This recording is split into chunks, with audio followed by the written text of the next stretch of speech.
name is Dr. Kathy Evans Brown. I'm the Vice President of Executive Affairs and East District School Representative. So today we will be listening to Buffalo Creek Academy charter. And with that said, I'm going to toss it over to Dr. Ebony Bullock. Good evening, esteemed board members, Madam Vice Chair, Madam President, who's in person. I bring to you today our friends over at Buffalo Creek Academy Charter School. It is located at 528 South Park in Buffalo, New York. It was originally chartered to serve 224 students in grades 5 through 8 for the 2023 and 24 school year, growing to serve 280 students in grades 5 to 9 for the 24-25 school year, the final year of current charter term. The school requests an enrollment decrease to serve 160 students in grades 5 to 8 for the 23-24 school year, growing to serve 220 students in grades 5 to 8 for the 24-25 school year. So there's a reduction in students, and grade 9 is being removed as in their grade configuration.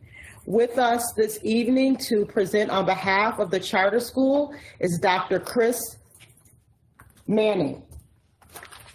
You ready? I am. Okay. Well, good evening, everyone. I'm Dr. Chris Manning, founder and CEO of Buffalo Creek Academy Charter School. Good evening, esteemed board members, Madam Chair. Thanks for inviting us this evening to discuss our charter revision. When we came here last in 2018-19 timeframe, we proposed a charter for 5th through 12th grade with the intent on opening a middle/high school. We opened during the middle of the pandemic, and we're able to get our school from online to hybrid to fully enrolled, full-blown middle school all on campus. We're in our second year of that identity, and we felt it necessary for us to solidify that identity as a solid middle school producing graduates that could solidly go on and have really good high school experiences. And to that light, we decided to not continue into the high school program for the foreseeable future. Next slide, please. Admir, next slide. Our motto is sharpen the mind, carve the path. We believe it's our mission to sharpen their minds and for them to carve their path onto their future in life. Next slide, please.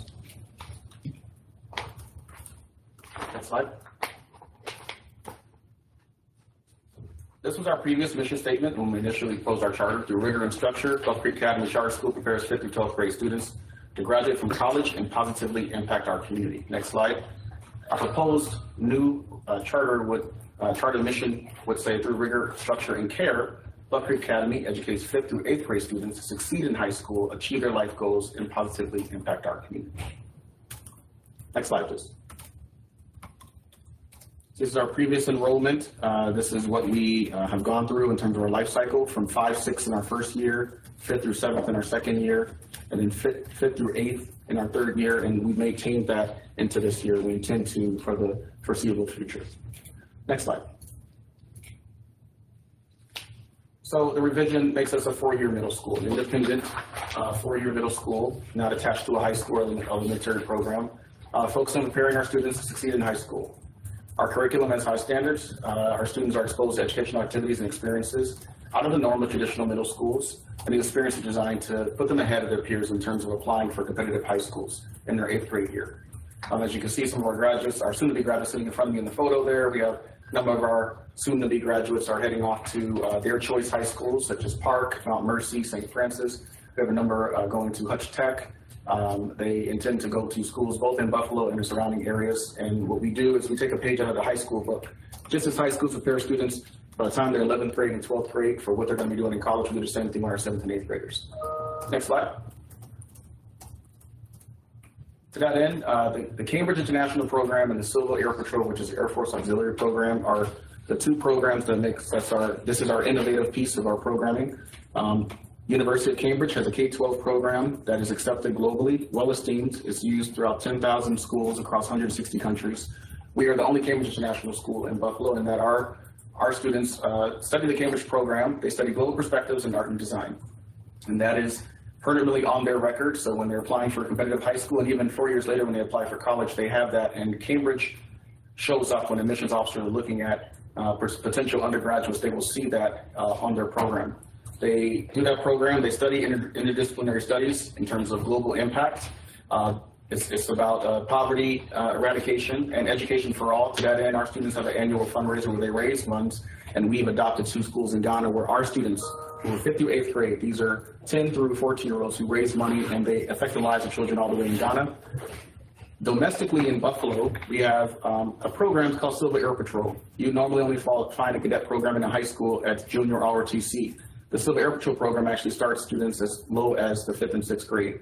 We are the only Civil Air Patrol cadet school program in New York State. There are many school programs across the country. There are many cadet squadrons in our state, but we're the only school program, meaning our cadets all of our students get Civil Air Patrol leadership and character development education, and then our cadets have a chance to have orientation flights in single engine aircraft. They also help out in the Buffalo Rotary Club, set up and tear down. Our cadets go there weekly. They'll be there tomorrow. They go out camping, they get well out of their comfort zone, they learn military drill, patriotism. It's the Air Force Auxiliary, so much of what an Air Force junior ROTC cadet would get during high school, our students get in middle school. I'm an Air Force veteran. I believe in the tenets of the program, and I also taught and led Cambridge schools around the world for many years prior to moving to Buffalo. So these programs are directly a link to my own life story, and I love seeing it enrich the lives of our students. Next slide. And I will pause for any questions you might have. Dr. Kathy Evans-Brown, if I might, Admir, do we have any questions, comments, or concerns in the chat from our virtual audience? Let the record show that as of 3:09 p.m. that there are no questions, concerns, or comments in our chat for our virtual audience. I turn the floor back over to you, Dr. Kathy Evans-Brown. Okay. Does that complete your presentation, sir? It does, yes, ma'am. Okay, so I have some of my board colleagues here. Do anyone have questions? I'll start off. So you had a graduation. How many students, did I miss something? How many students did you graduate? Last year, 71. This year, we're supposed to graduate 52. 52, awesome. Yes. Is that 100%? Is that 100%? Last year, it was 98%. This year, it's 100%, yes. Thank you for that. I think I saw, was that Ms. Shuda or Ms. Woods, Board Member Woods' hand? It's my hand. It's Terry. Oh, Terry Shuda. Hi. I just wanted to say hello. I'm the board member, I believe, for Buffalo Creek, and I'm just wondering, do you have a breakdown of the zip codes of the children that are attending? By and large, it's 215, 211, and 212. 215? Okay. The bulk of them are from the 215 zip code. Okay.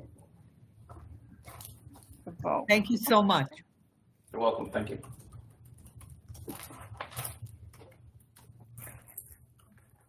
Okay. Can I add one more thing? Can I Go add ahead. one more thing?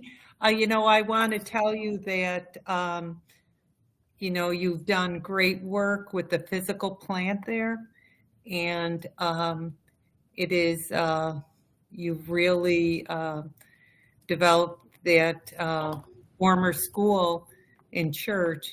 It looks very good. And I know the community is appreciative of that. Thank you very much. We're glad to bring life back into the Old First Ward area and the former St. Valentine's Catholic Church. Right. My husband went to school there and was from the Old First Ward. So thank you for that.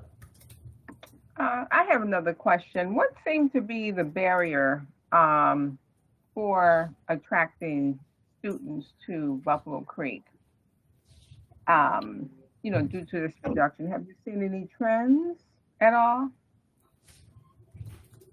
We've not seen any trends of barriers, actually.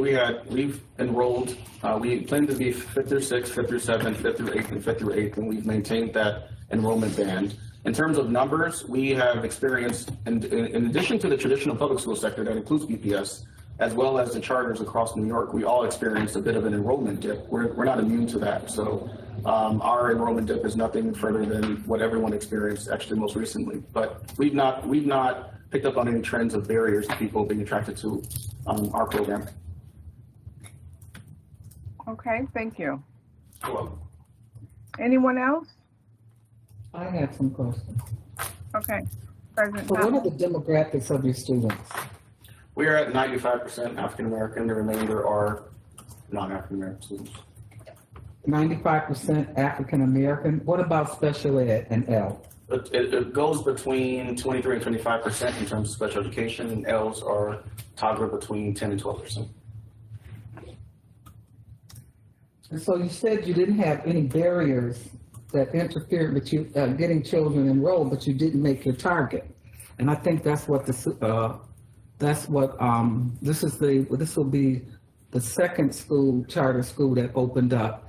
And the original proposals was that the community was very excited to receive you, to receive these new opportunities, which, it sounds good at the time, but we're starting to see a trend across the state and across the country that the enrollments are going down in the charter world. So I'm just trying to figure out, was it marketing or what? Because there was a barrier that when you guys came before us and had a projection of they were going to do over 200 students, and you didn't make it. And so I'm just curious to know, I understand about COVID, but still, what we thought originally is that we're going to have more children that go into charter schools, and what we found out is more came back to Buffalo Public Schools. In fact, you guys experienced enrollment dip as well. So as I said, none of us are immune There's a to population dip. it. So that answers your question. We're not immune to it. If we draw from the same. No. If I might respond. Let's back You'd up. like me to respond to your question? Yeah, I want to finish my question though. Okay, but I'll come back and respond to that part. Okay, You thank just- you. I want to note you said there's a population dip. I want to just note that we pull from the same population. Ergo, I if you understand guys that, and have I'm a- talking, and if I you am the guys have board a- president. If I have to, can I finish what I want to say and then you comment? Can we do that? Can we start all over again? Let me You finish. asked a What series of questions and statements, so I I'll come normally back. do, and then I be quiet and let you talk. I wasn't through talking. I've been here before, so I'll wait. Thank you. So what I'm trying to get an understanding of is that if you come before the community and say that the community wants this product or what you're offering, and then you come back and now we're reducing it and relooking at it, there obviously it's something that happened across the spectrum. You just Okay. said it. Population dip. I have no other questions. I'd like to make a comment about this on record, okay? Very well. And I wasn't expecting this from you. I really wasn't. I was expecting it from you, because you did this last time I was here. Well, I don't You become know. very but contentious for no reason other than I'm here presenting and then you. I'm asking a question that the board member asked, and I was asking for additional information on it. Now, you didn't give me a chance to finish my question. You may not respect me as a board president, but as board president, I do have a right to ask the question, okay? And then, once I ask my questions, you can answer. But you do not stop me in the middle of asking my questions. That's not what we do here. Yeah, I wouldn't do that to you. You wouldn't, but it's getting so contentious and you say so many things. I'm not taking notes on your question. I'm simply trying to respond. Do you need a I pad? think, But the Yeah, last I time I was think- here, it was the same thing. It's not personal. What you've got to understand is this, okay? In this situation, whether you understand it or not, and I thought I was going to compliment you on some things, but in moving forward, we need to get this straight first. Okay, what you have to understand is that we all are pulling from a certain group of students. However, when you say that, when you come before the board and you say that we have these students, that this product is really needed and blah, blah, blah, blah, blah, it's not one time, it's not 2 times, it's 3 times, it's 4 times that this is happening in Buffalo with a group of charters that are not going through the Regents part of the approval, is going through the SUNY part of approval. So what my concern is to find out what exactly is going on that you would propose that you can fill these seats and you can't fill the seats. Because you obviously feel that you have, and you do have innovative programs. Now, we can agree to disagree on certain things, but what we cannot agree, or what we cannot agree to do is talk over me in my boardroom. That's what we can't do. So moving forward, let's just set that. So what I'm always trying to find out is that you reached out to your special ed population, you reached out into 215, 211, 212, which are all black zones. Okay, I don't see, and you're saying that's where your majority of your students come, but there's a whole population of students throughout this state, throughout the city, and I didn't hear those zip codes. And so that's what I was concerned about. Are you making sure you're marketing to the entire population? The question wasn't, what's the sole population from? It says where the majority of our students come from, and that's what my response was. And you're asking loaded questions. Okay. Respectfully, we're talking. You're asking. We're through talking. No. That's it. We're through. This is what you did last time. You say you have questions, but you don't want my response. At this point, we're through talking. You're through talking. Okay, and you can be too. I don't report to the Board of Okay. Education, do I? No, you do not. You can motion to adjourn. You can, with that said. No, we're not done. We're done? We're not done. No. Okay, go ahead. No, we're Kathy. not. I think, Thank you. I think, sir, the question that I asked was, do you see any barriers or trends happening? Because you are, Buffalo Creek is the second charter that has come before this board asking for reductions. And I think what President Kottman is trying to convey is that even though this is the bulk of where your children come from, 215, 211, 212, the city is huger than that. And so when you project that you're not getting your numbers from those particular zip codes, the marketing should expand.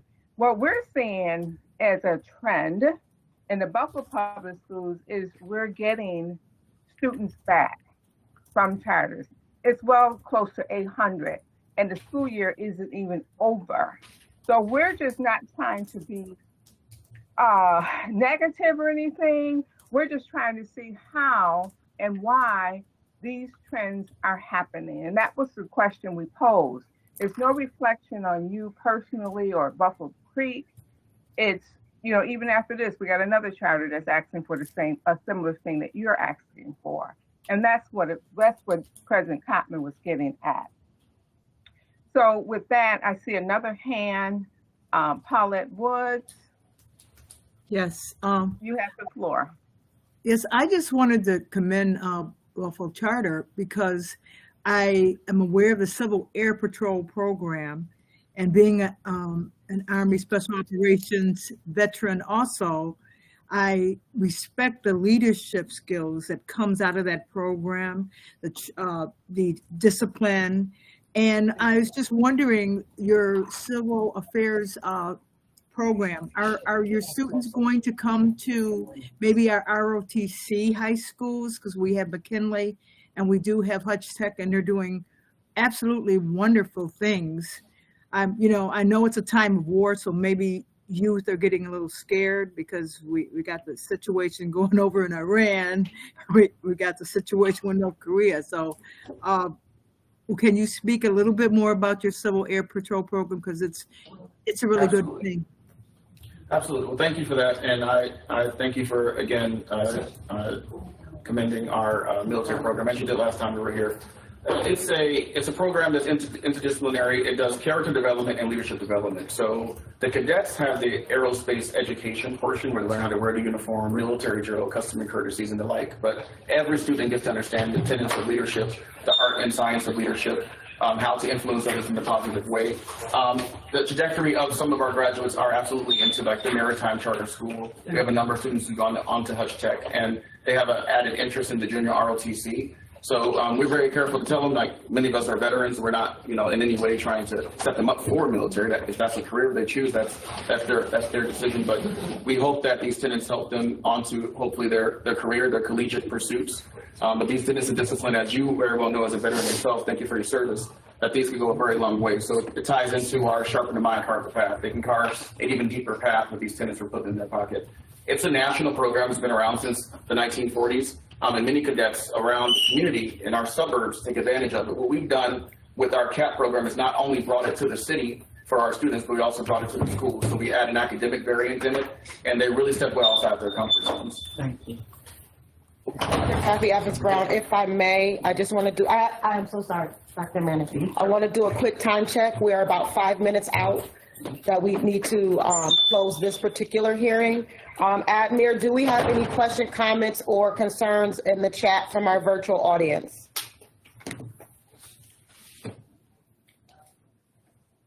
Dr. Evans-Brown, I'm hearing that we have nothing in the chat as of 3:25 p.m.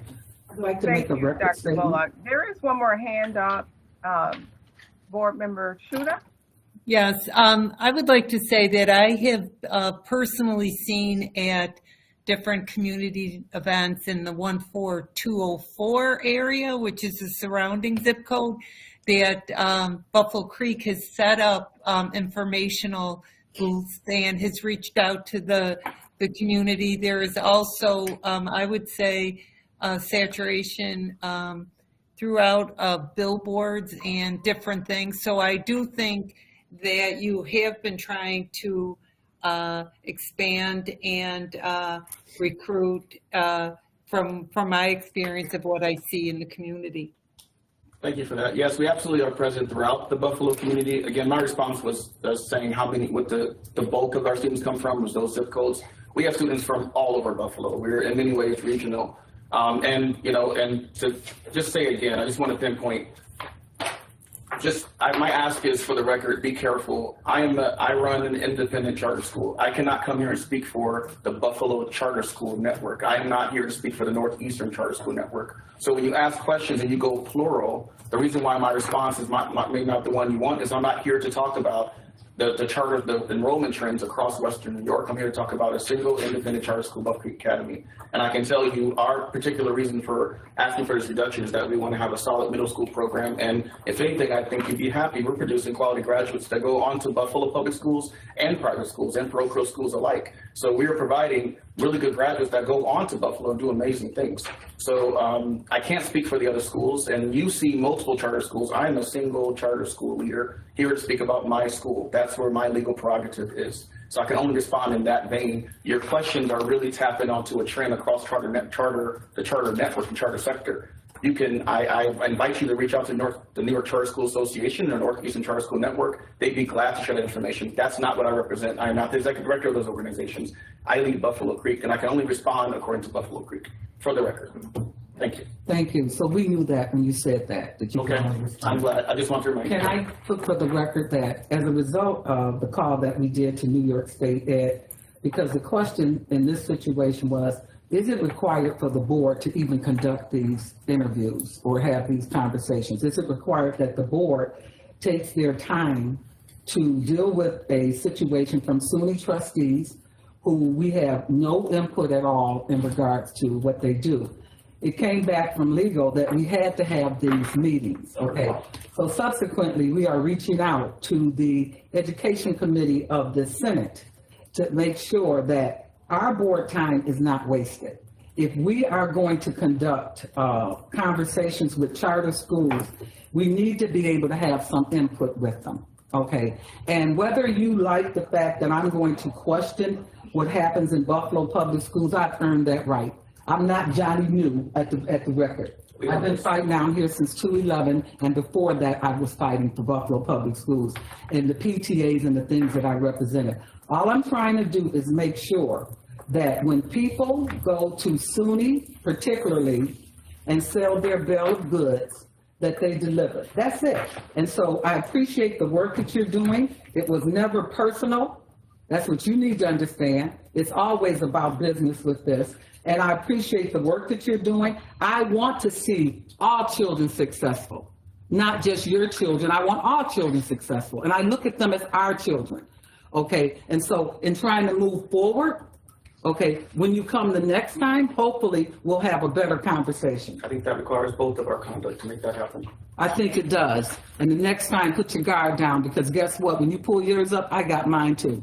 This is my boardroom, okay, from Buffalo Public Schools. And this meeting was required by New York State. We did not want to have it. Trust me, if New York State didn't make me come here, I wouldn't be here either. Trust me, you didn't have to come. That's your part. No, you didn't. Yes, I did. No, you did not. Oh, I did. Oh, you did not. That's what they said. We have to have it. You didn't have to show up. It's the law. Well, the last one didn't show up, and they You were legally okay. must invite, I legally must come, so we're. You had a right to deny. You had a right to deny. You had a right to deny it. The last person did. At last, I'm here. Okay, Yes. I don't see any Yes, more Dr. questions from this esteemed board. Thank don't you, care if you like Dr. me or not. Manicki. Back to you to close us out, Dr. Bullock. Thank you so much, esteemed board members and members of the public who are here from Buffalo Creek Charter School. To close it out, this meeting is closed out. My colleague Brad, Director Behringer, will move forward with pushing on the documents that are produced from this meeting on to SUNY, and our work here is done for this particular charter school. Amen. Have a Thank wonderful you. evening. I'll see you next time, hopefully under. Thank you. We're right down the street. Oh, really? Okay. Sorry I was Good to see late. you. I'm sorry. Thank you. I listened on the way in. See you next time. man. Thank you. You have your, You can see me much. get your community sign in.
Good evening, Dr. Kathy Evans-Brown, esteemed board members. We are here to hear the charter revision for Buffalo Commons Charter School located at 833 Michigan Avenue in Buffalo, New York. The school was originally chartered to serve 200 students in grades K through 3 for the 24-25 school year, growing to serve 300 students in grades K through 5 to the 26-27 school year, which would be their final year of their current charter term. The school requests an enrollment decrease to serve 110 students in grades K to 3 for the 24-25 school year, growing to serve 191 students in grades K to 5 for the 26-27 school year. And here to present on behalf of Buffalo Commons Charter School is their head of schools, Mr. Daniel Brink, Washington. Mr. Daniel Brink, Washington. Great. Can I have the next slide, please?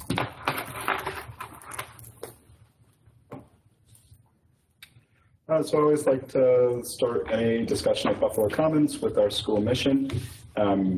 Buffalo Commons is an academically rigorous, creative, and collaborative K-8 learning community that uses research-based practices and innovative programming to close the opportunity gap and prepare a diverse student body to lead successful lives which strengthen their communities. So that's the heart of what we're doing. Can I have the next slide, please?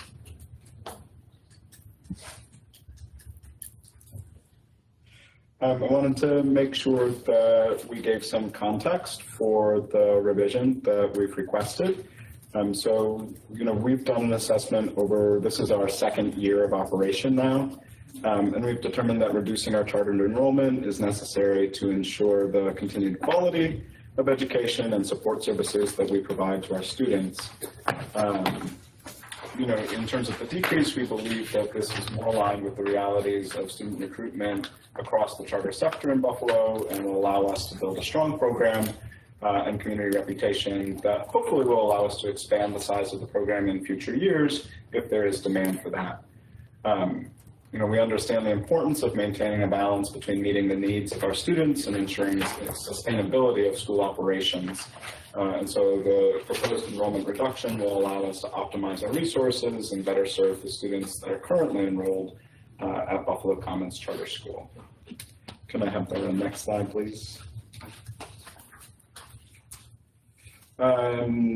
So ultimately, the revision, you heard it in the summary, but it's a headcount reduction across the coming years that results in 176 students at the end of the charter term, which is down from the original 300. So looking at, the chart here starts this year. We've changed the chartered enrollment we're trying to change the chartered enrollment to 80, and then you can see the growth pattern over the subsequent years. We think that this is more in line with what we've seen in terms of our recruitment efforts, and like I said, sort of mirrors the larger picture that we see both in the charter sector as well as more broadly in public education. Next slide, although I think that may be the last slide. I'm happy to take any questions that you have about our journey to this request. But ultimately, I think that's the gist of it. Admir, I apologize, Dr. Kathy Evans-Brown, if I might. Admir, as of 3:34, are there any questions, concerns in the chat for Buffalo Commons? For the record, as of 3:34, there are no questions or concerns or comments for Buffalo Commons. Turning the floor back over to you, Dr. Evans-Brown. Okay, thank you so much, Mr. Daniel Brink Washington, for your presentation. So just one question. Currently you have how many students enrolled? Is it 80? I believe that there, sorry, can you hear me? Yes. Oh, okay, sorry, I didn't mean to cut you off. You asked how many students are currently enrolled? Correct. Yeah, I believe it's 82. I can get you the number if that's different, but I believe it's 82. So the chartered enrollment, of course, describes a collar up and down, right? So like the authorizer suggests that to remain within the good standing of the charter, our enrollment would be within 20% up or down of any of those numbers in the chart. Mm-hmm. So that 80 students is equivalent to grade levels K through 3 or 5? That's equivalent to grades K through 2. So we're just in the second year of operation. Okay. All right, thank you for that. Let's see if any of my colleagues' hands are up for questions. Board Member Scott, who's in the boardroom, you have the floor. Yes, thank you. Just 2 quick questions. So next year you'll be K to 3? Correct. And then I meant to ask this question of the first presenter, but so with your enrollment now projected to be lower, are you now having to lay off staff, Or did you project to have more staff and kind of tweak things before it got to that point where you had to lay off staff? Yeah, so generally speaking, we've avoided layoffs, but have had to make cuts to the original planned budget that have more students in it. Some of it is proportional, right? So like in some cases, we're not opening as many classes as we thought we would, and so we're not taking on additional teacher salaries in those cases and things like that. But there are other places in the budget that we've had to make cuts in order to keep great teachers in front of kids. Okay. And then as far as educating students with disabilities and English language learners, do you have those statistics and staffing and supports that you provide for those students? Yeah, I'll try to rattle them off, but again, if it's important to get the specifics, I'm happy to furnish that information. I think we are at about 19% of students that qualify for special education services. I think that we are at 3% of students who qualify for L services. You know, our model for special education is, of course, in line with IEPs. But the school definitely runs a robust co-teaching program, so an integrated co-teaching program is a big part of what we do. We do not currently, notably, we do not currently offer any small class placements. We would love to, but we don't have the demand for those seats that would fill a class as yet. You know, we have a smattering of related services or consultant teacher work, or things like that. But mostly the model centers around the integrated co-teaching. So you employ special education teachers? We do. And how many? I think it's 3. And then how many do you employ ENL teachers? We do not employ a full-time ENL teacher. We offer those services through a contract. Okay, all right. So how many kindergarten classrooms do you currently have? You currently have 1 kindergarten class. And how many students are in that? I think it's 11 in that class. Okay. All right. That's all. Yeah. Thank you. Sure. Board Member Scott, would you like Brad and I to get that information specific and then send it to the board? We Sure. can work with the head of schools and Sure. get that. So you're gonna find out how enrollment is in each level? Yes, I will get enrollment counts by grade level. I will get staff counts per contract, content area to include SWD and ENL. I'll get L counts, so the L counts. And I think those were the pressure points. Okay. Okay. Would you like for me to get that for both schools? I think you should. Yeah. I would like the existing and the projected. We'll do.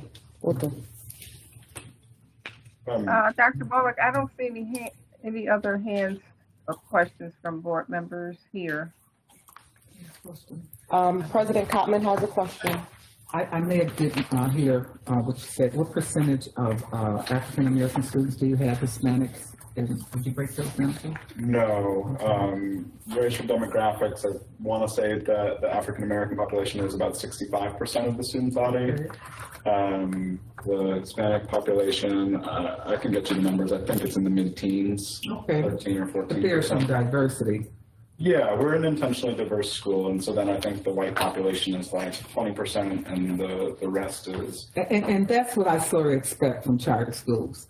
Okay, you know, you talk, and that's why I think the previous person was a little contentious, because it was obvious that there was if you have 95% of your children African American, you don't have much room for any of the other demographics. And so if we're talking about preparing children for the future, we want them to be comfortable around all people. So you have all sorts of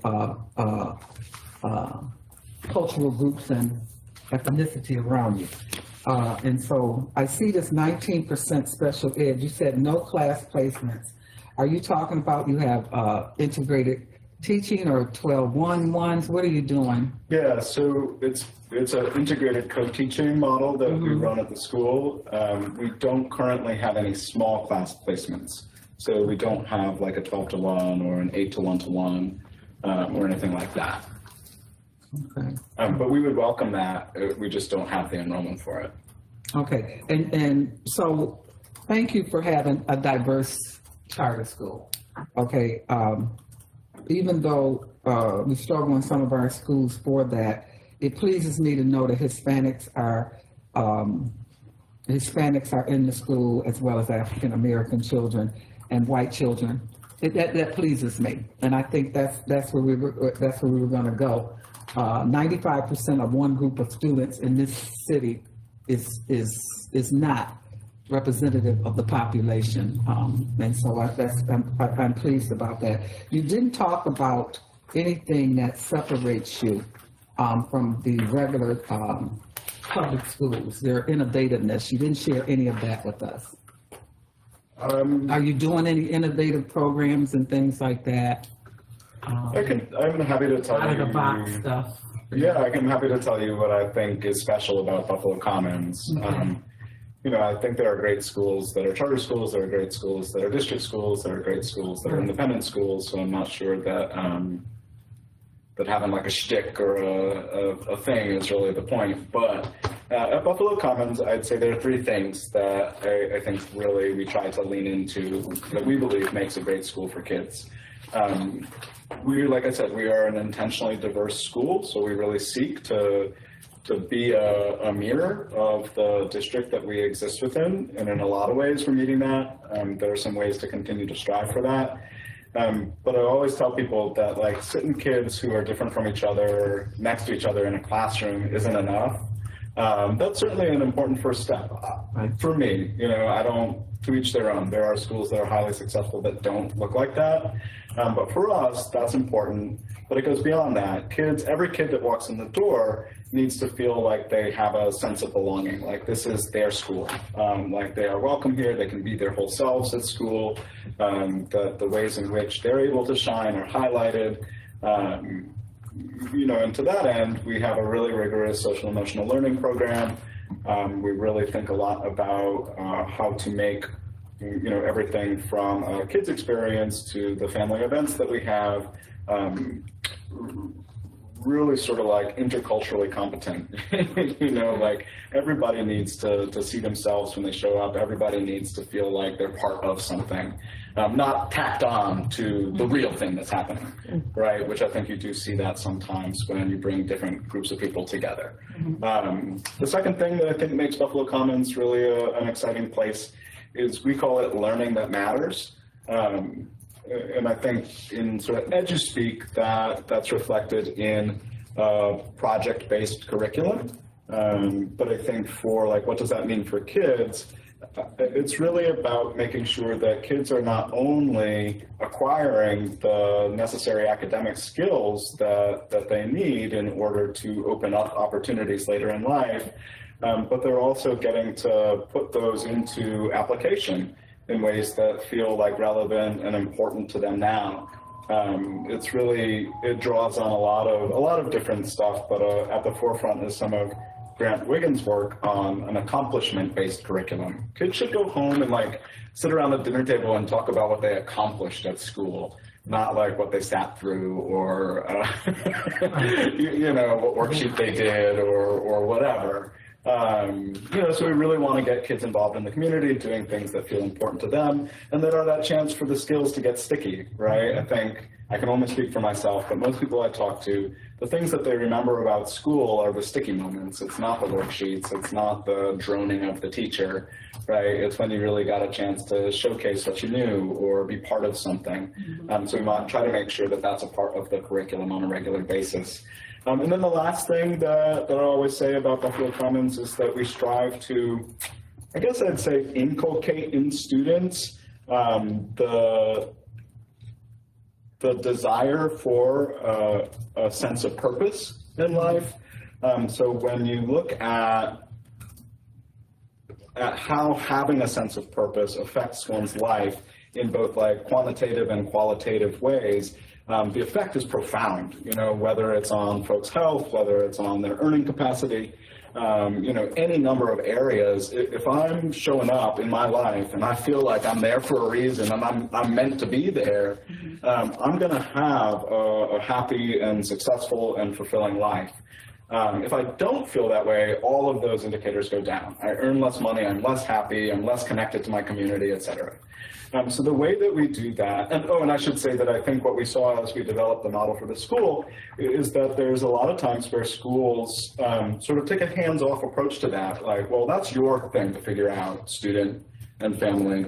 And I get that, but I think it misses a little bit, especially when kids show up to undergraduate school and they're pursuing degrees that they don't end up using, or you're wasting time and resources in all these ways. So anyway, we don't tell a kid who they're supposed to become. We want to help inculcate in them asking the questions that they should ask themselves. So even in elementary school, we try to make sure that kids are consistently reflecting on three main questions. What am I good at? What do I love doing? And what kind of difference do I want to make in the world? As we plan for, and hopefully eventually launch, a middle school program, we'll add the question of what can I get paid for? If you can think about a sort of like crazy four-way Venn diagram, if you can find the thing at the center of that Venn diagram, that's what I want for my own children, right? That's what I want for any child. If I could live a life, I get the privilege of living a life where I love what I do, I'm good at it, it's the kind of difference I want to make in the world, and I get paid for it. Like, that's my best life, and I wish that for everybody. So I wish that for every single one of our students as well. So anyway, sorry I talk a lot. Diversity and belonging, learning that matters, and a guiding sense of purpose. Those are the things that are at the foundation of Buffalo Commons. Thank you for taking the time to share it with me. As a grandparent and a former parent of students in Buffalo Public Schools, I would be more prone to favor your school over the previous one. Thank you. I don't know who the previous school was, but I appreciate that compliment. I would be more interested in favoring your school based on your disposition and your eagerness to answer questions and not be combative. Thank you for that. Hey, I think, I'm happy to be here. I hope that Buffalo Commons fills, I know that for our families, it fills a need in our community that they feel passionate about, right? I know that we wouldn't be here having this conversation if all the families felt that way.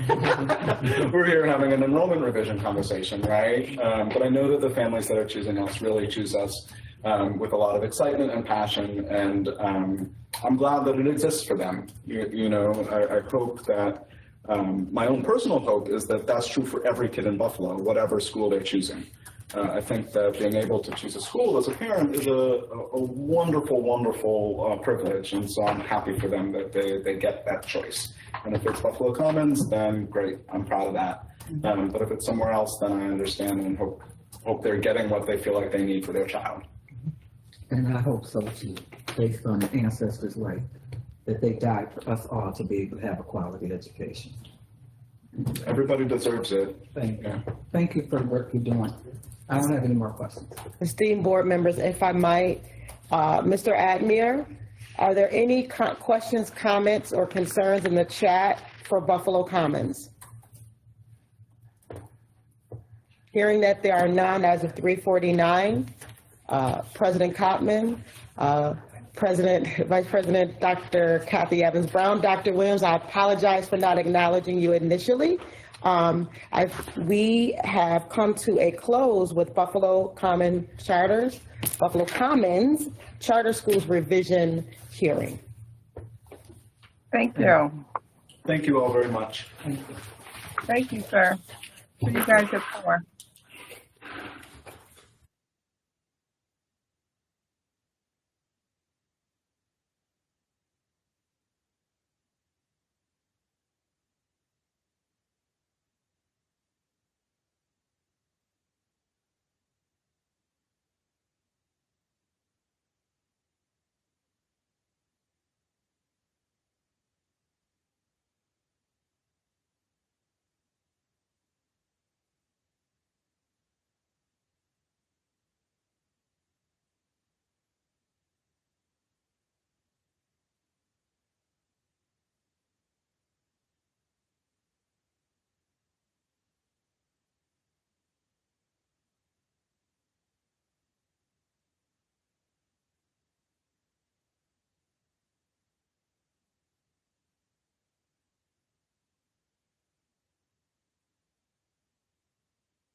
Chairperson McKecken, we're going to have you gavel us in about a minute, okay?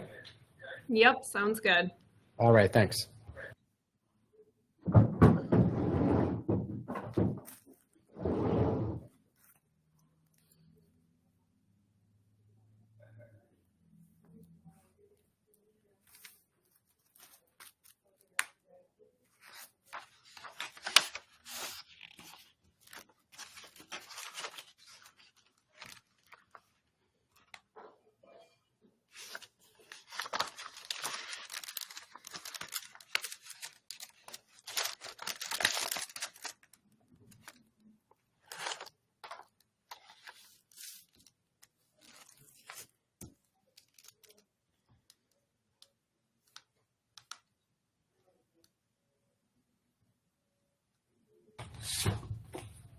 Okay, Madam Chair, go ahead.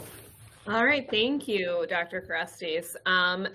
Typically, we would have our finance and ops, but in lieu of just passing the budget, we are giving our time to, or devoting our time to, the student outcome focused governance, and we'll be welcoming Leslie Grant to walk us through some information tonight. Dr. Williams, I don't know if you have anything you want to share ahead of time, but I figure let her get going. Okay, so we'll start with Leslie. Since I'll be presenting, Leslie, you can go ahead and kick us off.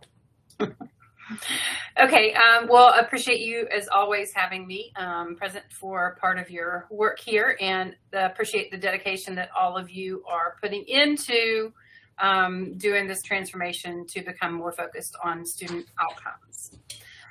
So I had a couple of things I wanted to do today, and the back half of the session, or the time that we have together, I did want to go over the report that Dr. Williams and her team had pulled together around the data that y'all were tracking this year. But I wanted to start off a little bit differently with the time use evaluation, and us doing a little refresh about some of the terminology and some of the concepts that we started off with this work. So I'd emailed and asked if y'all could each have a printout of or each of you have access to one pager I'd sent earlier. Do you have that? It was inputs, outputs, and outcomes. Had a lot of bright colors on it. Yes, you send it in the email today. We have Okay, it. so do all the board members and the superintendent, do y'all all have that where you can see it? Or have access to it? We're kind of going to be doing two things at once. So if you have access to not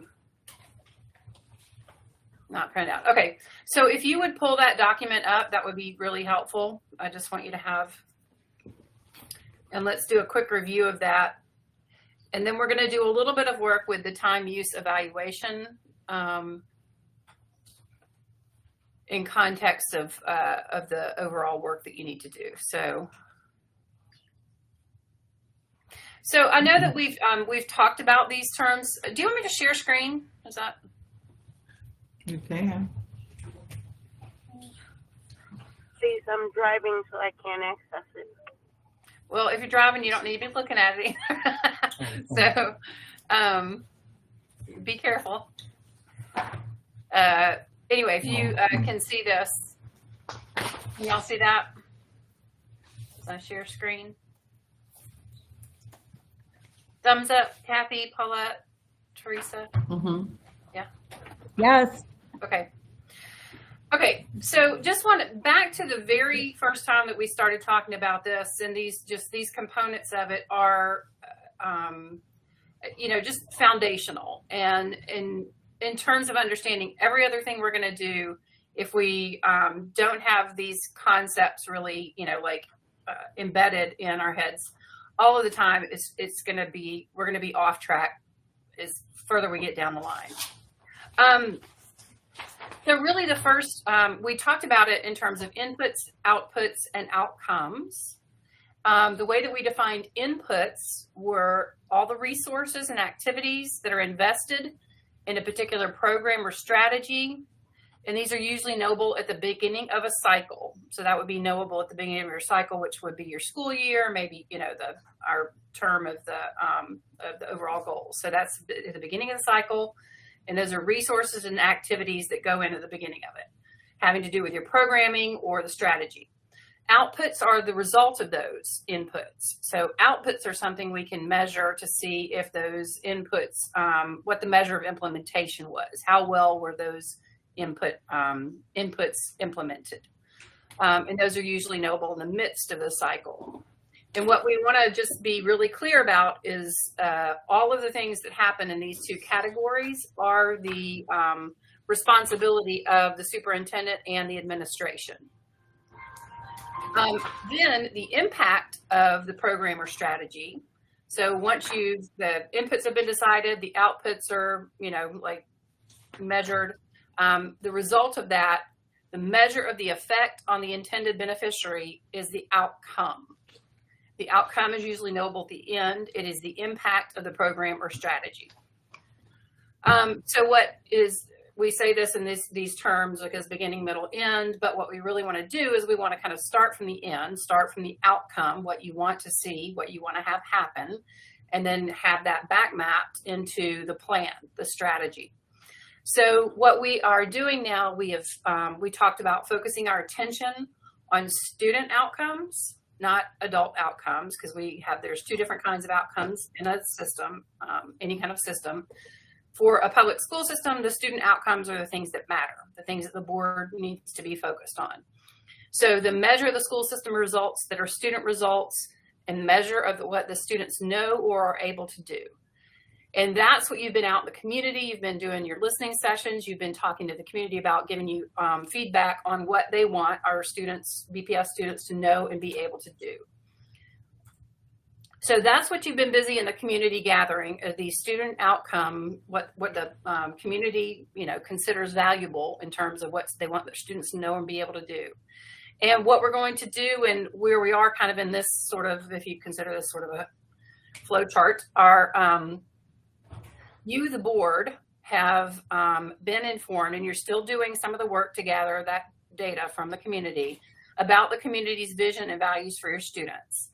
The administration now is charged with, and they are working on an analysis of the current reality for students in the district. So they're working to put together, they're going to have a data presentation for you all that gives you a big overall understanding about where students in the district are in terms of lots of different data points.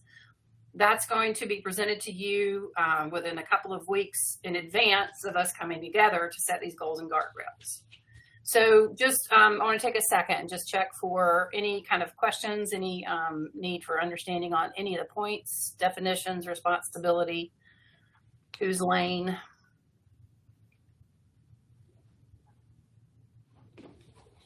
Anybody have any clarifying questions about any of the things we talked about so far? So I do. Thank you, Leslie, for giving us your time and devoting this to us. So I'd like to talk about our current agenda. When we look at our agenda, which we spent a lot of time in a board meeting or approving them, ideally, because I want to frame this for everyone. So the agenda ideally is the inputs. We are approving money, we are approving things that are going into the district, right? Okay. Enormous portion of your agenda is inputs, yes. Okay. And so one of the things that you've shared with us is that ultimately we want to be able to do this work, and we want to start focusing more on student outcomes. Correct. Okay. And so are you saying that other boards are focusing less time on their agendas, approving things, and more time on the output part? Is that what you're saying in essence? Because what I'm hearing is that if we're spending a large percentage of our time with inputs, we're not spending much time with outputs. Is that correct? So you have not, well, outcomes, really. What we're interested in getting you, Right. what I know it's a little bit confusing with those two. What we are interested in you doing, what you have stated you want to do, and sort of the name of this is student outcomes focused governance. So the research has proven that there are certain behaviors that boards engage in that actually help improve student outcomes. Those are the behaviors we are working with you to adopt. And those behaviors are focusing on goals, focusing on goals, making sure that those are the things that you are assigning to the superintendent, and those are the things you are prioritizing. And then guardrails, making sure you understand the values the community has wanted, and that you set those and establish those. So you're very clear on the goals, you're very clear on the guardrails. Those two behaviors require a lot of work. You're sort of in the midst of that. You haven't finished that yet. Once we get to the point where you have, then you move forward on into the monitoring. So monitoring progress towards those goals. So, I mean, you can really apply this to any organization. Set goals and monitor your progress towards them. So that's what we are doing right now. We are getting you to a position where you have, at the August 9th meeting, our hope is that you will set student outcome goals. You will set guardrails for the superintendent on the way to reach those goals. And from that point on, as you can see the steps below, there'll be a few final steps. But once we get through that, once we get all of this adopted and in place, yes, your agenda, our hope is that you will have an agenda that looks different than the one you currently have. And so if you pull up and look at any of your agendas right now, what you'll see is, I mean, it's very long, very detailed. There are a lot of pieces of business that the board has to get through in any meeting. Most of that work, most of the things that are on there are on a consent agenda, which is a very good, healthy practice, as most of the things on the consent agenda, if you look at this, technically fall into the input category.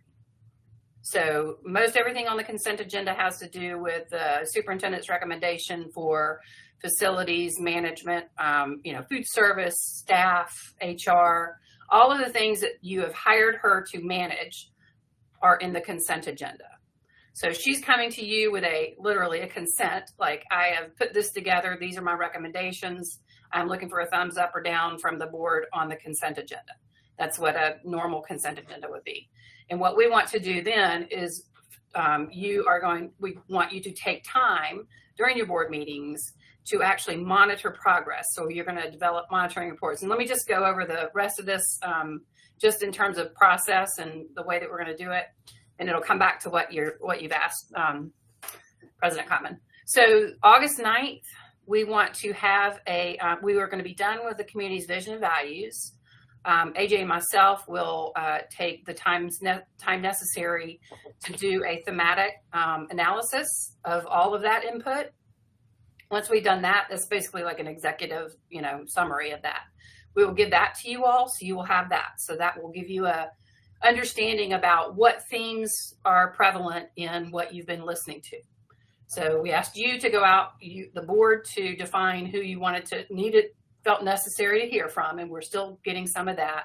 We're going to take all of that, we'll present it back to you. You'll get the raw data as well. You can look through that. But bottom line is, we need you to understand this is what the community has shared they want, for the students.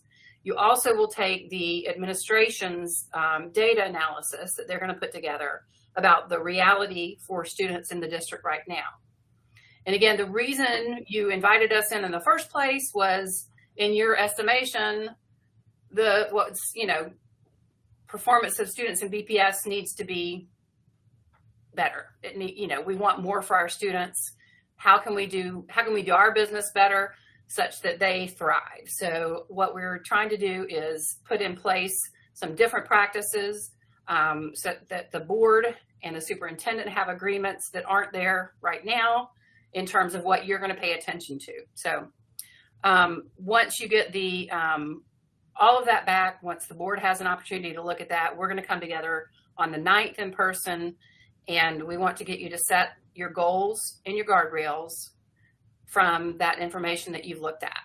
So And I'm going to propose that we have a few sessions beforehand, small group sessions, so that we can actually get really detailed on what we mean by goals and guardrails, what those different pieces of data look like, and just do some background question Q&A beforehand so that we have high quality time with AJ on the 9th. Once that is done, the superintendent and her team will take that back and they will develop interims.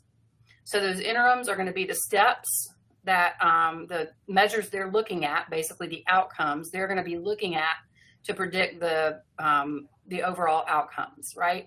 So once they develop their proposed interims, they'll come to you. You have to say, yes, that works for us, and then you adopt your goals finally. Once that is done, they will develop a monitoring calendar. That monitoring calendar needs to be the entire period. So you'll have a calendar for your work. This is the board's work. This is the work you are handing to the superintendent. The calendar will be the length of those goals. We usually recommend 3 to 5 years. 5 years gives you a little bit more of a runway to get started and get that done. So anyway, that calendar is set for that period of time so that everybody knows, okay, in this month, this is typically the data we're going to see. Once that's done, they develop their monitoring reports.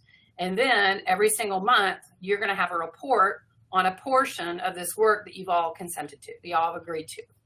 And that report out is going to be about a specific student outcome. So right now, again, a lot of your work is focused on inputs, but what you really want to understand is what is the impact of all of these things we're talking about, all these things we hear, all the action, activity, all the money, resources that are happening in the district. What is the impact of that on our students? And so that's what these progress monitoring student outcome reports will be. So any questions about any of that?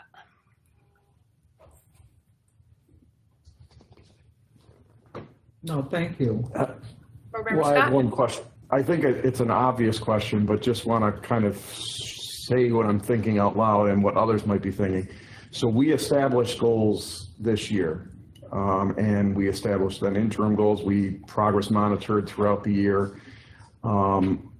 As a result of the community engagement listening sessions and now revisiting what the input that we received, we potentially could be establishing some completely new goals going into next school year.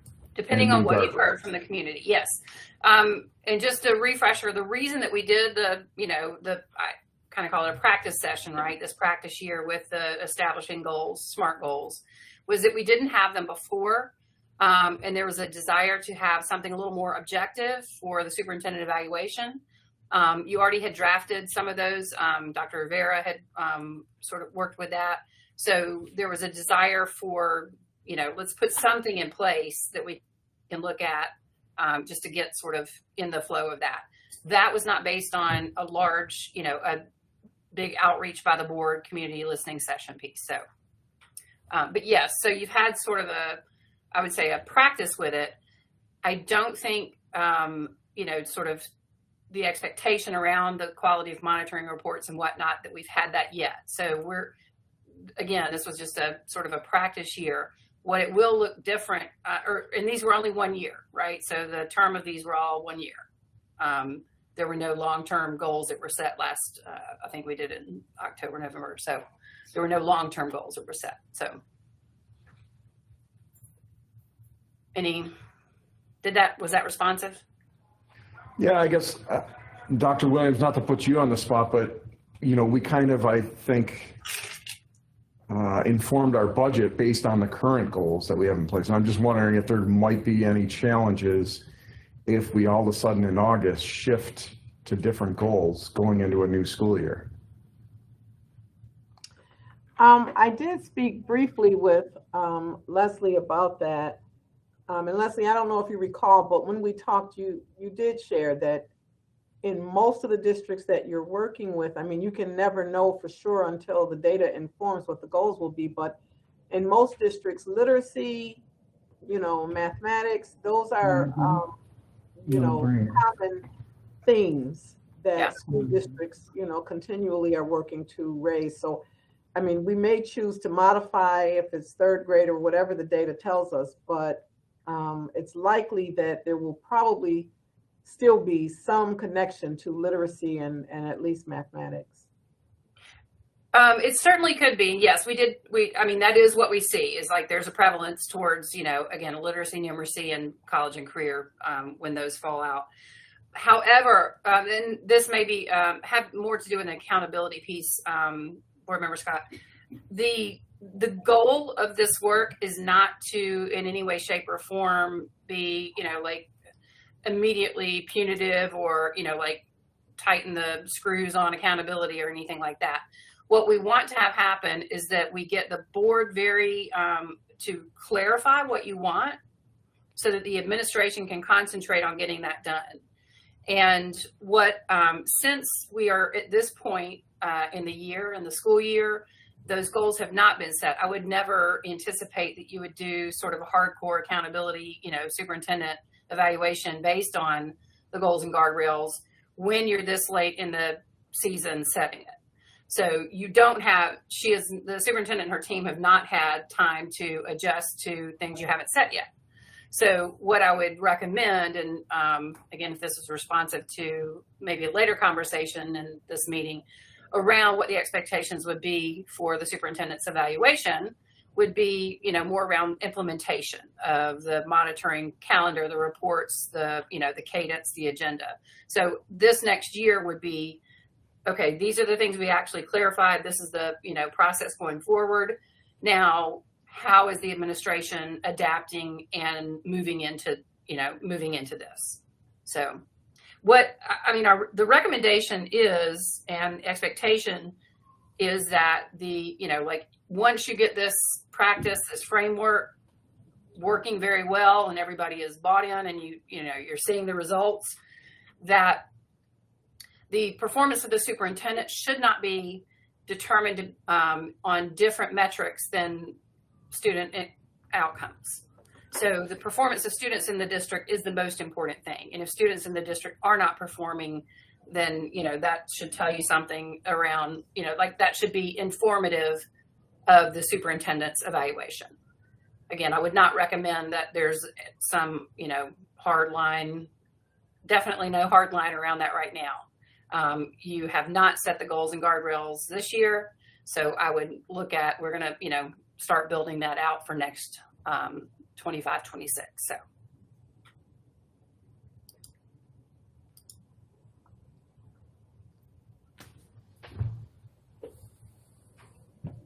Any more questions on? No? Okay. Thank you.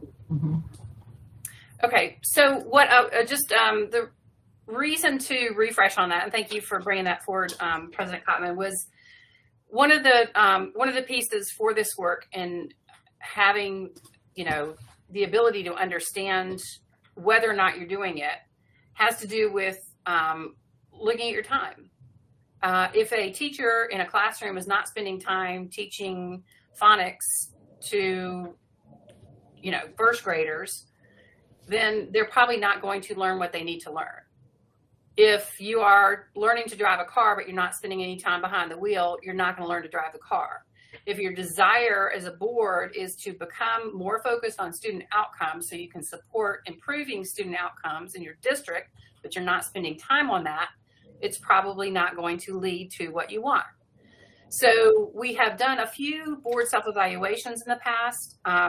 As you know, we've talked about this, the work doesn't necessarily, so much of it hinges on your having these monitoring conversations, which hinge on having goals and guardrails already set. So until we have the goals and guardrails set and you start these progress monitoring, we're not making a lot of progress in the board self-evaluation other than this implementation, which this is big work. This is very big work. But what we want to get to is where you start monitoring progress toward those goals. But I do think it's very important if all of your desire is to move in this, move in this direction, that we spend some time looking at what your current practices are what you're spending your time talking about, what you're getting for that. And, again, it's just if you're, the saying, student outcomes don't change until adult behaviors change. So by observing your own adult behaviors, observing what you're spending your time doing in your board meetings when you're together is really important. Suggesting that there, is no need for change is not a productive conversation. There is a need for change. There's always a need for change, if we want to move forward. And so I just want to take an opportunity to look at the, do you have access, all of y'all have access to the board website? The website I created for you all, the implementation site? We have it. I don't think we can pull it up readily. Let's see. I don't think we can pull it up readily. Is that something you want us to look at right now? If you can. I mean, I can share it again if y'all, can y'all see what I'm sharing? I can't. Yes, if you could share it, that would be nice. There you go. Okay, so on this site, this is the site I'm talking about. So I have some to-dos here, and this was one of the ones, was the time use evaluation. And I sent this out a little while ago and wanted to, get a few of you to do this. And I would really like, I think this is an important step. And so I don't want to, we don't really need to go through this line by line during this meeting, but I really would like for us to maybe engage with this in small groups.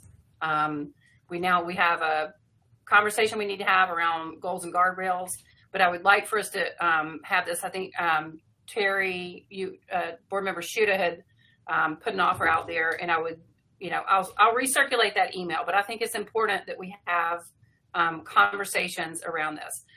So what this is, and this is just kind of a worksheet to get into the practice of time use evaluations.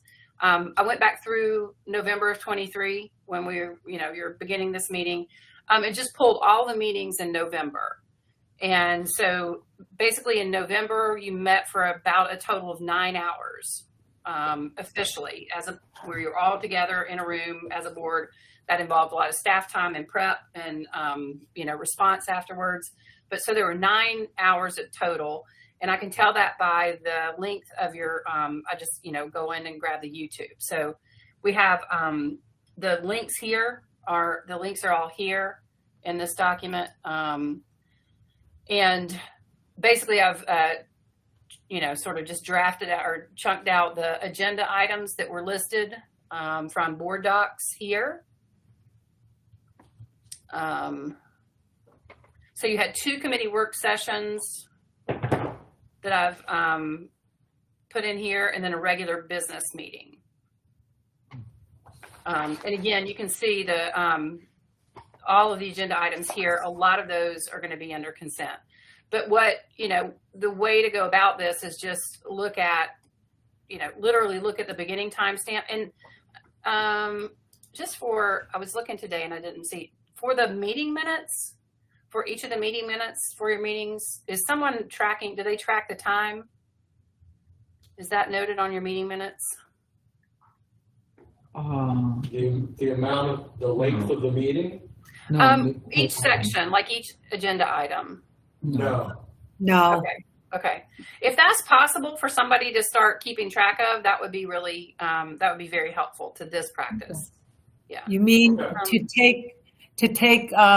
to time the amount, like kind of as a baseline? So for each, is that what we're going to be, like, we could do that next week? Yeah. Like, yeah. Okay. Just if somebody, whoever's taken the meeting minutes could actually put time, like this discussion started, this item started at this time, this item ended at this time. Yeah. I mean, you can get it from the YouTube, from the video playback as well, but if it's, written out in the minutes, that would be helpful as well. Okay.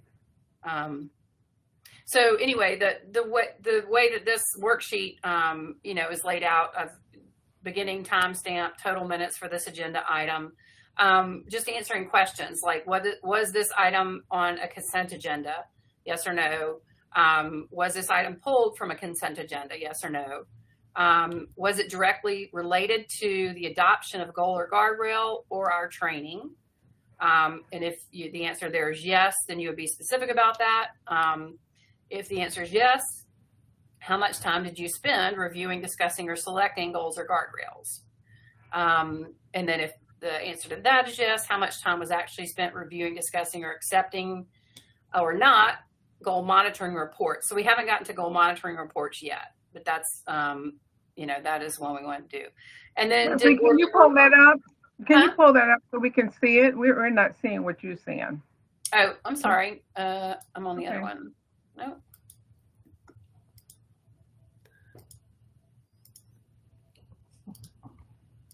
If you go to the workshop, if you go to the board page, it is the top item under your to-do list. Okay. So that's where you can find this. And my wish is that please go in, do file, and make a copy of it, so you have your own copy. And then just go back and start reviewing the meeting and making those notes. Because what I want you to get to is where you're observing what's going on during the meeting. What are you spending that time on? Okay. Okay. So we have a more formal time use evaluation form. It's blocked. Is it blocked? Yeah. Is our site's blocked? Yeah, it's blocked. It's blocked. I'm sitting here trying to open up. Oh, here it go. Opened. Okay. Well, again, I don't think it's terribly productive for us to go through this item by item during this conversation. But I think this is a very essential practice. If we are not aware of what we're spending our time doing, we're not going to be aware of how we can change that. And if we are spending all of our time in the land of inputs and or outputs, as a board, you need to spend more of your time. You need to switch your time, ideally 50% or more of your time, monitoring the outcomes you've told the superintendent you want for students. So what gets measured gets done, and what you are saying you want done. You've said that you wanted to focus on student outcomes. We have been working on this for a while now. We are getting to the critical phase where you're actually going to clarify what the priorities are that you want her to focus her attention and time on, and the resources of the district.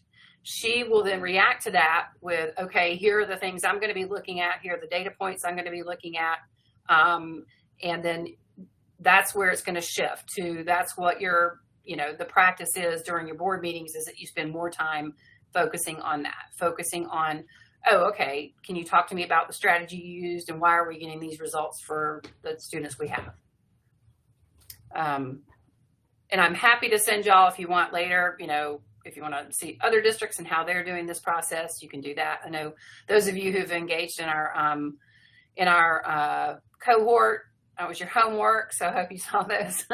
But it's, again, what you're going to understand about the reality for the students in your district is going to be a lot different, a lot deeper level understanding about their performance versus a lot of these things, a lot of these adult, how adults are moving and doing through the district, which are what you spend most of your time doing. So, I do hope that y'all can get that website up, and if anybody needs the link later, let me know. I have I'll share this one, the implementation timeline.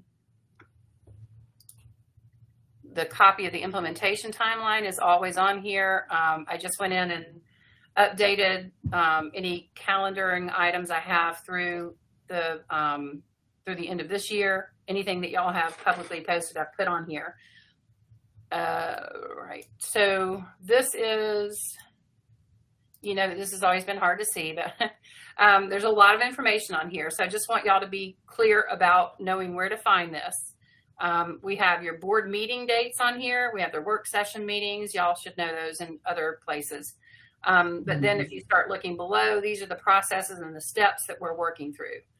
We have leadership team meeting, which is the superintendent, the board chair, implementation committee chair.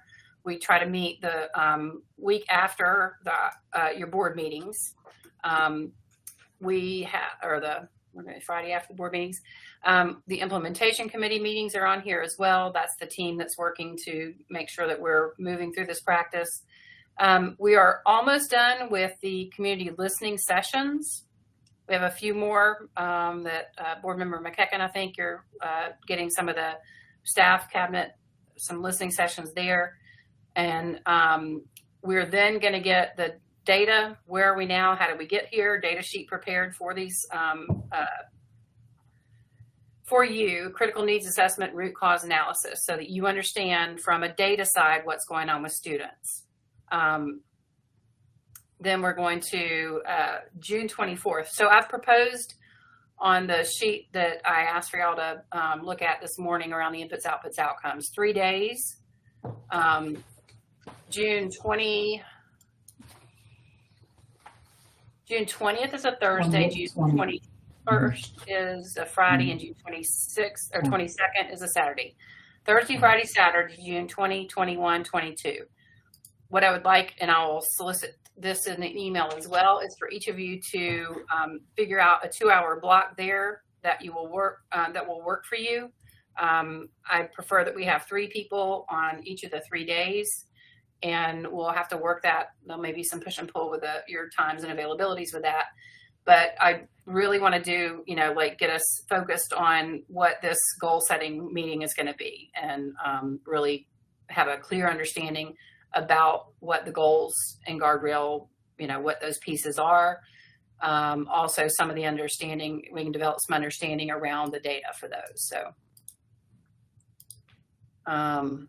So that's the goal and guardrail deep dives piece I have here. Then on the 9th, again, we are confirmed that we're going to meet in person. This period in July is going to be critical. We have, you're going to need to get the data sheet from the superintendent's team, which I think we will be about mid-July, I think. Does that sound, Dr. Williams? I'm not sure. Yeah, okay. So around mid-July, we should have that. And then also the analysis of the community listening. So that this is, I just want to put it out there. This is big work. This is important work. And your commitment to this is going to be far-reaching. So thank you in advance. Once you set those draft, you're going to draft the goals and guardrails. You need to do something. You can do it in a couple of ways to just check in with the communities that you hit before, the community that you listened to, everybody you gathered, and say, this is what we came up with, give us your feedback on it. And then, again, the superintendent, the interim goals and guardrails will be developed, and then you finally adopt those. So those are the big pieces that we have coming up. I have I'm gonna send you something. 100% faith that y'all can do this. Plenty of other districts have moved through this process, but again, it is going to take, it's going to take some of your time and some homework from each of you. And I know all y'all are busy with 850 other things. So appreciate that in advance as well. So what questions do any of you have about what's coming? And I'm sorry, I don't see, I'm not sure who is not here that I need to follow back around with. Terrence Hurd. Dr. Rivera. And I see Ann. I see Dr. Rivera there. There you are. Hi. Hey, Ann. Okay, so I think it's just Jen's driving, so maybe I'll have a recap, and then Board Member Makosi and Board Member Hurd. I just want to make sure everybody is very, understands fully what this summer push is going to be. Okay. Also, and I don't know when this will, when we're going to. Before you move forward, Leslie, Yes, excuse me, before you move forward, is there anyone that has a problem with what Leslie is proposing at this point? What she's proposing If there's any problems with, if you think there's gonna be a problem with you being able to meet with her to set up the goal setting, does anyone have a concern or a problem with that? She's given us 3 days, to select. And, does anyone feel that that's gonna be a problem? What we're gonna do is review the goals and the guardrails before we have our meeting in August to make sure that we understand, what we're talking about, so that we don't spend that time during, AJ's time with us. Is everyone in agreement with that? No So for disagreement? clarification, so it's 2 hours on one of those 3 days? Yes, yeah. Okay. And what's the So- time from what's the start and end time of when those 2 hours could potentially be? I'm gonna let y'all pepper me with some suggestions first. So I'll make myself available, but if y'all wanna, early bird gets the worm, so go ahead and tell me which day and which time, and I'll set up something so we can all communicate about that, okay? And did you say we'll have the data consolidated by then? No, okay. Yep. So we can't get in too deep. Yeah, this is just we're just gonna go over the concepts, like what you should be looking for. We'll talk a little bit about different types of, metrics and data, summative, formative, just the, some of the background terminology and what I want you, like what you really need to be concentrating on and thinking about, making sure that we're staying very high level with this.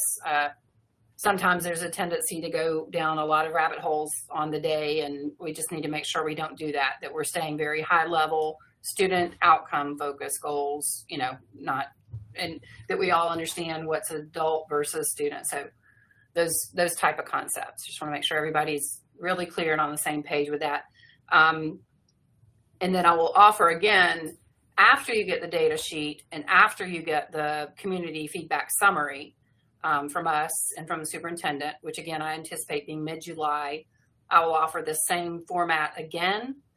If you want to do like, okay, I've looked at all this and I really, just want to go a little bit over it before the live meeting. Okay.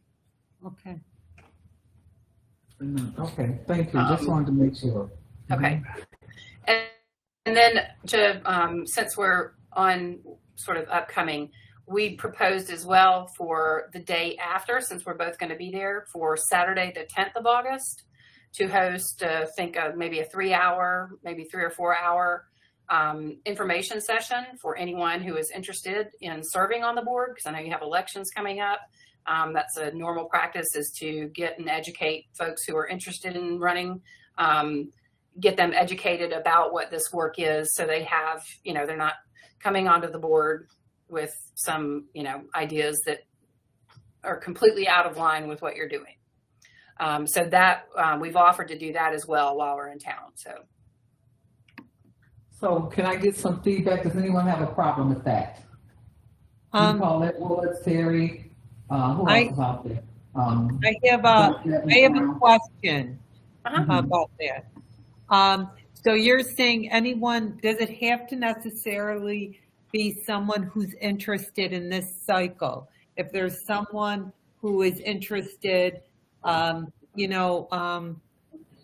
there's going to be an election a year from this, and so maybe if some of those people who have expressed interest in the district seats, not the at-large, they have an opportunity to learn as well? Sure.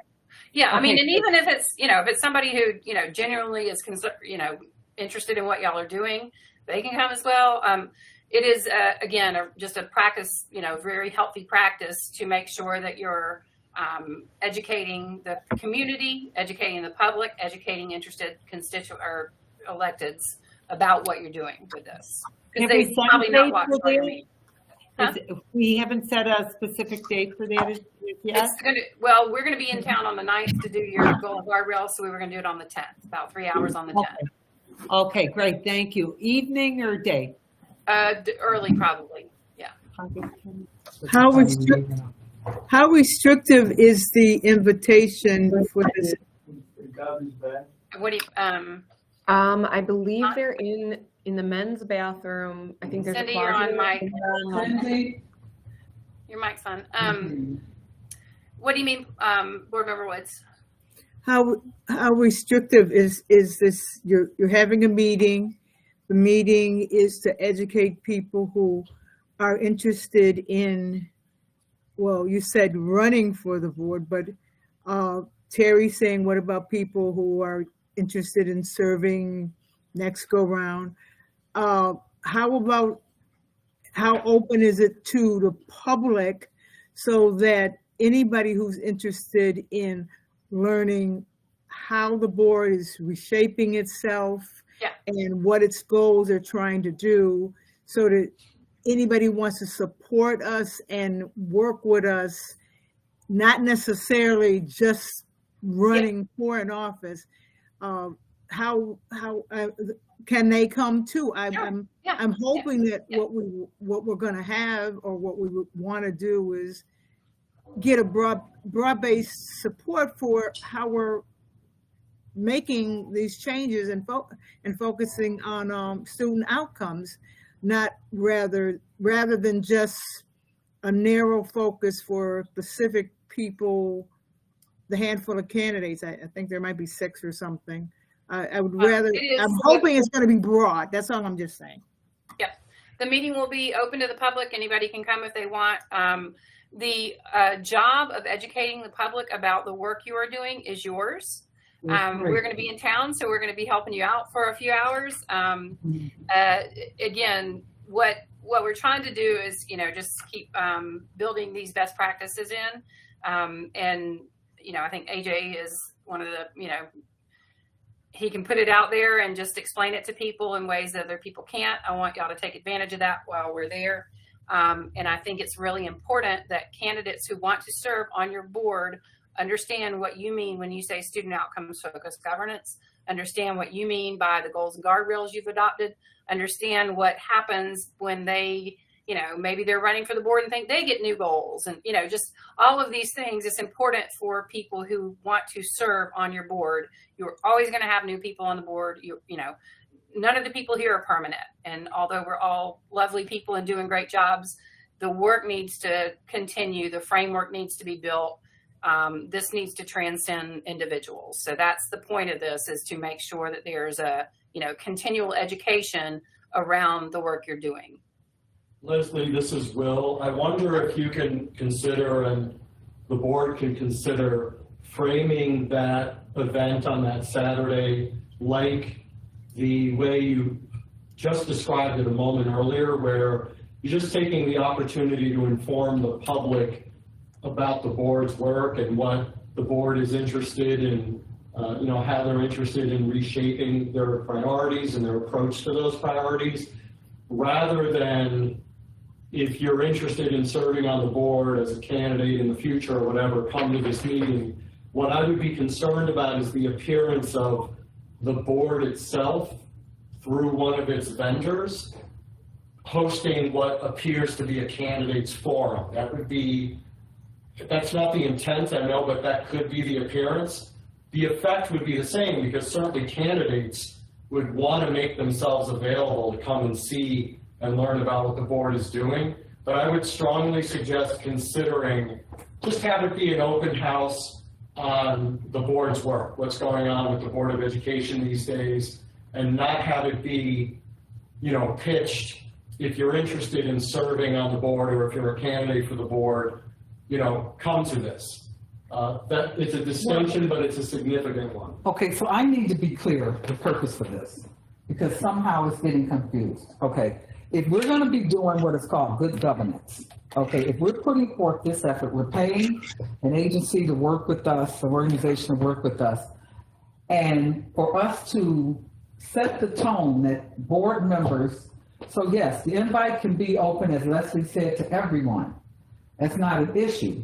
But the primary reason for this is to make sure that if this is what the board is committed to do, that you understand what's involved here. And that may mean that you're going to read the book before if you get elected, you might want to read the book or whatever. I don't know. But what I'm concerned about is that particularly as I see the sun setting in my own situation here, that this work starts being done and no one understands what's going on with it that recently signed up to become a board member.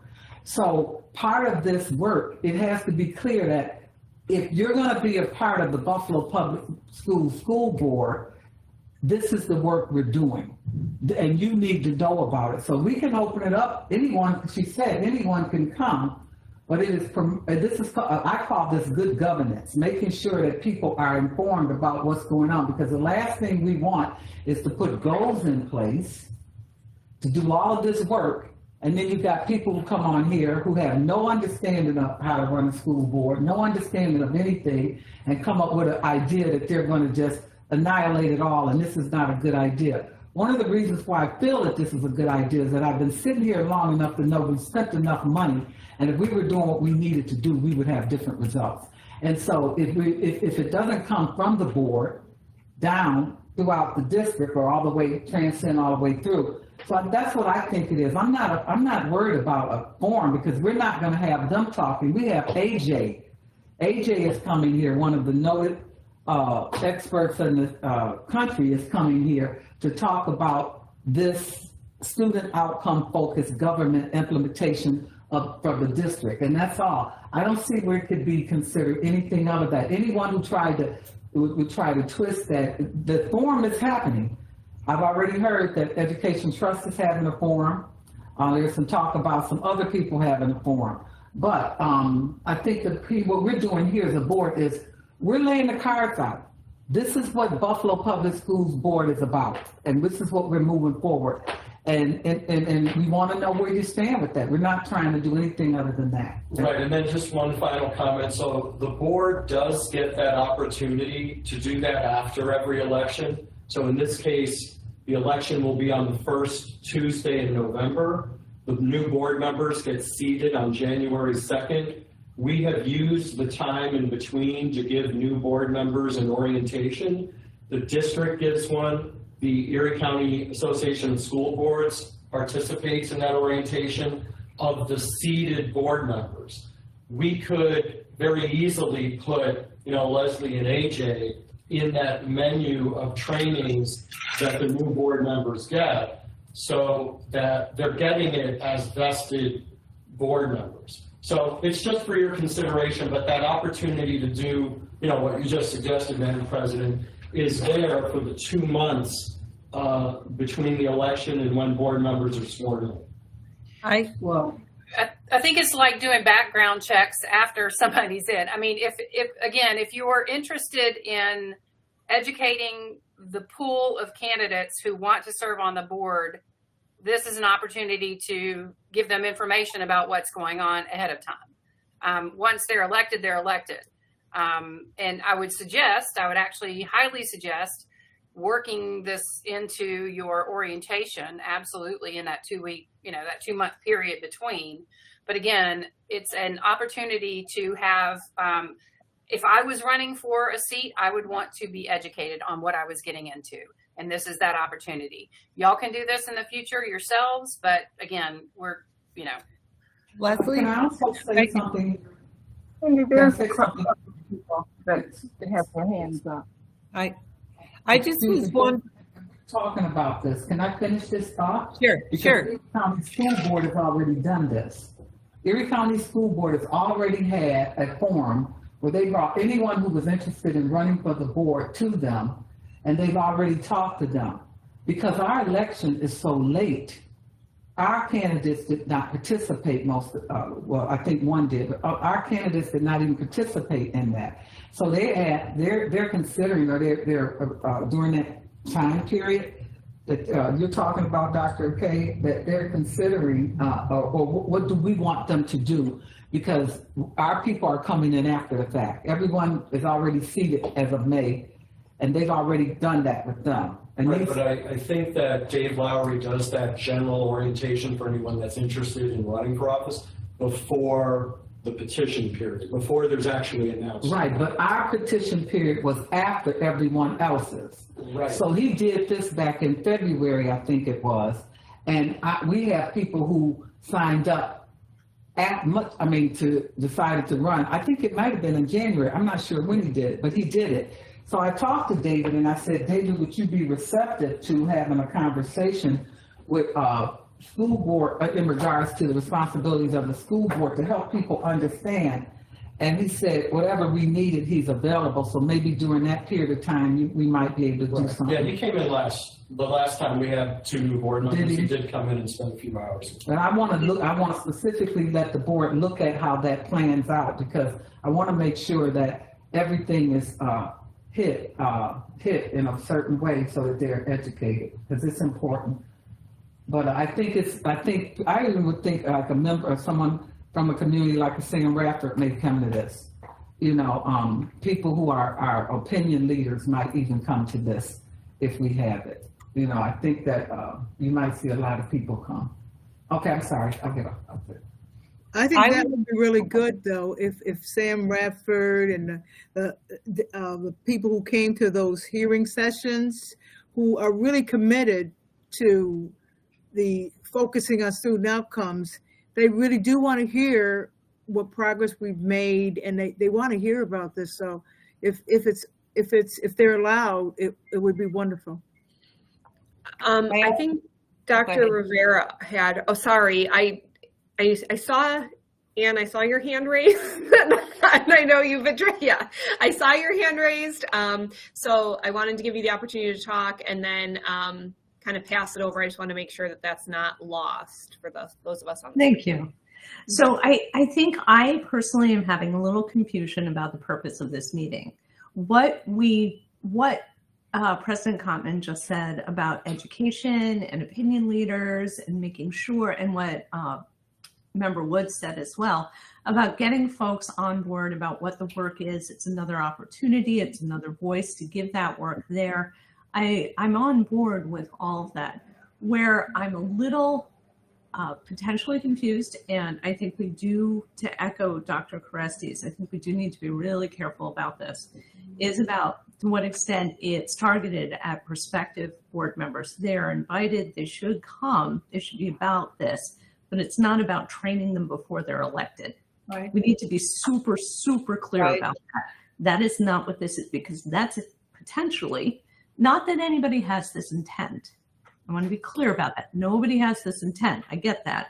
But we don't want to get into that space where it looks like we're influencing a free and fair election. We want to be sure that we shy away from that. So I think I endorse educational meeting. I think that's really a good thing. I think making sure that we invite segments of the community that are very invested in this work to have an additional informational session is really good. I want to be really careful about that one other piece. I never thought we would be influencing anyone by having AJ stand up and talk about this work that he's doing. No, but there's been in the not what you said, but in the conversation, I think there was a little confusion about it. So I think we need to be really clear about that.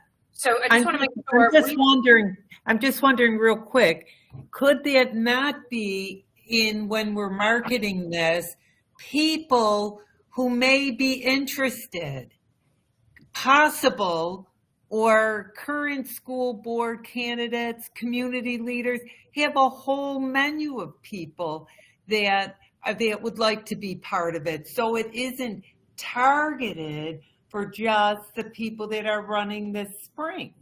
I think that when I was running and there was something for possible candidates, for me, not the forum to tell, to tell your thoughts were, but to learn something, I think that it's beneficial to the whole process. I don't think we're saying that we're training you, or I just think we're giving candidates and possible candidates and community leaders an opportunity to learn. An opportunity to learn is really a good thing. I want to reiterate that piece. But I think one of the things we do want to be really, really careful about is this idea, or even an appearance of an idea, that if you want to run for the school board, and if you are mid-running, in the middle of an election, running for the school board, you have to sit for this. We just want to make that really clear. And that's Okay. what I'm saying. It's fair. We It's need fair. to make that super clear, really, really It's clear. very, very fair. And I think that that point is well taken, that we're not saying this is the criteria.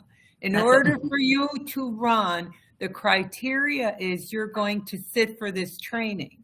No one is going to say that that's a criteria to run. No, it is up to you all. It is up to each of, I mean, y'all will have to solicit candidates. You're going to have to market. You're going to have to figure out how you're advertising this. That is up to you all. And I would recommend that we put all those thoughts together later. I recommend we don't solicit candidates, but we make it clear to people that this is an informational session. It will be. I take your point. How you get the word out to anybody who is interested in the work of the board. There it is. However y'all want to do that, let's do that so that it suits you all. We're going to be there. We're not putting it together. It's not ours to sell or, to promote or do anything with. That will totally be in yours. And I would just recommend that we, if y'all can do that, if you want to meet separately about doing that, let's do that. But I know you have another guest at 5:30, I think. Jen, did you have a point you wanted to make about this? The only point that I wanted to make and I think you're right, we should do this meeting at another time and spend a lot of time on, is the only part that's confusing here is we are supposed to be educating the public on what we're doing. The fact that we're taking this on, the fact that Buffalo Public Schools and the Board of Education are taking a new approach to good governance, we can say, this is what we're doing. There's an opportunity for you to meet and discuss with our trainers what it is that we're doing, and we're being transparent. We strongly suggest if you have ever had any intention or ever running, maybe come to this discussion that. The conversation around candidates and the fact that the term kept coming up is not where we're supposed to be. We're supposed to be educating the public at large. Right now, any candidate who is just that is strictly public at large. We are the Board of Education.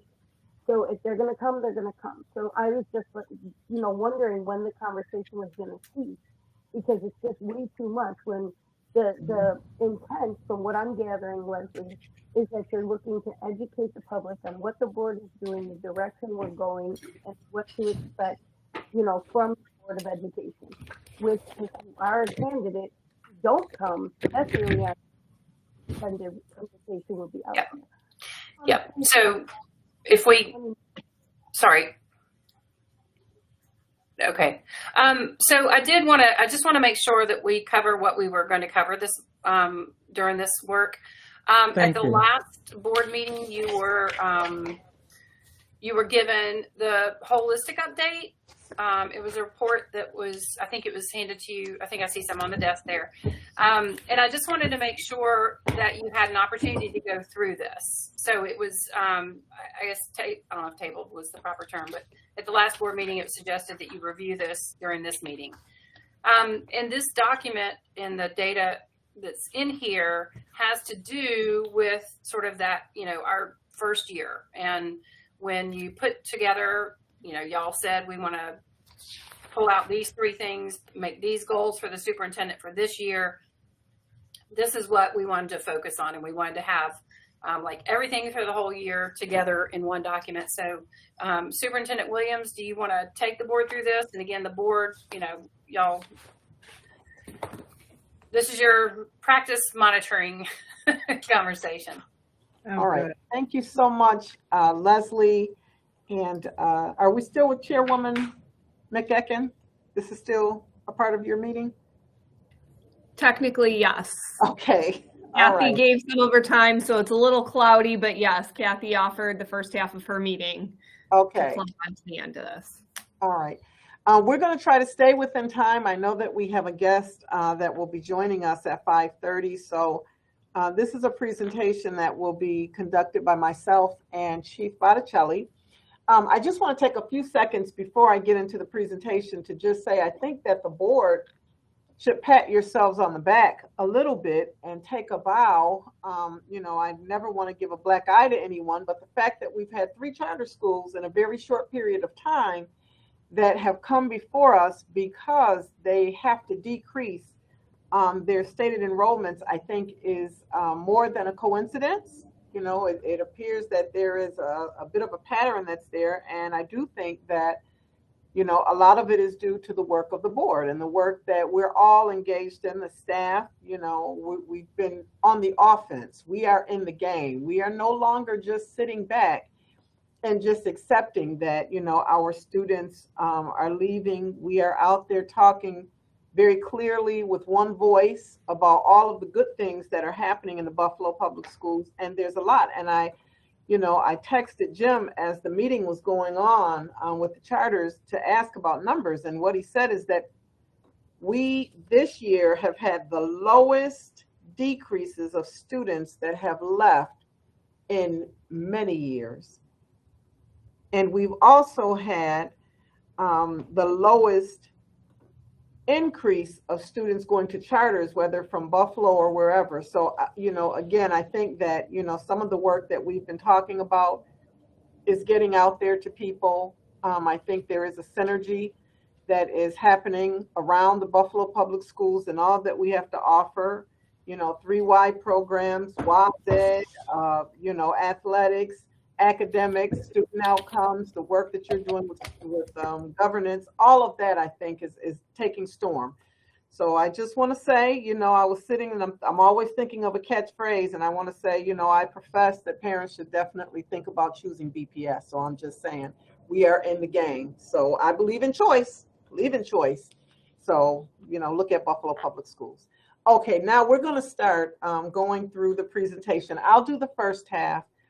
And when we get to about page 15, I'm going to let Chief Botticelli begin going through. I want to really give kudos to everyone on the work that we've been involved in this year on really focusing on these 3 goals, not letting anything else off the table. It doesn't mean that, we're not focused on our children increasing their student outcomes, but we have certainly been very, very focused, and we've focused all of our school principals, our teachers, our coaches, everyone, our community members, the media, everybody's been focused on these goals. And so I just want to give credence to that.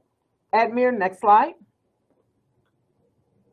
So for tonight, we're just going to give a very comprehensive overview. I believe it was about 6 weeks ago that Board Member McKecken and First Vice President Dr. Evans Brown asked about, kind of where are we in this work right now? I'm looking for kind of a high-level overview of where we are. And so that was the impetus for putting together the presentation. So we're going to discuss today where we were. We have to understand, where we were, how we got to where we are, and certainly where we believe we're going this year. There are really 2 words that I want you to think about over and over as you're listening to myself and to Chief Botticelli. And those 2 words are focused and strategic. We have been both this year. Admir, next slide. So in the words of our late, great, and beloved Kobe Bryant, when he talked about goals, he said that, we know what we want to accomplish, and we're putting in the work, and we're trusting it. And that has really been the framework for what has happened this year. We know what we want to accomplish. We want to increase student outcomes for all of our children, whether they are students who have been classified with disabilities, whether they are economically disadvantaged, whether they are ELL students, whether they are gifted and talented students, whether they're homeless. We know what it is we want, and that is that we want to increase the student outcomes for all of our children. And we've been very focused and very strategic about putting in the work to help that to happen. And we are trusting that it will begin to happen. So I wanted to just start with something that is in our book that was written by A.J. Crabille. And he talks about SMART goals. And when we're talking about SMART goals, just to remind everyone, because we use acronyms all the time, but there may be folks listening that don't, you know, we're talking about specific goals that are clear and well-defined. They're measurable, meaning that we're tracking the goals. They're achievable, meaning that they're realistic. Relevant, so they're aligning with our values, the values that we have in this district and the mission that we have in this district. And then they're timely. So there's a certain time frame that we want to meet these goals. But what AJ says is goals reflect the community's vision for what students should know and be able to do. So on our next slide, I'm just reminding everyone what the goals were. They're SMART goals, and it really, as you heard Leslie say earlier, it has been a year of learning, not only for the board, for all of us as we're going through this process. So the first goal that we set was that the percentage of BPS third grade economically disadvantaged students who would be proficient in reading as measured by the end of the year DIBELS assessment would increase from 33%, which is where our students ended up last year, who were third graders who were economically disadvantaged, to 39% by this June. That's a big jump. That's a very big jump. The second goal was that the percentage of BPS, again, third grade economically disadvantaged students who will be proficient in math, as is measured by the end of the year iReady assessment, would increase from 13.3%. I think we were all shocked when we saw 13.3%. You know, that's not a lot to be excited about. And we certainly want to see that increase, but we have to remember, according to SMART goals, be realistic with how that happens. And so we want to see that increase to 15.9% by this June.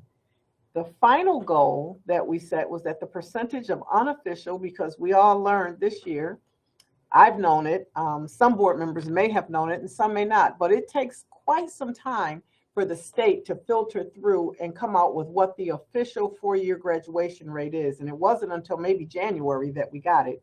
So, you know, we're always almost, you know, right on target with what it is. But the unofficial four-year graduation cohort students who complete state and district graduation requirements, which are one and of the same, will remain consistent from 75.7%, which is what we had in June of 2023, not 2021, but that it would stay the same for this year. And that's going to be a huge challenge because there were certain things that students were able to be afforded last year and certainly the year before that this year they will not. So when we look at these goals, you know, we know that we could have just set goals in September and hoped that we would get there in June. But it's important that, you know, we're measuring constantly throughout the years so that it gives us kind of a prediction of if we're likely to hit those goals. And those are called interim assessments on what's happening all throughout the year. So for DIBELS and iReady, the interim assessments that are used that are the biggest predictors, we could have looked at grades, but that wouldn't necessarily measure the same skills that the children are learning and are being tested on for iReady and DIBELS. So it really is those middle of the year assessments for DIBELS, middle of the year for iReady, and then the end of the year assessment. And with respect to the graduation cohort, Regents exams are offered 3 times a year. And so we know in June, that's the big time because that's when graduations happen. But our students also are able to go to summer school and recapture some credits in August. Regents exams are offered. And then again in January, there are mid-year Regents. And so those were the interims that we used to see if we were moving towards the targets that we set. And so it was probably about 2 months ago that Leslie convened a meeting for myself and I believe Dr. Bullock and Dr. Samolsky-Peters with Executive Director Ray Hart, who leads the Council of Great City Schools. And he shared in that meeting that goals typically take a couple of years to meet, because what I heard Leslie say tonight is that, yes, you set your goals, but the first year is really getting the framework solid. It's getting the foundation solid to make sure that you have the right interims, You've got systems in place to measure it, to, report out on it, modify it, do what you have to do before you just jump in and start, setting the goals. This was a year of learning. I'm still very optimistic that we're going to meet at least goals 1 and 2, hopefully goal 3. But, he was very clear that it usually takes a couple of years to meet a goal. And so as the board is considering setting goals for me, I would say that we would set a goal if we're going to stick with 3rd graders, if that's what the data shares and we're sticking with 3rd graders, that we begin to look at kindergartners or 1st graders and where we want them to progress up to in 2 or 3 years to hit that target for 3rd grade, instead of just starting in September with 3rd graders and hoping that by June we get to where we want to be. Next slide. So now it's time for us to just begin to take a stroll over this last year and all that we have experienced this last year, and to take a look at, where we're going, focused and strategic. Next slide.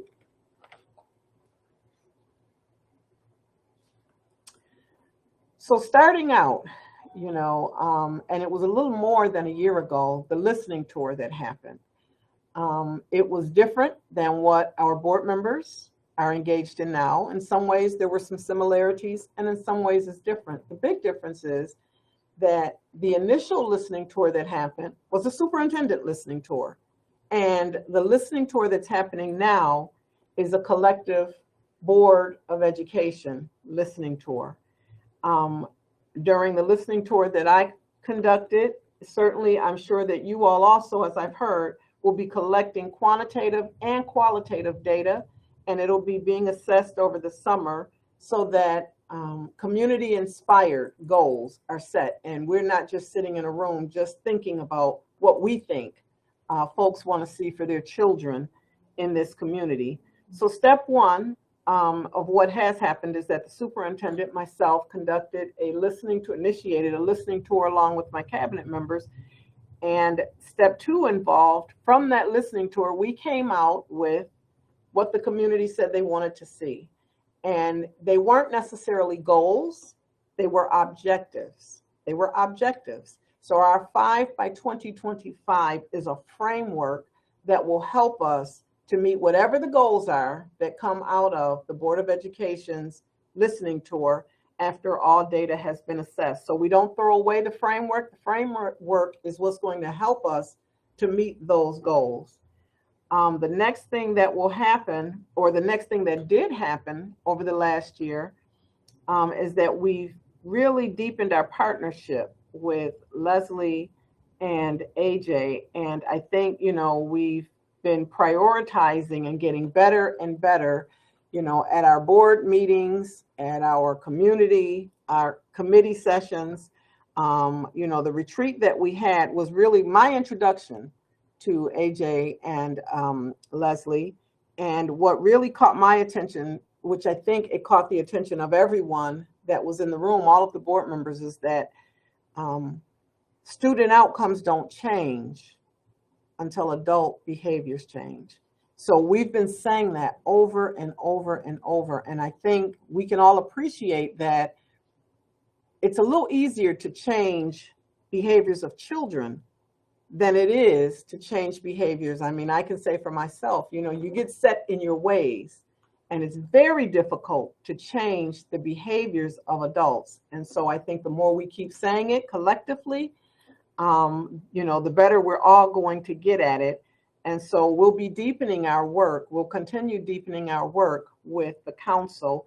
But over this last year, I do believe that we certainly have begun to understand one another better. We've had the opportunity to look at some other districts and see, how they've begun to see some increases in their student outcomes and some of the changes that they've had to make. And changes are very, very hard.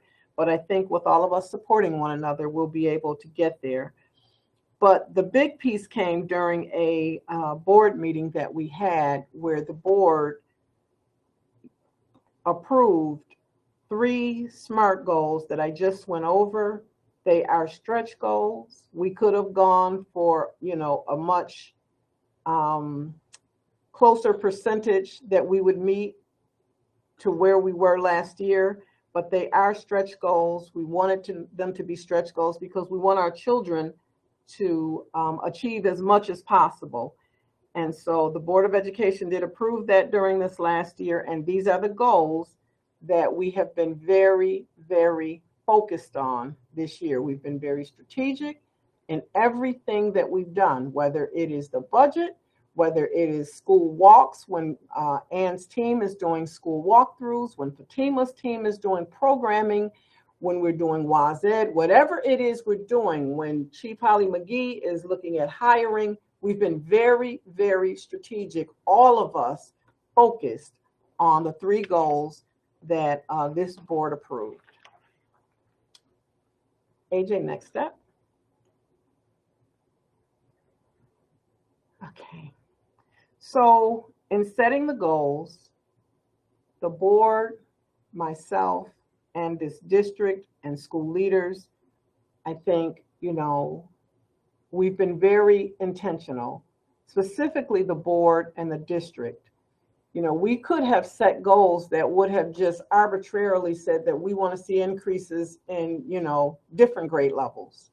But we were very, very focused in saying, let's focus on one grade level and one population of children that we're going to keep measurement on. And so we focused on 3rd grade. And that's because there is exhaustive research out there that talks about 3rd graders learning and their reading and how that impacts them for the rest of their life.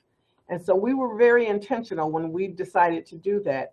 One thing I would say that, if this board is interested in doing when we're looking at economically disadvantaged children and meeting with Ray Hart, what we discussed is that economically disadvantaged is not just one pocket of children. It's very, very different for families that may make $10,000 or less than families that make $30,000 or less. So there are different levels of being economically disadvantaged, and this board may elect, depending on what the data shows and who it is the board has met with, to teasing some of that out to get even more focused.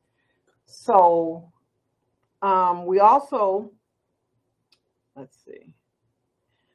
we also focused on ensuring that, the disadvantaged students, economically disadvantaged students, would be the priority, because what equity-focused mindsets look at is that if we're meeting the needs of the students that have the least resources, not opportunities for success, but just the least ability to access resources because they are full of potential. But if we focus on that group and getting them what they need, then we know that all other students will also get their needs met. So we focused on 3rd graders for 2 of the goals, very intentionally. And we also focused on the economically disadvantaged students based on the research and getting all students what they need. Next slide.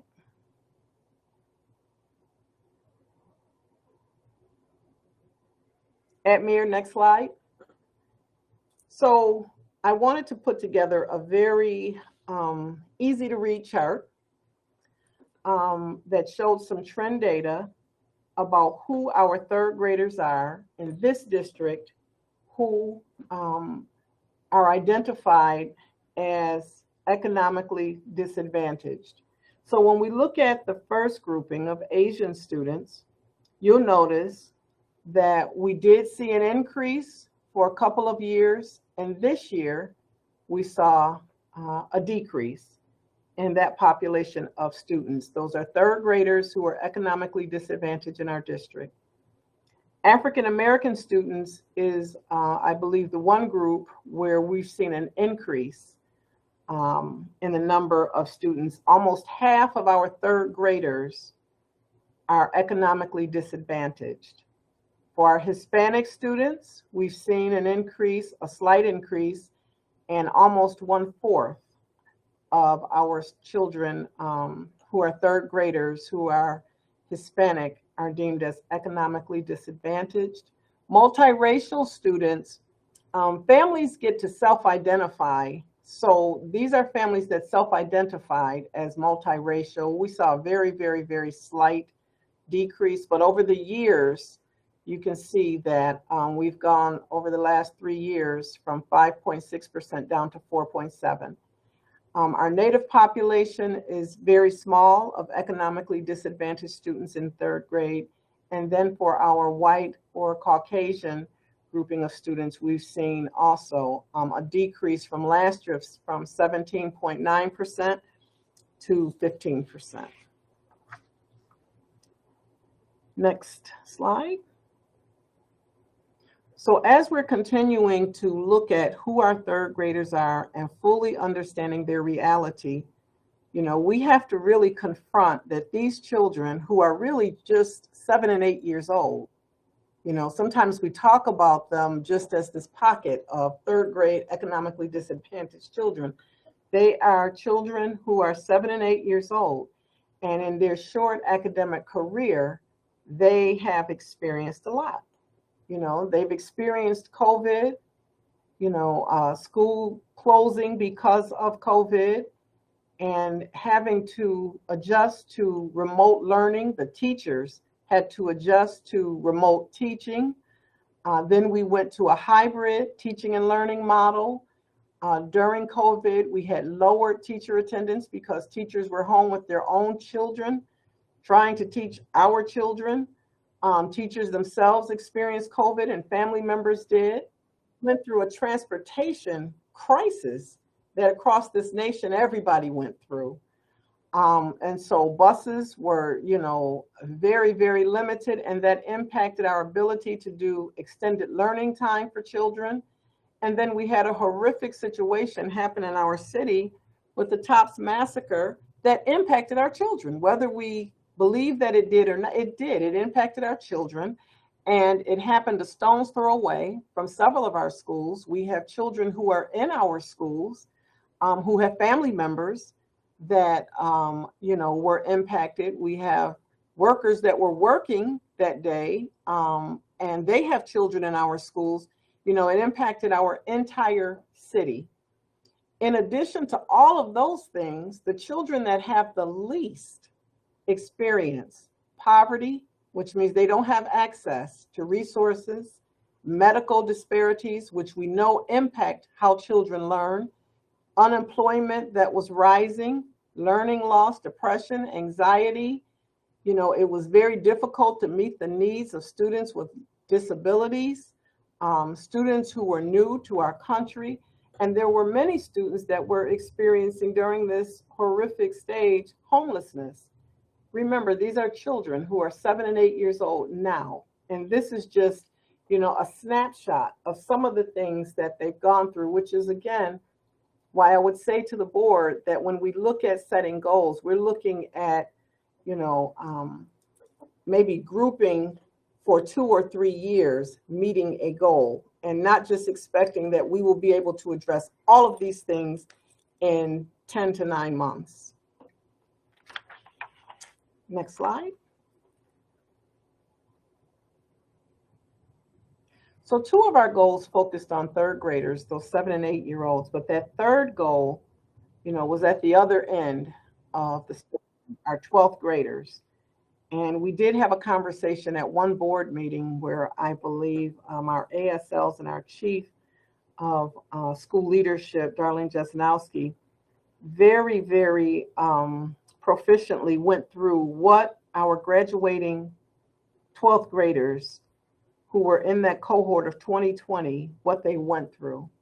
And it was just as dramatic for them as it was for our 3rd graders. And I won't go through all of these things again, but I will say that, you know, our 12th graders do not have the benefit of the Regents exam waivers that students prior to them had, and yet their 9th grade and 10th grade years were drastically interrupted. Attendance for our 12th graders, being quite honest with you, has always been a challenge. This is my 34th year, and it's not new to Buffalo schools. Why? A little bit of it is senioritis. I mean, you know, you become a senior and you think you're already graduated. So that's a little bit of it. Some of our seniors are working. It is an issue. I have researched it quite a bit, and it's an issue not only locally, but statewide, as well as nationally. And I know that one of our board members, Board Member Shuda, has led a high school. I'm sure that, you know, she would attest to it too. It's something that, you know, school districts across this country struggle with 12th grade students. So it still continues to be an issue in our district. Next slide.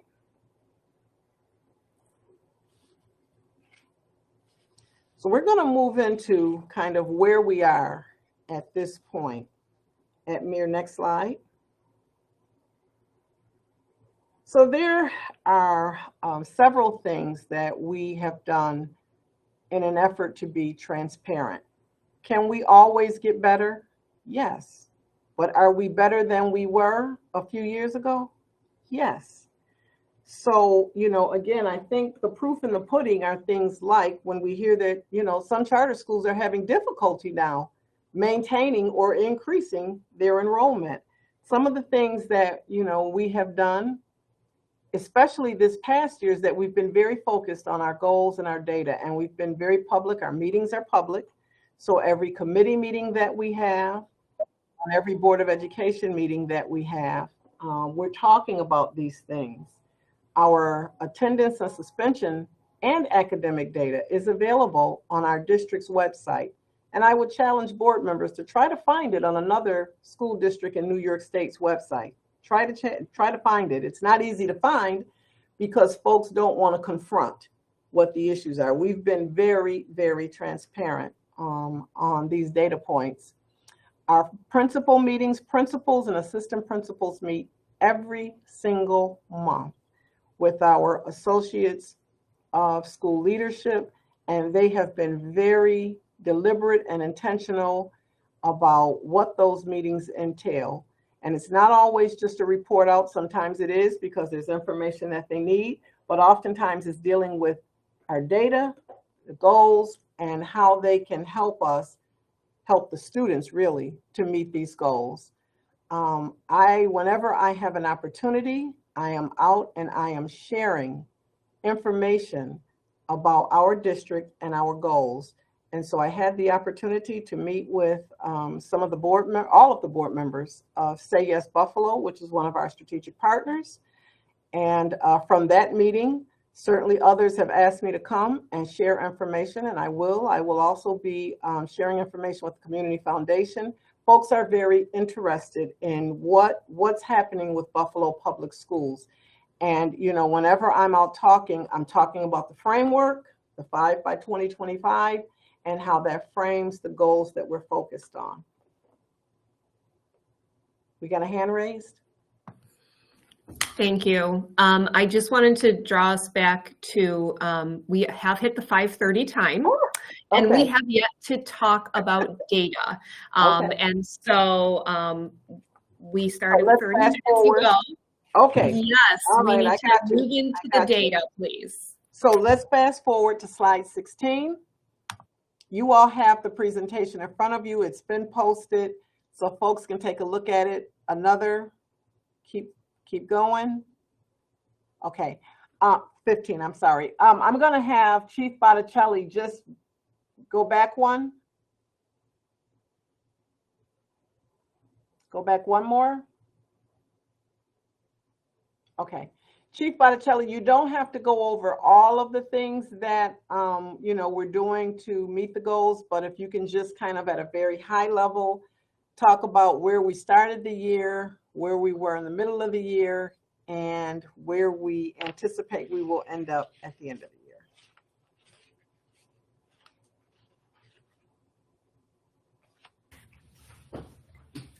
Good afternoon, everyone. I will be brief. I know that you hear me talk all the time, but there are a lot of great things going on at BPS. So it's exciting for me just to be able to share a few key highlights from where we are in terms of our 3 goals. So right now in reading, we've shared the middle of the year data with you. So you had that at a previous presentation. We're in the middle of testing for our end of year data.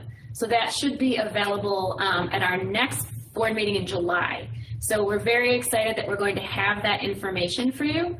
But right now, the kids are actually taking the assessments. And I'm sure you realize that our Regents exams start on the 14th.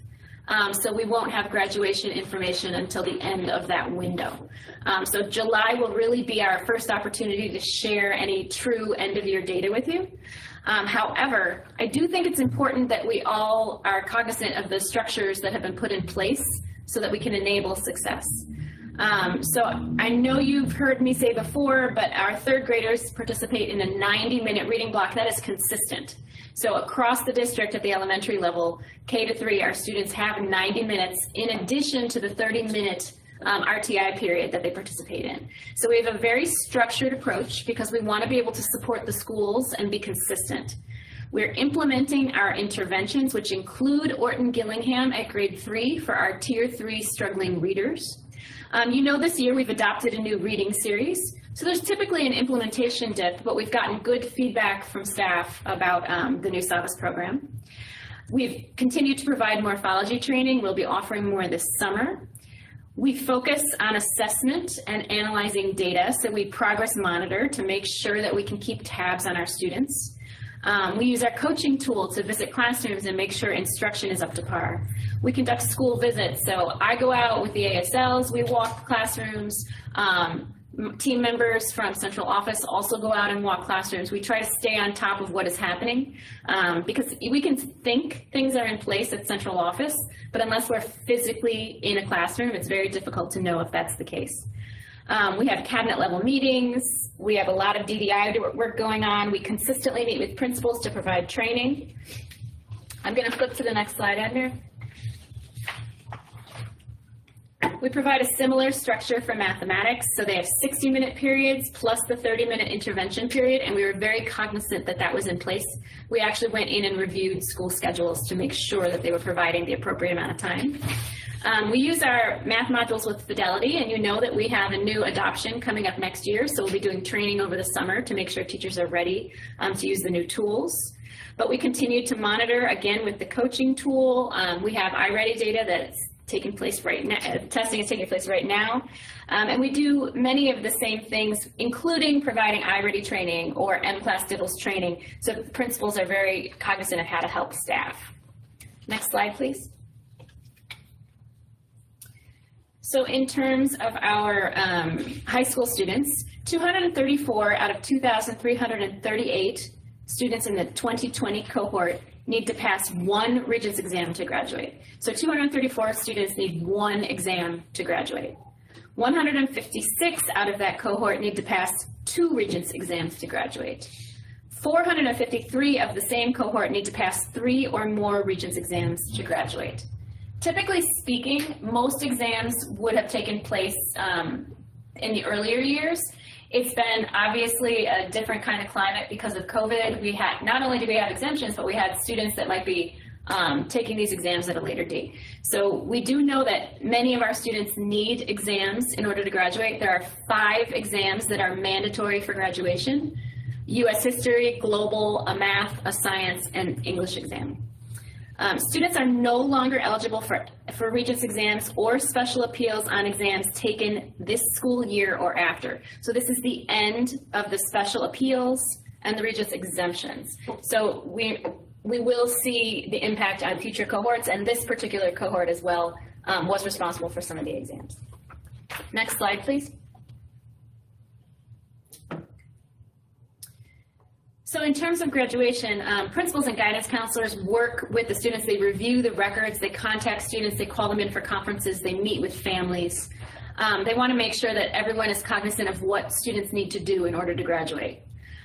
They notify them if they're in danger of not graduating. They monitor classrooms. Again, central office comes out to help support that effort. There are cabinet level meetings to review that data. We have the data dashboard, and we've trained principals many times on how to use the data dashboard to access their student data.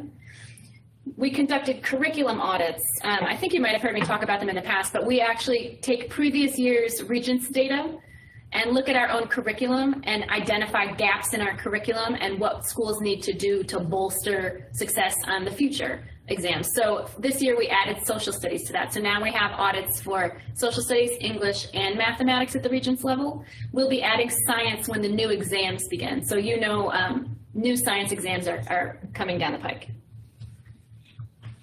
Next slide, please. Actually, 2 slides, Edna. One more. Admir, one more slide, please. Thank you. So we try to be very strategic. In February, I met with the principals and we talked about what needed to happen structurally in terms of professional development and in terms of assessment and instruction and monitoring at the school level. So they all identified targeted students to support towards the second semester. We always make sure that key supports like counseling, attendance, etc., are supported budget-wise. We've held bilingual consortium meetings with administrators and staff just to make sure that the bilingual schools have their programs in place. We've trained ENL teachers to support students using Orton-Gillingham and morphology interventions. We continue to progress monitor. In the future, we want to make sure that we're including parents as much as possible in this process. So teacher-centered courses, parent-centered courses are an opportunity. At the school level, we can continue to provide Title I nights and other opportunities to bring parents in and make sure they know how to support their students. Next slide, please. We continue to provide other interventions. The ASLs continue to meet with principals. The attendance teachers have been providing very targeted support to students who are struggling with attendance, and they actually make calls. Once a month they get together on the weekend and actually make calls home to families trying to find students who have been struggling with attendance. We ensure grade level meetings are focused on data.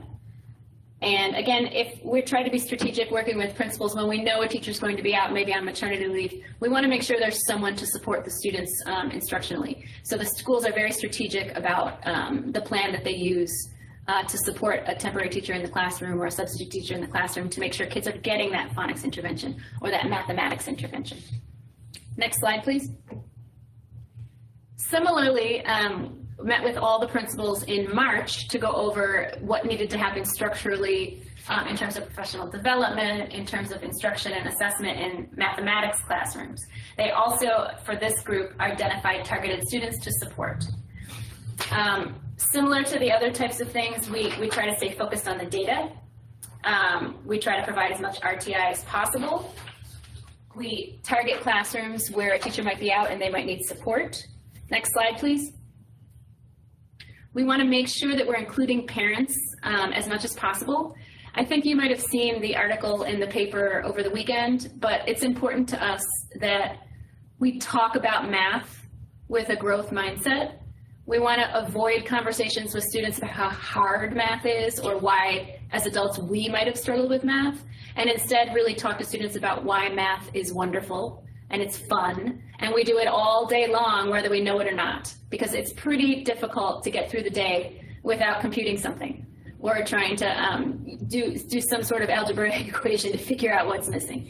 So we want to make sure that our parents are talking to kids like that, our teachers are talking to kids like that, that we are constantly talking about math. So First in Math is one of the tools that we use. It's gamified because the kids think they're having fun, they don't realize they're learning.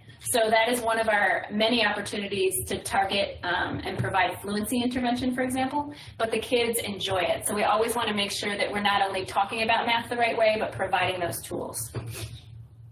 We also provide other supports in the classroom. Next slide, please. And then we provided some additional opportunities for our upperclassmen this year. So we provided 2 days of Regents prep. One is actually taking place this Saturday. So identified students at the high school level were invited to come and work with teachers to prepare them for the Regents exams they'll be taking in a few days. So it was an opportunity for kids to just get that little bit of an extra push and be successful on their Regents exams. We always offer online and credit recovery programs to students so they can recoup the missing credits. We want to make sure specifically that we're targeting our seniors so they can get over that finish line. We have a lot of tools like IXL and Castle Learning that help students prepare. Again, we have the curriculum audits, and we want to make sure teachers use that information to prepare their students. So for example, we worked with U.S. history, social studies teachers recently to use that curriculum data and then create practice opportunities for students in the classroom. We continue to support teachers, we continue to walk classrooms, we continue to ensure that they are providing culturally and linguistically responsive teaching practices in the classroom. That will stay a focus because we know how fundamental that is to student success. So I know I went very quickly, but I appreciate your time, and I'm looking forward to coming back and sharing the hard numbers with you. Thank you.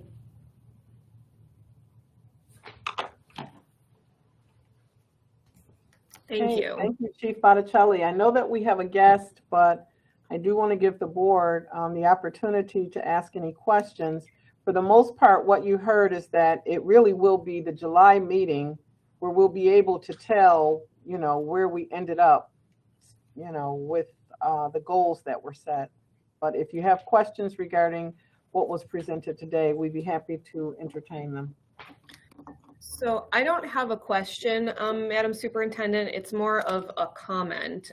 We just spent 42 minutes and slide 15, 16, and 17 had the data. We never actually spoke the data out loud.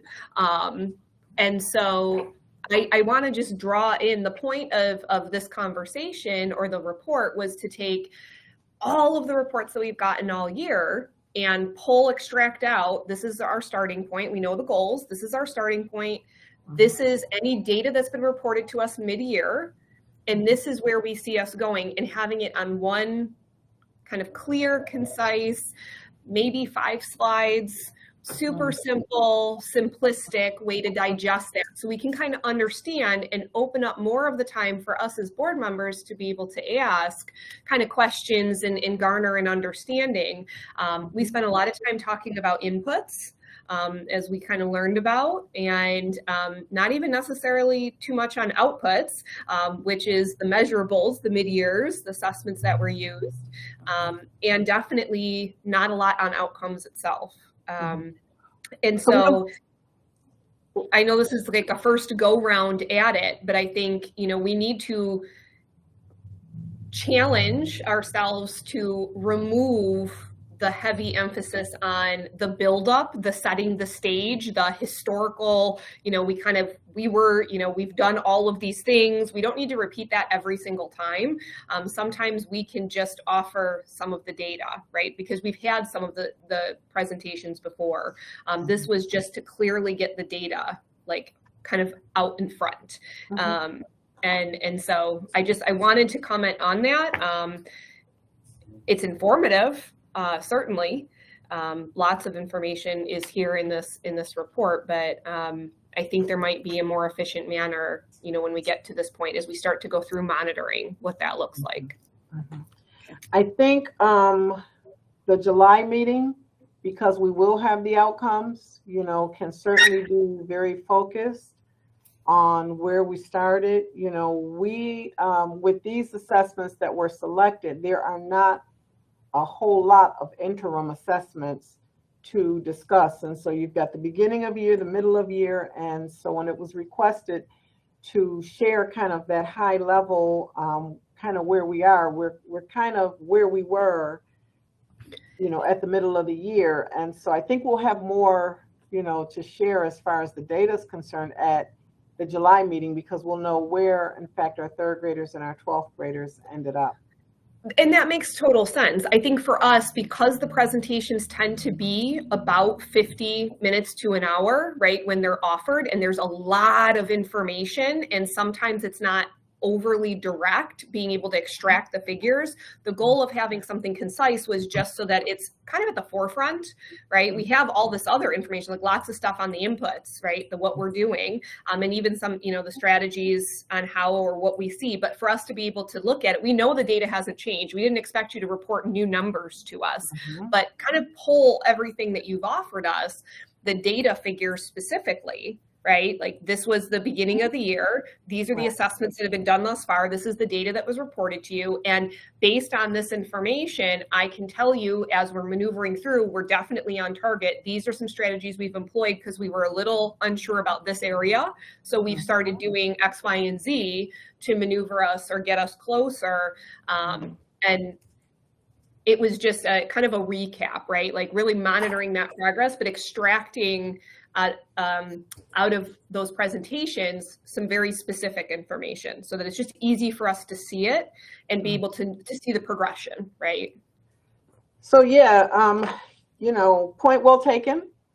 You know, it's a lot that we've done this year.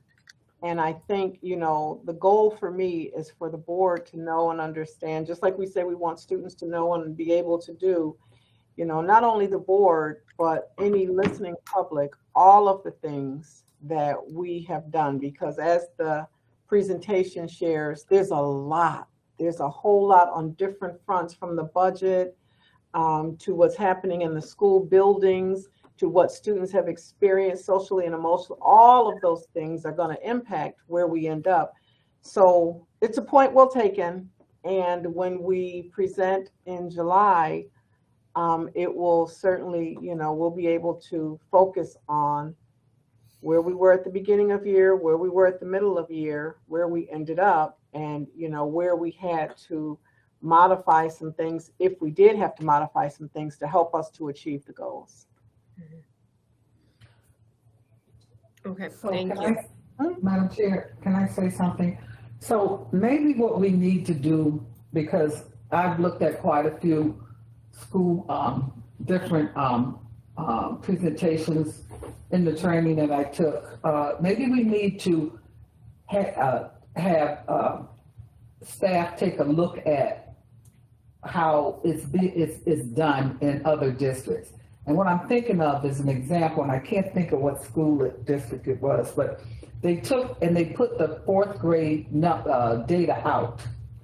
They showed what the fourth grade data was specifically, and they had it by schools. And what they had done is they had identified the schools that were struggling the most. And they showed the board in the next presentation how those schools moved to the next level within a short period of time because of the inputs that, or the outputs, I should say, the outputs that were put in place, because this was really a lot about that. And you were able to see the progress for the ones that were pulling down the numbers. And I think, I believe over the years, the visits that the most productive visits that I've ever taken in a school were the ones who had the data outlined. You walk in, you see the classroom, the teacher. This month we're targeting these 5 students, and then you go to next month and you see that these 5 students have moved up this way. Now we're only targeting 2 students or whatever. So I think we need to take a look at how the districts that have been doing this for a while are doing it, because it's really pretty neat. It's not a lot. It's just pretty neat showing how the growth is happening. And I don't know how that actually, but I think if we could take a look at a couple of other school districts. I'm trying to think of the one I'm really thinking of. I hate to put the name out because I'm not sure of it right now, but I can remember seeing how the fourth grade numbers were being presented to the board over the years, and how the progress moved, okay, and how the bottom group of students, how they moved up. So I think we need to start looking at that, and I think because the iReady data is only gonna be out there 3 times a year, but the work that's being done in the school to show that the kids are moving. So let's take a look at an example of a school district, I think, and just that portion of their clip to show how the superintendent presents that information and how they show that it moved. Now, I don't know, I think it was a large school district, the one I'm really thinking about. I've got to go back over my minutes. I don't know if I'm thinking in the back of my mind, it might have been Dallas, or it may have been another district. But I do remember seeing that you could see the growth that was happening in the individual buildings based on the work. But I don't know what tools they were using, but I just think that what I don't want to have is superintendent nor staff doing work over and over and over again. If you present it once to us, then consider it done. And then we can move forward and start doing that. But I think we need to look at, moving forward, how do we want this reported? Because I don't want to just see that we went up 2 points. I want to see where those 2 points happened. What group of students, how did it happen? How did you get at this school that up 4 points? Because the reason for that is the best practices can be replicated. So if you're doing that in each individual building, are you doing it when you get together collectively? Do you understand what I'm saying? So if you're doing it, then it's already out there, but I'm not trying to tell you how to do it. I'm just saying I saw one that was really good and I really liked it. So we do those kinds of things. As we're meeting as the data team, that's exactly what we do. We drill down to identify 3 to 4 students at every school, and certainly the way that things are being implemented in bilingual schools may be a little different than the way that things are being implemented in another school because of the needs of the children. So we do get to that level of specificity, looking at every single school and who are the students that are struggling the most. What do we need to do to help, whether it's instructionally, looking at attendance, looking at, are these students suspended? Are they home? How can we get in holistically and work with the students that need the most? So we certainly do that. And I know at principal meetings, they do, there are opportunities for principals to do best practice presentations where we're seeing great, monumental growth. They come in and they do present to colleagues. So we do that. That might be more meaningful to the board in the future. I think that might be more of a direction, because that's what I saw. And I want to think it was a Dallas meeting that I watched, and it seemed like something with an M in my mind, but I can't remember what it was. But anyway, I just think that that helps because you guys did a lot of work to pull this together. And once you tell me once, I pretty much, once I read it, hear it, I pretty much know it. That's how I've always learned. And so I don't want you, doing all that extra work, because we know the work is being done. And you did that, Chief Bettelli, you did that at the beginning of the year. You gave us a lot of information of things that were being done. It's good to see that you're doing it. But I don't want you guys spending a lot of your time or the board's time, and like, we want to make sure moving forward that we are looking at the data trends more so, and making sure you're moving them up or whatever. I don't, if you're going to give us something, show us that, that you're working. I don't know. We'll talk about it. But I think once we get that example of a school board that's doing it, I think we'll know what we're doing, and we'll get it, because I don't want you spending all your time and efforts to, but I believe, I already know this work is being done. We just got to see it. And I just want to make sure, for my definition, in the schools where the kids are the ones who we're targeting, those kids, that we're moving those kids. That's what I want to see. Okay, I don't want to see the growth happening up top and not happening down here. So for us, we're targeting the free and reduced lunch students, then those are the ones we want to focus in on. That's what we want to see the growth in.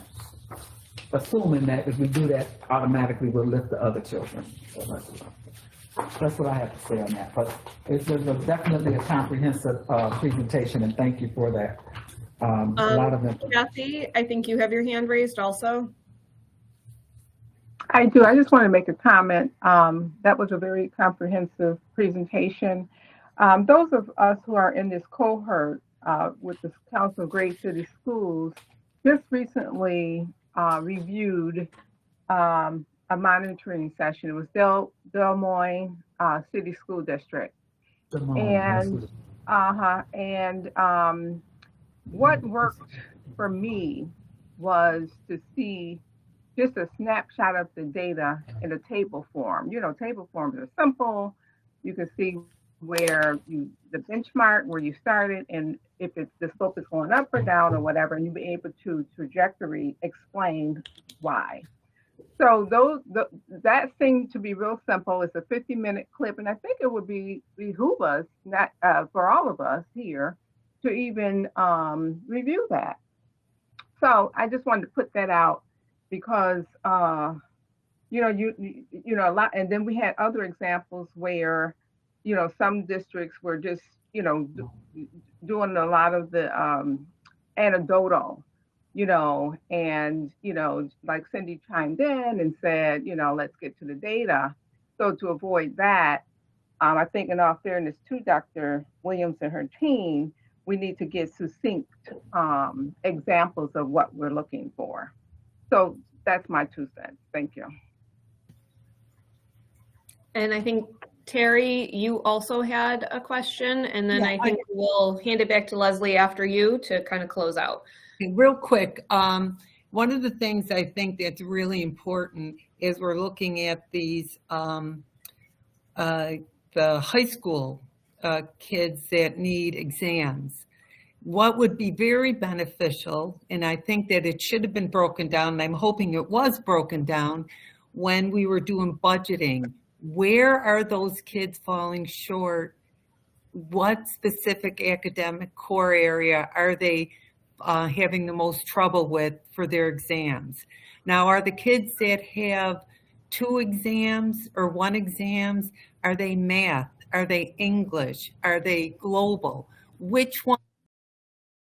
Conversation tomorrow with Dr. Williams about, I'm like really concerned that we're cutting 10 qualified math teachers when we have kids in this district that are struggling so hard, so difficult with math after losing 3 or 4 years of math. So that's my big concern. What exams are our kids falling short on, and how did we adapt that into our budget planning? But I know we're running late over, and so I'll keep my comments and we'll talk tomorrow. Thanks. Thank you, Terry. Leslie, if you just want to say a few words to close us out, and then. Yeah, I just want to say, like, don't get too, frustrated about what's happening right now. We have a plan. It requires you all doing the work to clarify the goals, and when we begin getting those in place, we will have monitoring reports. Those reports will work with the administration to get those very succinct and on point in terms of the data that you've agreed to. So there's a lot of guidance that we have for you around how to effectively play your role in those monitoring conversations that we will offer as well. So again, and I look forward, I think, if y'all in the July meeting, and just making sure that if that report is data forward, that it also is, provided ahead of time so the board can look at it, maybe ask some questions ahead of time if they have them, so that your focus of your time when you're together during these meetings is really pointed around what the outcomes are for students and what the strategies, like conversations around that. And to Terry's point, if there are big asks or big moves that need to be made in terms of, budget or whatnot, that there's time and space for considering all of that. So, all right. Thank you so much, Leslie. And I am going to go ahead and just close out for the sake of time because we are well over. Or Kathy, I don't know if you have to do that because we spilled over into yours. I'm not really sure how this works at this moment. That's okay. I'll just take the torch. Thank you, Board Member McCutcheon. Awesome. So we're now we have a guest that has been invited because it's that time of year for the superintendent's evaluation. And, from recall, we had used the same tool last year. We're going to use it this year only because, as Leslie said, we're in a practice mode at this time, meaning that we have not gotten to the point of the monitoring and the, ongoing monitoring throughout the year for the superintendent. But more importantly, it's not evaluations are not a gotcha moment. It's a tool for all of us. The board, we need to do our continuous evaluations. We expect, teachers to do, you know, uh, types of evaluations and principles. So it's all together. It's from the boardroom to the classroom. And that's what we're learning, in this cohort.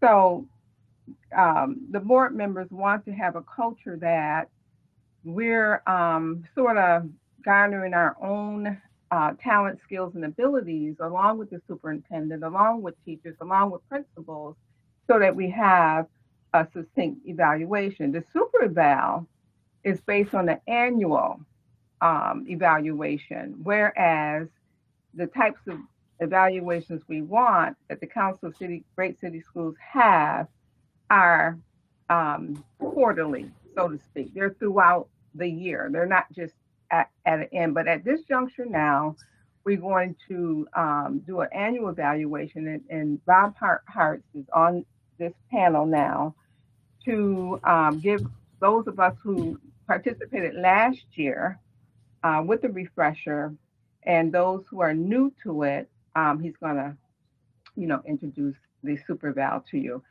Dr. Williams, did you have anything to say before Bob Hartz come on?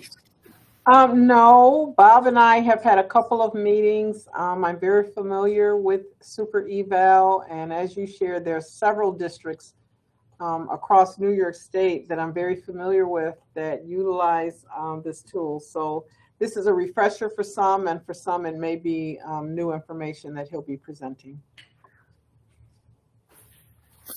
Well, thank you very much. Oh, sorry, Dr. Evans-Brown. No, I was going to say, you go at it, Mr. Hartz. Well, thank you very much. Sure. And thank you very much for your time. Just so I'm respectful of your time, how much time do I have to present? How much time do you need? I could get through it pretty quickly, and get the points across. So 15, Okay. 20, is that good? 15, Yep. 20 minutes? Okay. Mm-hmm. So, well, good evening, Honorable Board of Education members of the Buffalo City Schools, Dr. Williams. First and foremost, thank you very much for your business and support. For those of you who don't know, we did spin out of the University of Buffalo. We were incubated at the Center of Applied Technologies and Education back in 2007 with a curriculum management platform. Super eval was developed in 2015 after going to a New York State Council of School Superintendents Conference. The General Counsel, Jazz Convoy, put together a committee of superintendents, board members, educational law attorneys. They developed a rubric that outlines professional practices of highly effective superintendents, and they encouraged a self-reflective, evidence-based process. Problem was, superintendents were collecting evidence in 3-ring binders. Then they would have to make copies for each of you as board members. Then as board members, you would have to leaf through those 3-ring binders. Someone would have to collate all of those comments, contextualize those comments, average all of the ratings. And it was such a rigmarole that the process never crossed the finish line or got started in the first place. So being an educational technology company, we saw the opportunity to streamline this process, make it easier for for the superintendent to upload evidence to help inform you as board members how they're meeting their goals. Let's face it, you do have lives outside of being board members, although at times you probably don't think so. But makes it easier for you to partake in the process, offer feedback to the superintendent. With one click of the button, it creates a proposed final evaluation in which you can make edits, and the process leads to deeper, richer, more meaningful conversations around district goals. And so, Dr. Evans-Brown, I don't know if you knew this, but you actually can evaluate quarterly throughout the year in super eval. It is an ongoing process. Dr. Williams has the ability to upload reflection notes and comments throughout the course of the year. Dr. Williams can also use this, with her leadership team. In fact, we have it from the board self-evaluation all the way down to directors, supervisors, principals, assistant principals, and support staff. So it really is the only evaluation platform that covers the entire leadership team. So with that, I'm going to jump into a demo version. I'm going to start where you as board members come into the process. If you do have any questions, please go ahead and shout them out, if you will. We should be able to get through this rather quickly. So with that, I am going to share my entire screen. Oh, let me see, 1 second here.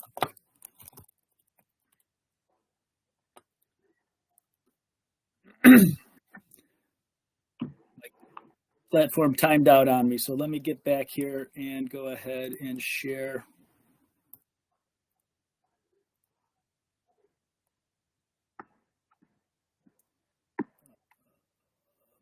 Okay, so this is when you log into Super Eval, this is the main screen. This is our demo district, Galewood Central Schools. This is a fictitious board president. To the left, obviously your name, Buffalo City Schools would be up here, the school year 23-24. If you use the platform year after year, this becomes a drop down of school years. So if you ever have to reference a previous year's evaluation, you can do so with a drop down. You wouldn't have to go to a district clerk's office and pull a paper file.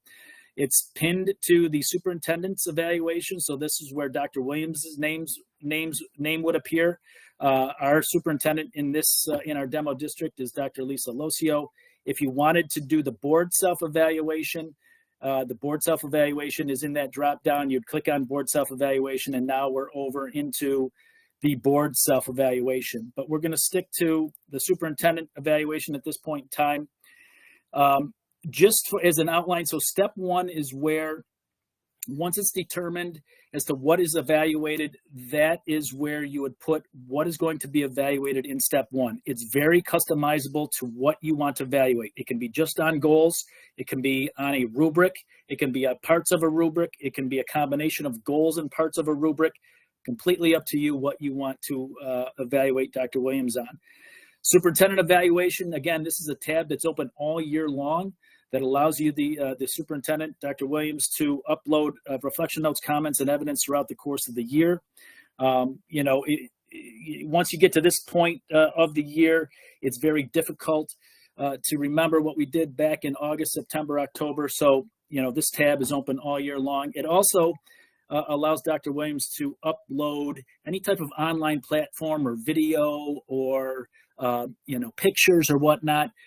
Imagine doing this paper-based and trying to use videos and or, clips or online platforms as evidence. It's nearly impossible to do. Once Dr. Williams is done with their self-assessment, which is about this time of year, each one of you as board members will get an email notification stating that it's your turn to go into Super Eval. The first thing that you will see when you log into Super Eval, and by the way, if you ever need any assistance, we have a fantastic help section up in the upper right-hand corner. When you click on the help section, there's page tours, help videos. This help center, when I click on the help center, you can start typing in what you are looking for, and articles and videos and whatnot will pop up. This one happens to be, how do I start the evaluation of the superintendent? So when you click into step 3, the board review and evaluation of the superintendent, and let me just see if I can't bump that up just a little bit more. There we go. You will see a green square with a plus sign next to your name. So this is just a screenshot of another demo district that we have. Next to your name, these are just fictitious board members. Next to your name will be a green square with a plus sign. Once you click on that, you click on that to start the evaluation, it will give you 2 options. You can start the evaluation with Dr. Williams's rubric responses pre-populated, or you can start from scratch. This came from one of our pilots. Board members were like, look, if I'm in 95% agreement with how Dr. Williams is doing, why do we have to start from scratch? So we give you that option. Once you start the evaluation, You don't have to finish the evaluation all in one fell swoop. You can log in, log out, log in as many times as you need to. But once you've logged out and you're logging back in, that green square with the plus sign now becomes a blue square with a progress chart. And that's what you would click on to get into the evaluation. So once we get back to the dashboard and I click on this link, board review and evaluation of the superintendent, there's a listing of our board members. And by the way, this is an unintentional, truly unintentional peer pressure data view. It shows everybody on the board, who's logged in, how far along they are in the process, who is not logged in. So Board President Belton Cotman, you can go ahead and click on, Scott, Kelly, and Devin and say, hey, send an email right from the system, that we need to get this, locked up by Friday or, whatever that due date is. But now I'm going to go into the evaluation. Once you are into the evaluation, the view that you see is the same as Dr. Williams. So just a little bit of screen orientation across the top. These are the domains of the rubric that are being used. So relationship with the board, community relations, staff relationships, business and finance, instructional leadership, and annual goals. Annual goals, that's where you would put the annual goals in step 1A, and those annual goals will auto-populate in this last domain. And so underneath each of the annual goals, so here's your first goal, the first district initiative around increased reading proficiency percentage. And we're talking about the percentage of BPS third grade economically disadvantaged students proficient in reading. You want to increase from 33% in June of 2023 to 39% by June 2024. So there's that goal one. The rubric the rubric, if you start with Dr. Williams's rubric responses pre-populated, her choice on how she feels she did her self-assessment will be on the rubric. If you start out at scratch, it will start out as not selected. The nice thing about Super Eval is that here is the link to the superintendent's reflections and evidence. So that would be Dr. Tanja Williams.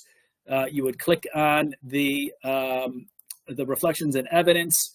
You would go ahead, read the reflections and evidence, look at any evidence. And by the way, this is probably overkill as far as evidence goes, but I just wanted to show some of the types of evidence that you can upload, like links to the School Boards Association, links to maybe a page off of your website, Google Sheets, Google Docs, PowerPoints, Word docs.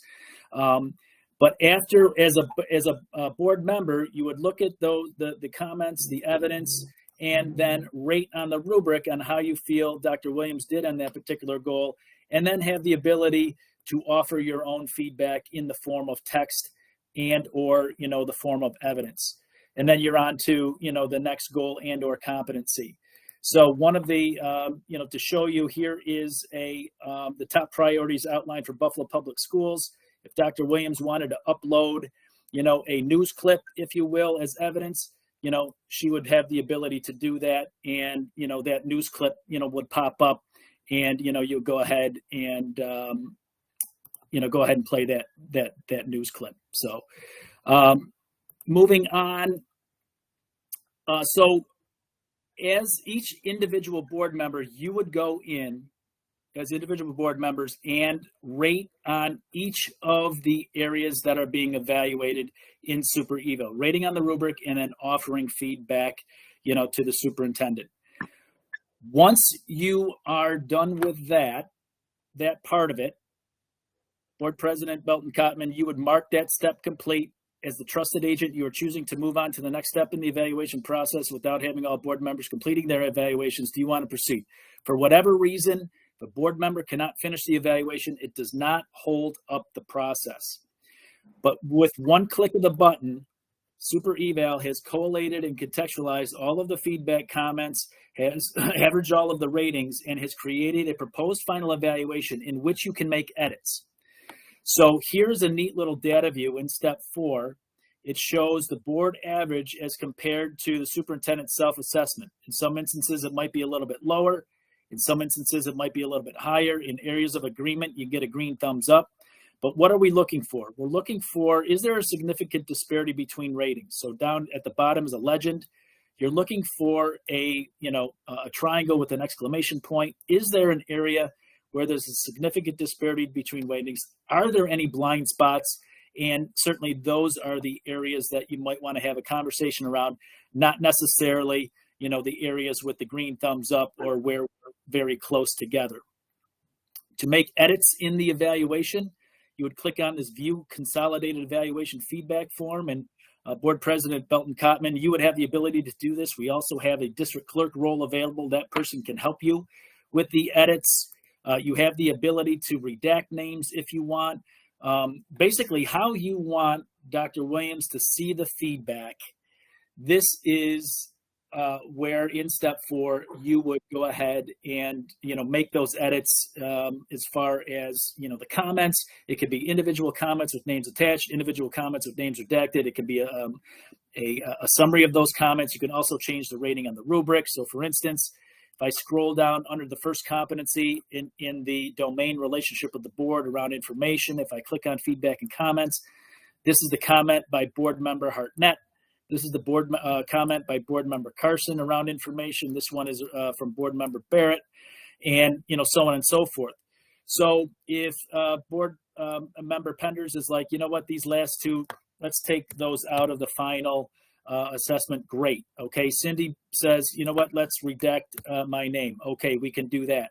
If you want to summarize all the comments, if all the comments are saying the same thing, you can summarize the comments here. At the bottom are the comments by the superintendent as well as any supporting evidence. So again, everything is contextualized. You don't have to be going back and forth between different platforms or different tabs. Everything is, right there in front of you. You can also change the rating on the rubric. So if the average were to be effective and after discussion you want to change it to highly effective, you have that ability to do so. You just simply click on the area or that performance level that you feel Dr. Williams met on that particular goal or competency.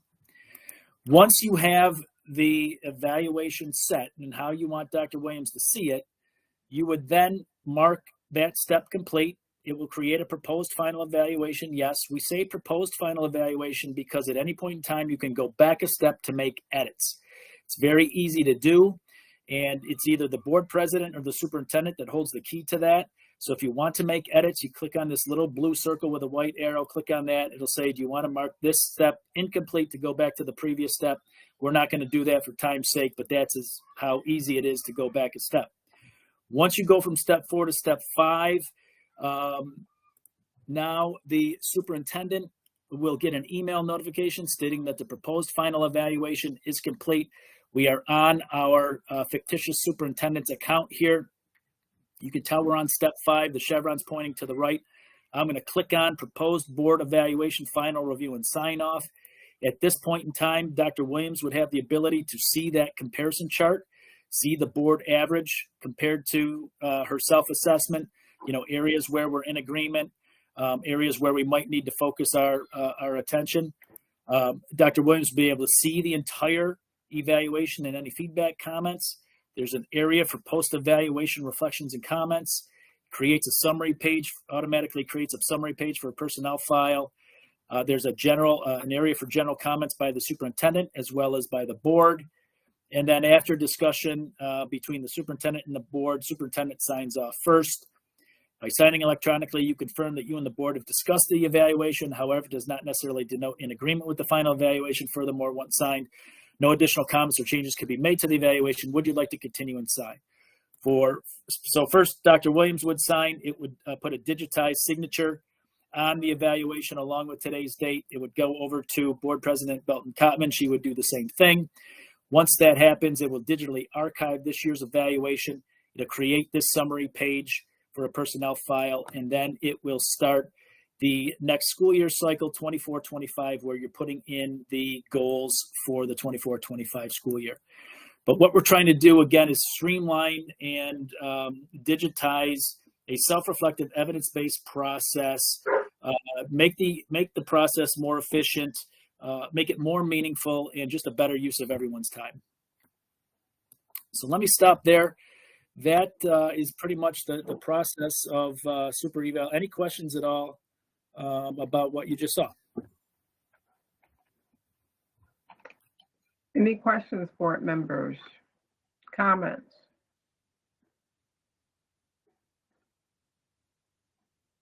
Okay, I received something the other day that I had so many days to go in. Was that automatic, Mr. Hart? It was. It is a it's just a reminder to keep folks on task. If you come up to that date and go beyond it, it's not going to lock you out of the system. But it's just a reminder to keep folks on task.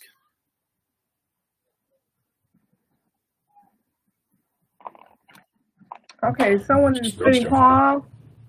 Is that you, Board Member Scott, or President Cotman? I think both of us have something to say. So, Mr. Hartz, I just want to say thank you for your update presentation. I found the instrument to be very user-friendly last year when I used it, and I hope that we continue to use it in the future. So, thank you. Thank you for that. I have a question. So, yes. The way we work this is that Dr. Evans, First Vice President, oversees the superintendent's evaluation, and then we get to a point when we work together on that. But you said, I thought I heard you say that there's a part of this evaluation that you can add the new goals in. So we won't have our new goals until August. So we would have to revisit this at August again after the new goals, or by September after the new goals are put in place, right? That's correct. Yeah, that's and that follows typical protocol where you'll set the goals for the 24-25 school year in the August-September time frame, and then we can load those goals into super eval for you, and then Dr. Williams would have the ability throughout the course of the year to upload her comments, evidence, and how she is meeting those goals. So but that's exactly right. Yes. Okay, just wanted to make sure that. Thank you, and thank you for your presentation again. Well, thank you for again the opportunity to connect. We really appreciate your business and support. Good luck with the rest of the school year, and I'm a phone call away. That help section is fantastic if you do have any questions, and thank you. One last question, Mr. Hart. So it sounds like if we could upload the new goals set, then we should be able to include the guardrails as well as the interim goals, right? Correct. Yes. Okay. Okay, great. It's a very flexible and malleable tool. How you want the process to play out as a leadership team, it can be replicated in super eval. So it might not, it should be apparent, but if it's not for whatever reason, just you can reach out to me and I can show you how that's done. Okay, thank you so much for your presentation. I don't see any more hands. All right. Okay. Thank you so much. Talk soon. Thank you, everyone. Take care. Good night. Thank you. Mm-hmm. All right. So next, who's next? Teresa Shooter. I pass the push to you, board member Sutton. Okay, great. Thank you. I'm looking forward for the presentation from Dr. Sharon Brown and her team, giving us the data in regards to the youth risk behavior survey. And I applaud you on this daunting task and the correlation. And I remember, tracking the kids down and trying to get a true picture. So I'm going to turn it over to Dr. Williams. Hey, thank you so much, Board Chairwoman Shuda. And I see that Dr. Brown is here along with Mai. And I know that, just like what Board Member Shuda shared, it can be a very daunting task, but it's a really, really important survey. And, you know, it not only informs us on where our children are, but I think, you know, more than that, well, not more than that, but just as important as that, it helps us get resources in the district and focus where we need to have resources based on student needs. So I will turn things over to Dr. Brown. Thank you, and good evening, Dr. Williams and honorable board members. So today the team, as you already know, will present the findings from the Youth Risk Behavior Survey that was administered this school year. And so we have amazing team members from the Division of Student Support Services on the platform this evening. We have Assistant Superintendent Tina Jones, Director Mai Nguyen, and Supervisor Natasha Mehta, who support this work, along with Mr. Patrick Madden from Market Decisions Research. So the first portion of this evening's presentation will focus on how the school and district respond to the YRBS data to support students. And the second half of the presentation will focus on the YRBS findings. We have a data-driven culture at the district and at the building levels. School teams are in the process right now of completing their school comprehensive education plan for next year, and they're using these YRBS data to help create the plan of support. So now I will turn the presentation over to Director Nguyen. Thank you. All right, thank you. Admir, next slide, please.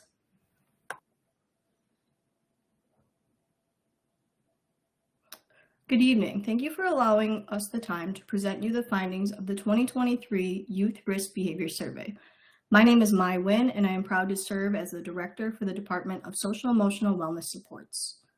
The Youth Risk Behavior Survey aligns to help identify the services for our neediest children and families, and we recognize that we cannot do this work alone.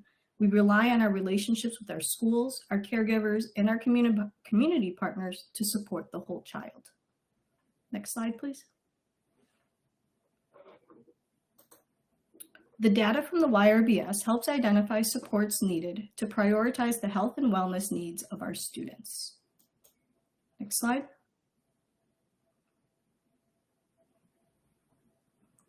The administration of the Youth Risk Behavior Survey is housed within the Department of Social Emotional Wellness Supports within the Division of Student Support Services. Previous YRBS reports can be found on the department website, and after tonight's presentation, we will post the 2023 district level reports. Next slide, please.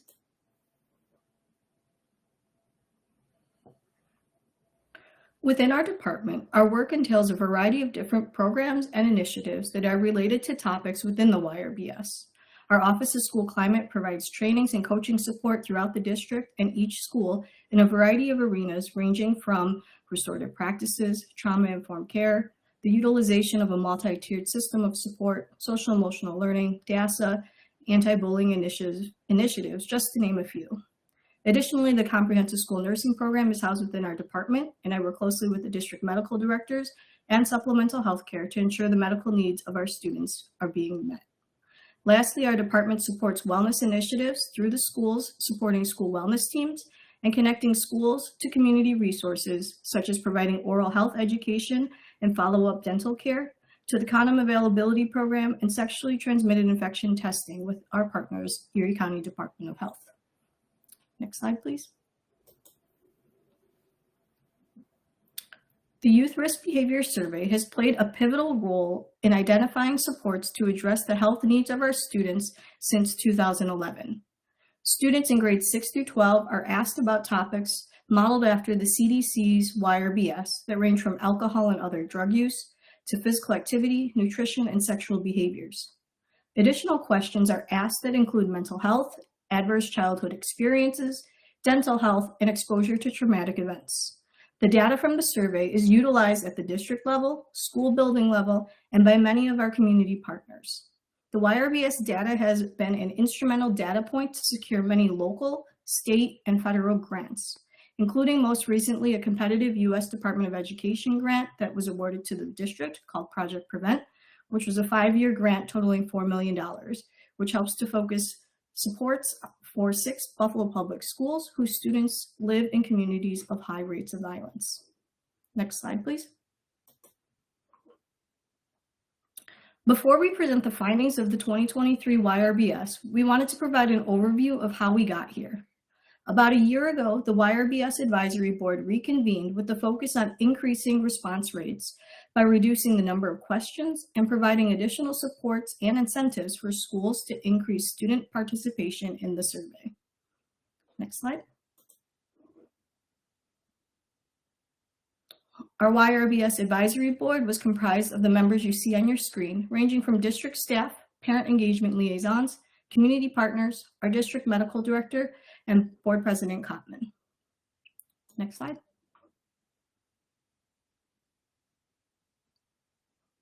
The advisory board, led by Natasha Mehta, vetted every single question on the YRBS to ensure each question served a purpose and aligned to the goals of the YRBS.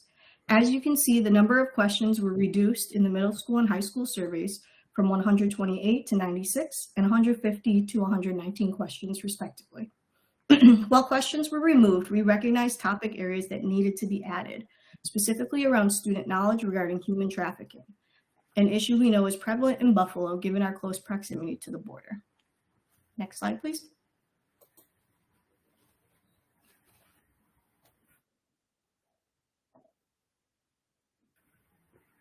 For a complete list of all questions on the 2023 YRBS, you can scan the QR code you see on the screen or visit our department website by going to buffaloschools.org, select departments, and then scroll to social emotional wellness supports.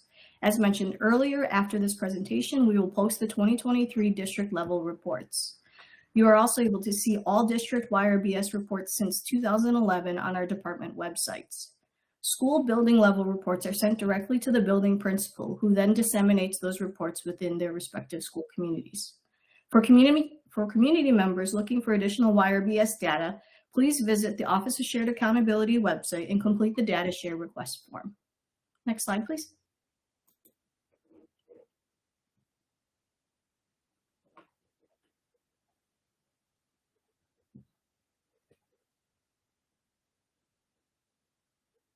Next slide, please.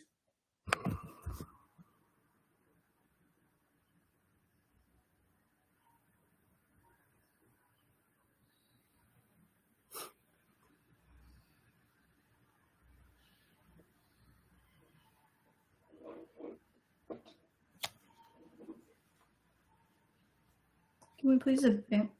Nope, back one more.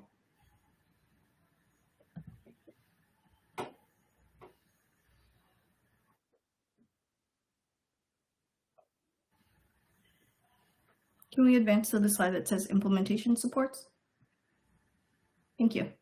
In addition to reducing the number of questions, we provided a comprehensive toolkit to schools with scripts, explicit directions, and videos to streamline the process for schools to administer the YRBS. Schools could request support from our department to come out to the schools on the day of their administration to assist. This information was shared at principal meetings and through school wellness teams. Next slide, please.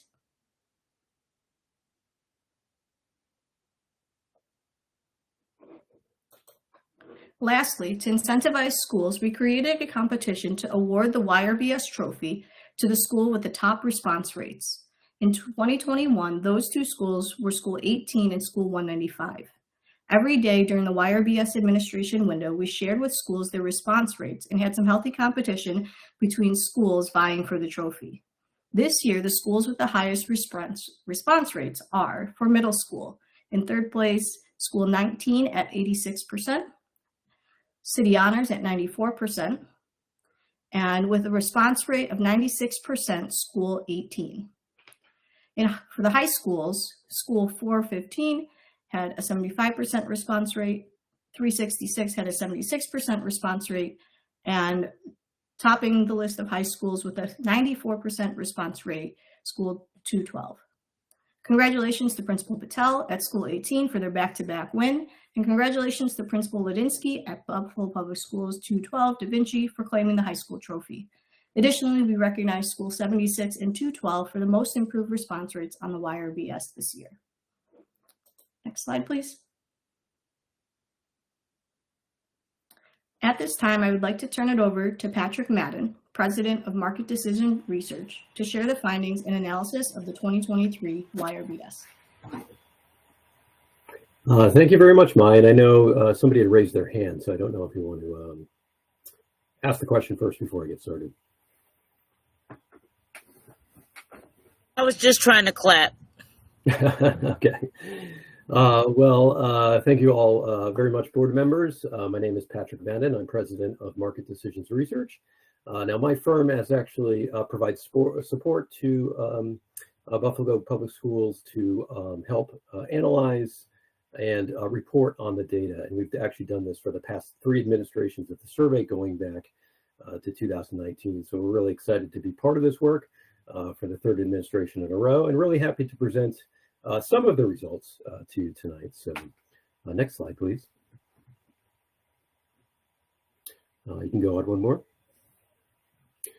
I talked a little bit about the methodology and the survey instrument in particular, so I won't spend a lot of time on this, but I think one of the things I wanted just to stress is that in terms of the data collection process for the YRBS in Buffalo, it generally follows the same CDC protocols that a lot of the surveys do nationally.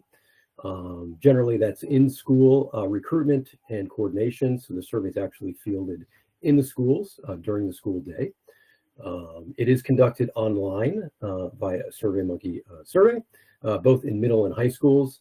The timing of the survey actually was October 2023 into January of 2024. So relatively new data, this data from actually this school year. And then when we analyze the data, we analyze it according to the same CDC protocols that they recommend nationally, which actually includes weighting. So we weight the final data sets by the demographics of the schools. That's by grade, gender, race, and ethnicity. So that when the results that we're reporting here today actually reflect the demographic profile of the district itself. That is saying the results here are representative of the entire district overall. Next slide.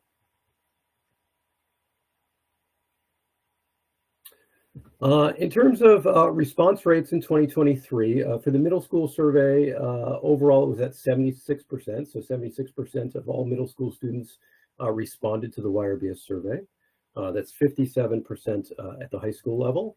And that's kind of on par with what we saw in 2021. There was a dip basically due to COVID at the time.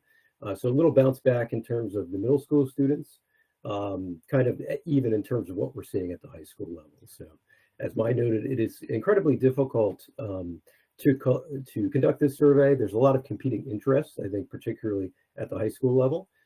So again, I think one of the things that is critically important with this survey is to really stress how important it is and how the results are used. So of course, one of the things we try to do is create a feedback loop. We're providing the information that we collect back to the schools to actually use that. And as Maya said, actually using that to generate grant funding as well, which is critically important. So again, it's always tough to do this. This mimics the trends nationally. So again, the response rates we're seeing in Buffalo are generally what we see elsewhere in the country as well. So not a surprise there. Now, despite that, what we're seeing in terms of the total number of surveys that we're looking at actually bumped up in 2023, both for middle school and high school students. So generally, we collected over 5,000 surveys at the middle school level in 2023, and close to 6,000 at the high school level. And generally, that bump was due to increased enrollment from 2021 to 2023. So even though response rates are kind of at 2021 COVID levels, we're collecting a lot of surveys overall. And of course, we weight them so that they're representative of the demographics of the district. Next slide. One of the interesting things and that was done this year by the YRBS Advisory Council, and I noted this, was actually cutting down the number of survey questions. It was back in 2019 a very, very long survey, particularly at the middle school level. And what we saw when we actually looked at the data is that students weren't necessarily completing it. So if you look at that last line, which says the last 25 items, that's the percentage of students that actually didn't answer those questions, which is pretty huge when you have at the middle school level in 2019, 40% of students actually didn't necessarily finish the survey because it was so long. Now I have an 8th grader, I have a 13-year-old girl. I have trouble getting her to answer one of my questions, never mind 130. So I think one of the things that was really done for the better this year was to take the time, and it took a lot of time, to actually streamline the survey.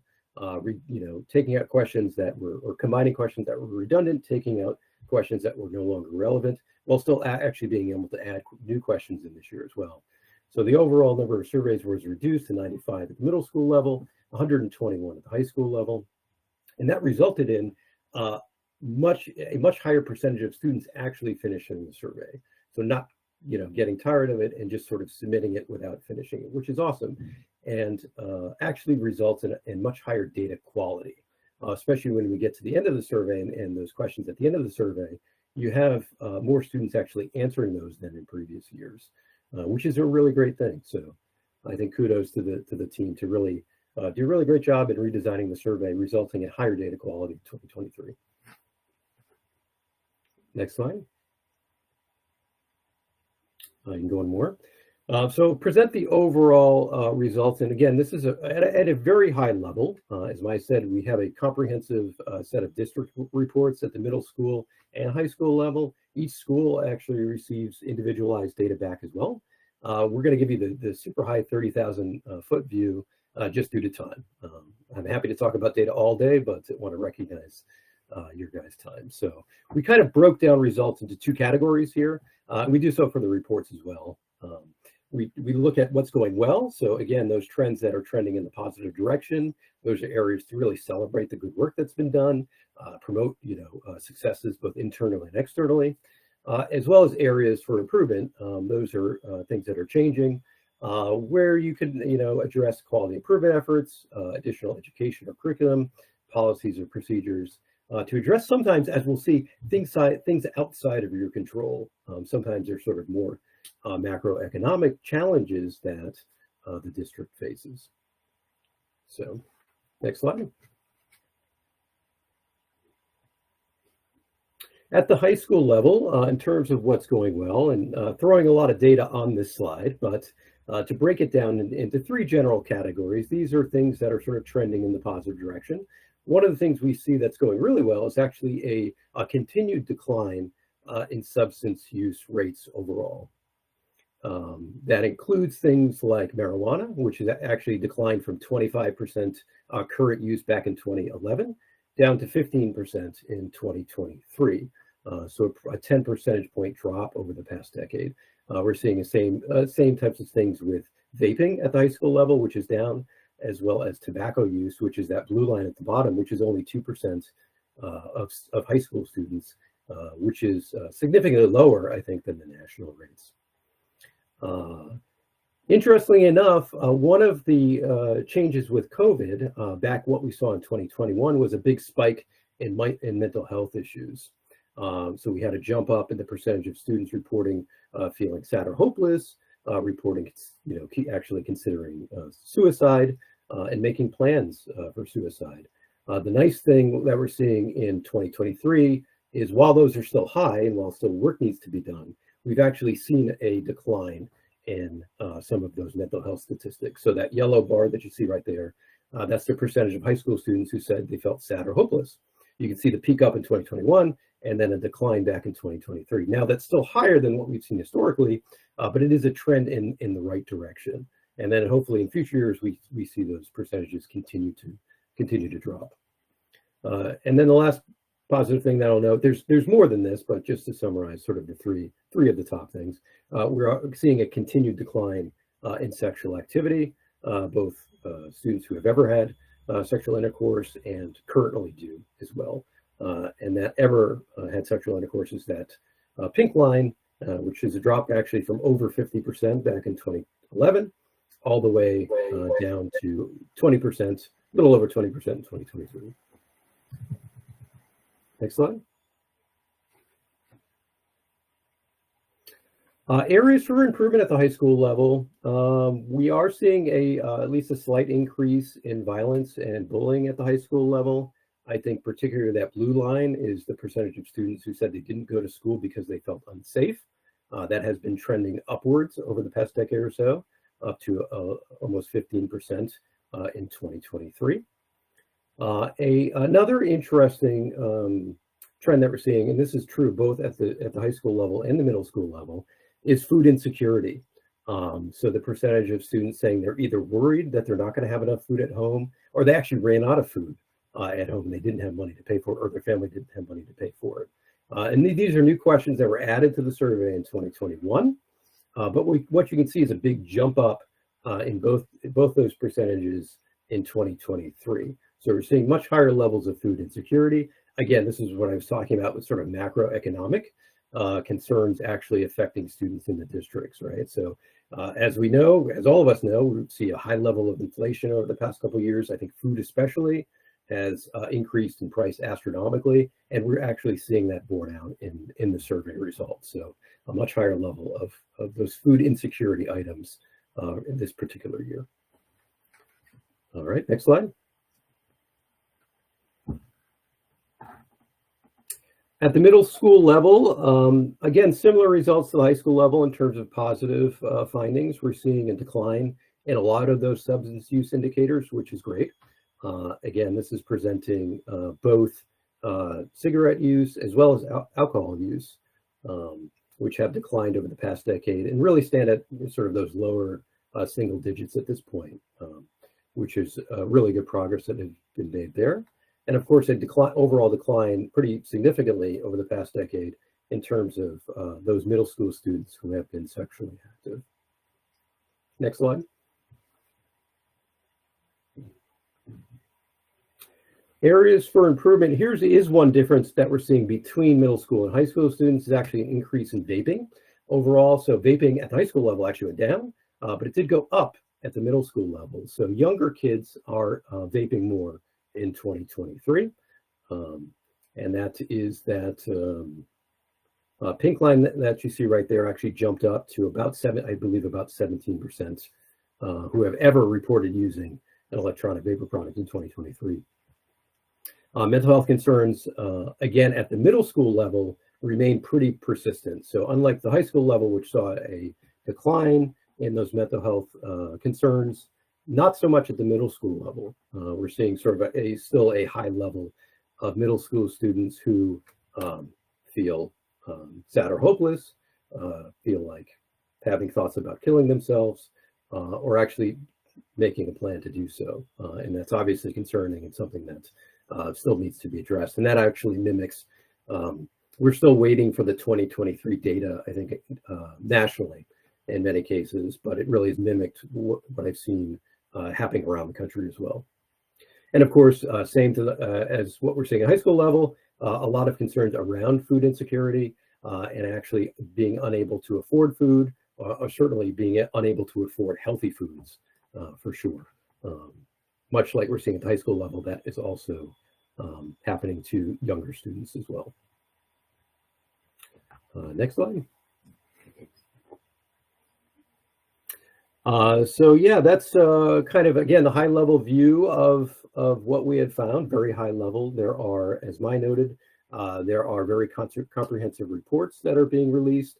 There's individual school reports that are being provided to the schools. And I think a series of infographics are actually going to be developed on key issues to, again, try to get this information and others and other stakeholders can actually use it. So again, a lot of interesting findings here, a lot going on. And of course, we're happy to answer any questions that you might have. And thank you very much for your time. Hey, does anyone have any questions?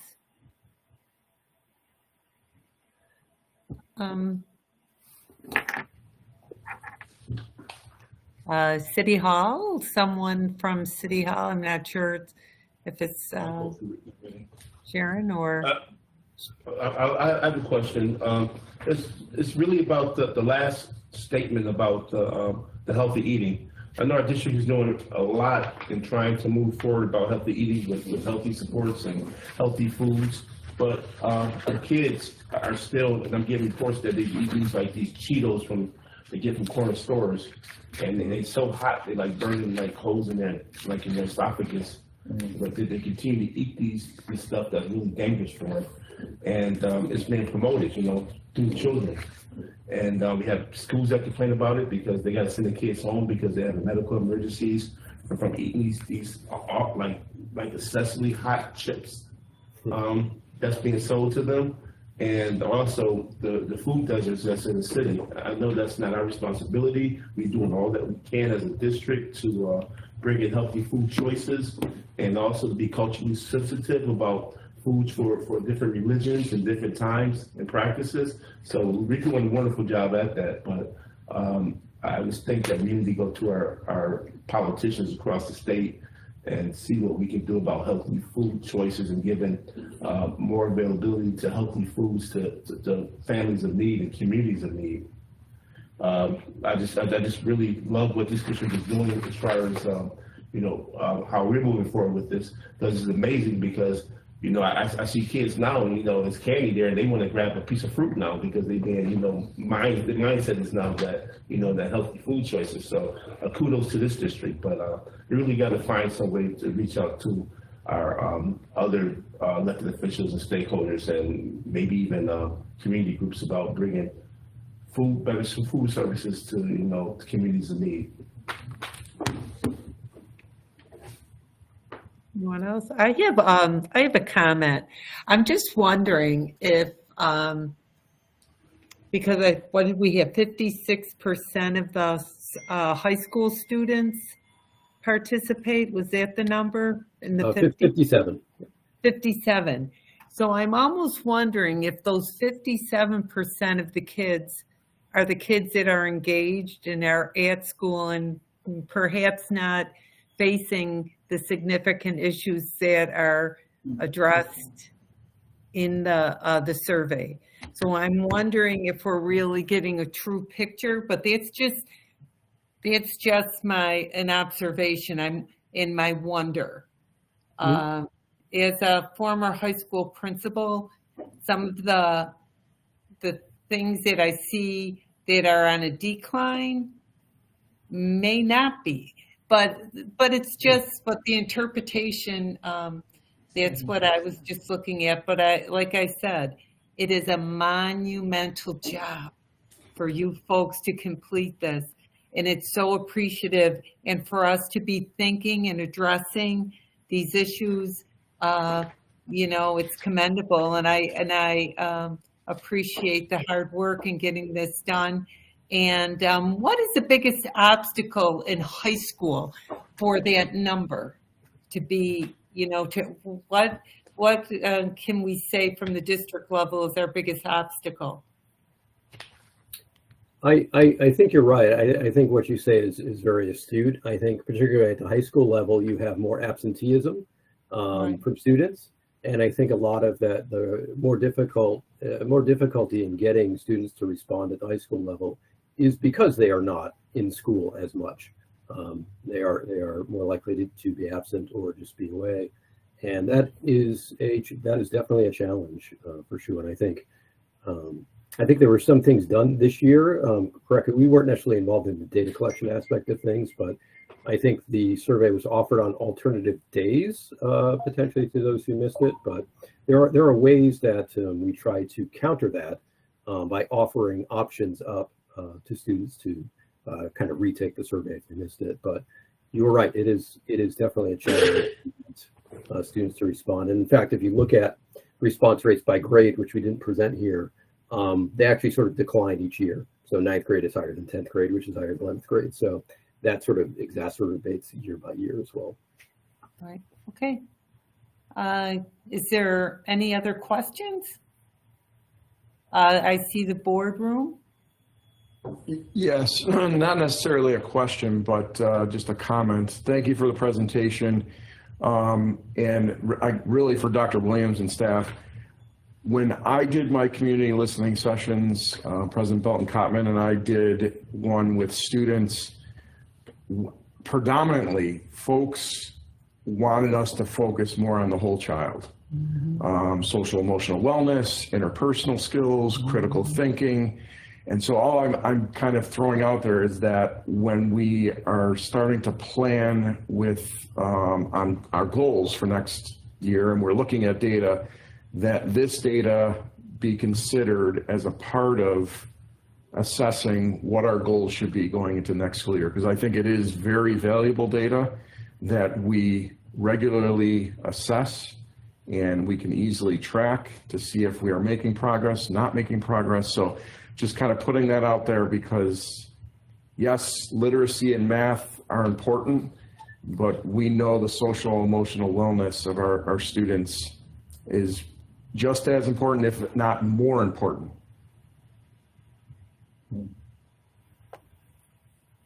Okay.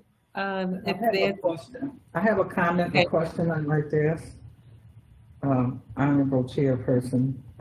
Question, the response rate. Are you saying, how many number of ballot completes for 5,933? Am I reading that right? Because correct, I want to know among high school students. At 57%, how many high school students do we have? Close to 11,000, I believe. 11,000? Oh, that's new. Okay.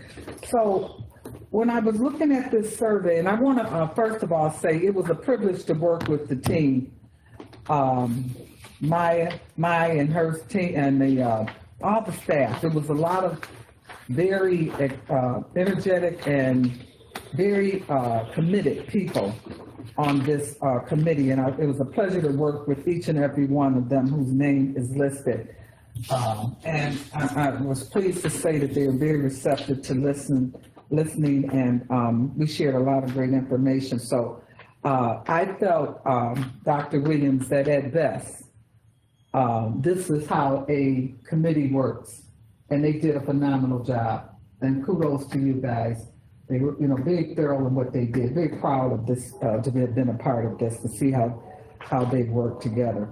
So with that said, I have a couple of questions. I did not see in here that the high school, under high school, that there was any question, or was there a question, I'm sure it was, about electronic bullying. Because I see it on the middle school level, but I don't see it on the high school level. And one of the conversations that we are having, or that's being had in education right now, is the conversation about cell phones. And several of my principals are telling me that these cell phones are being used to organize violent events. And so I didn't see that as one. It was highlighted for the middle school, but I didn't see it highlighted at all for the high school. And I was just curious about that, because I would imagine that there's more children using cell phones in high school than in middle school. And do you know if that was a question that was asked on that survey or not? Correct. Yes, I did pull up the district report for the high school students, and it is on there. I can report that. Was it increase? Was there an increase, Patrick? Yes. So about 12% of high school students said they were electronically bullied. That's up from 9% in 2021. So wow. it is going. Okay, then that's consistent. Okay, that's consistent. Games.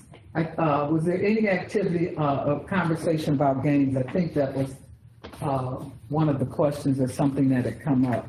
And I just was curious to know off the top, how did that impact our students? Because I think that has a lot to do with feeling safe. And that's why I was wondering if it was specifically about games in there.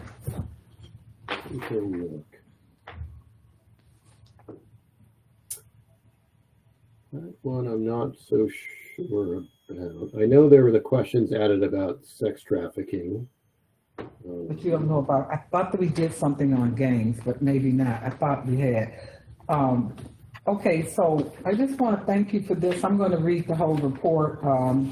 Little disappointed that our high school did not produce more, but I guess it's the nature of the beast or whatever, but very concerned about, and one of the things in that interview that we did with almost 200 students, board member Scott and I, that came up, was the concern about the mental health of our students. And our students are more concerned with being prepared for the future than we really realize. And that includes learning entrepreneurial skills and all sorts of things. So when we start crafting this again, and I got to go on record to say I was part of the first crafting of the first survey in 2011, so I guess I've been around that long, but I'm very proud of this work that's being done, but I am concerned that this information was not shared with us as a board before the budgeting process. Because I think that at the board, we would have probably wanted to see certain things, maybe certain areas maybe increased that may have gotten decreased as a result of this survey. So I'm concerned about that at this point, if we might have missed the mark with that. Okay, but thank you so much. Great, it was great teamwork. That was great effort. You guys should be proud of yourselves. Okay, we're running over a little bit, but I'll let Mr. Hurd, if you'd like to close it up. Yes, thank you, Chairwoman. I just have a quick question. The previous 2011 survey had like a lot more detailed information per category. Do we have access to those numbers also that you can send to us?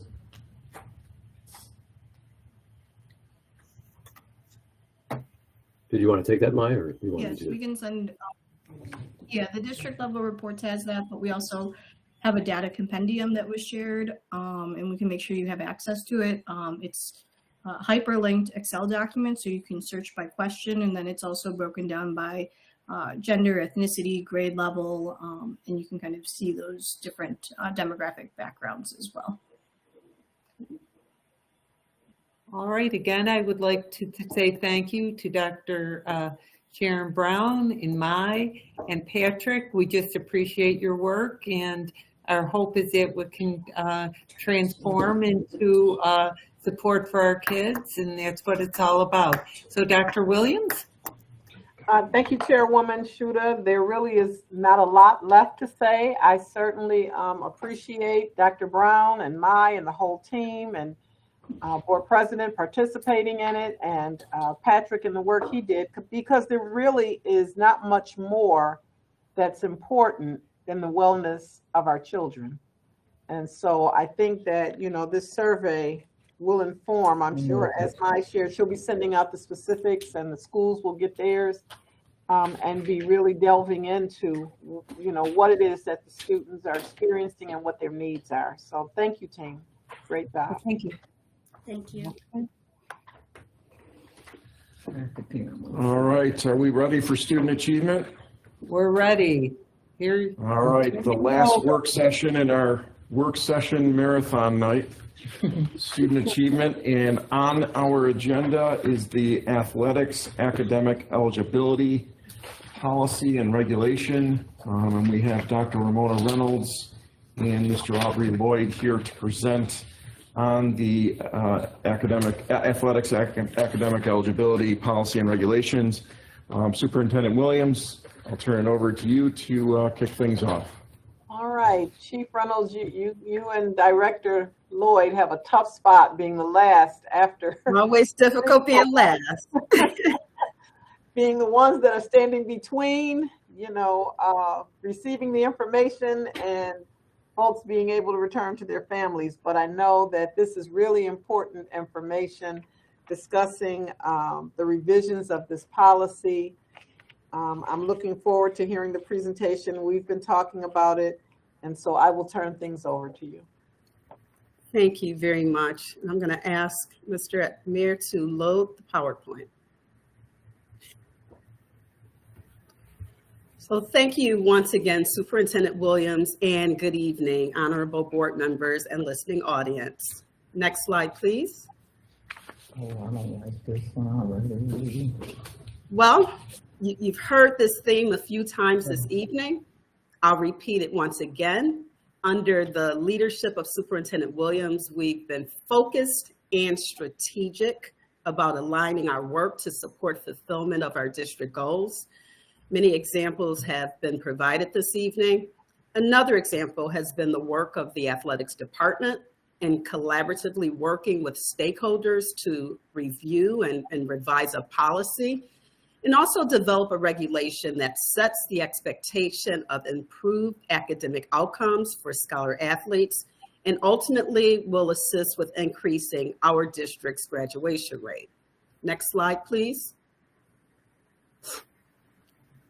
And so in the fall, the athletics department began the review process of the current sports and athletics program policy 7420 and developed a draft of a corresponding component of regulation 7420 that specifically addresses athletic academic eligibility. The team convened a series of stakeholder meetings that included assistant principals, coaches, parents, caregivers, and community members to review and discuss the eligibility draft documents, address questions, and receive feedback. The most critical takeaways are reflected in the information that our hardworking athletics director, Aubrey Lloyd, and I will share with you this evening. Next slide, please. Mr. Lloyd.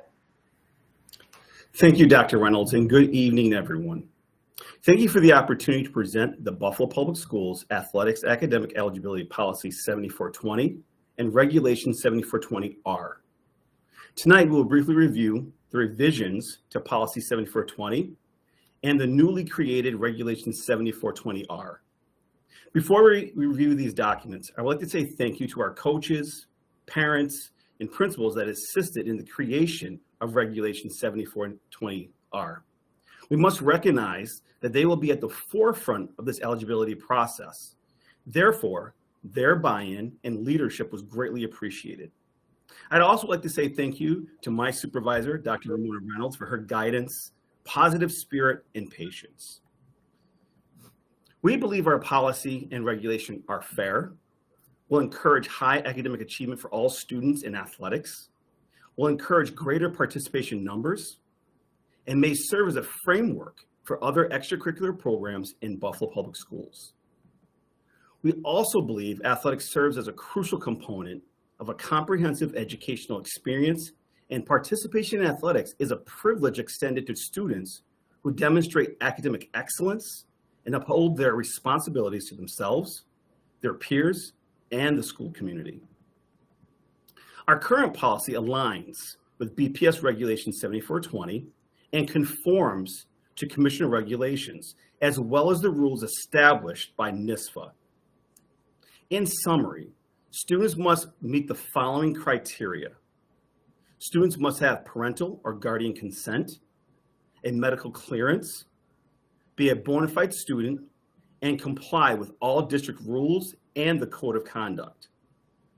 The key revisions to Policy 7420 are highlighted in the title and introduction. We believe by ensuring that students meet these academic, medical, and behavioral standards, the Buffalo Public School District aims to promote a safe, fair, and enriching athletic environment that complements our educational goals. At this time, I will turn this portion of the presentation over to Dr. Reynolds to discuss Regulation 7420R. Next slide, please.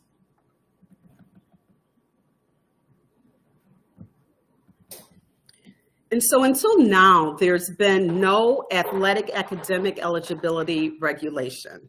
Regulation 7410R.3 provides eligibility standards for extracurricular activities, such as clubs and other school activities, but nothing specific to athletic academic eligibility. This new component of the regulation will now be reflected as Regulation 7420R. The component currently identified as 7420R will be updated to 7420R.1. R.1 will be updated to R.2 and R.2 to R.3. Additional revisions include inserting a footnote at the end of Regulation 7410R.3 to direct those who are searching for the athletics academic eligibility regulation. The final revision for Regulation 7410R is to update the year to 2024. Mr. Lloyd will now share the regulation standard. Thank you, Dr. Reynolds. As Dr. Reynolds stated, this is the first time having a regulation specific to athletics. Our principals played a vital role in the creation and editing of this regulation. The Buffalo Public Schools athletic academic eligibility standards are as follows. Number one, Eligibility standards apply to all students in grades 9 through 12. Number 2, all students must attain at least a 65% grade or better in all subjects. Students transferring into the school district at any time shall have a new start for eligibility reasons. Number 3, an athletic academic eligibility list will be generated the first Monday of each month or the next school day by the athletic liaison or the principal designee.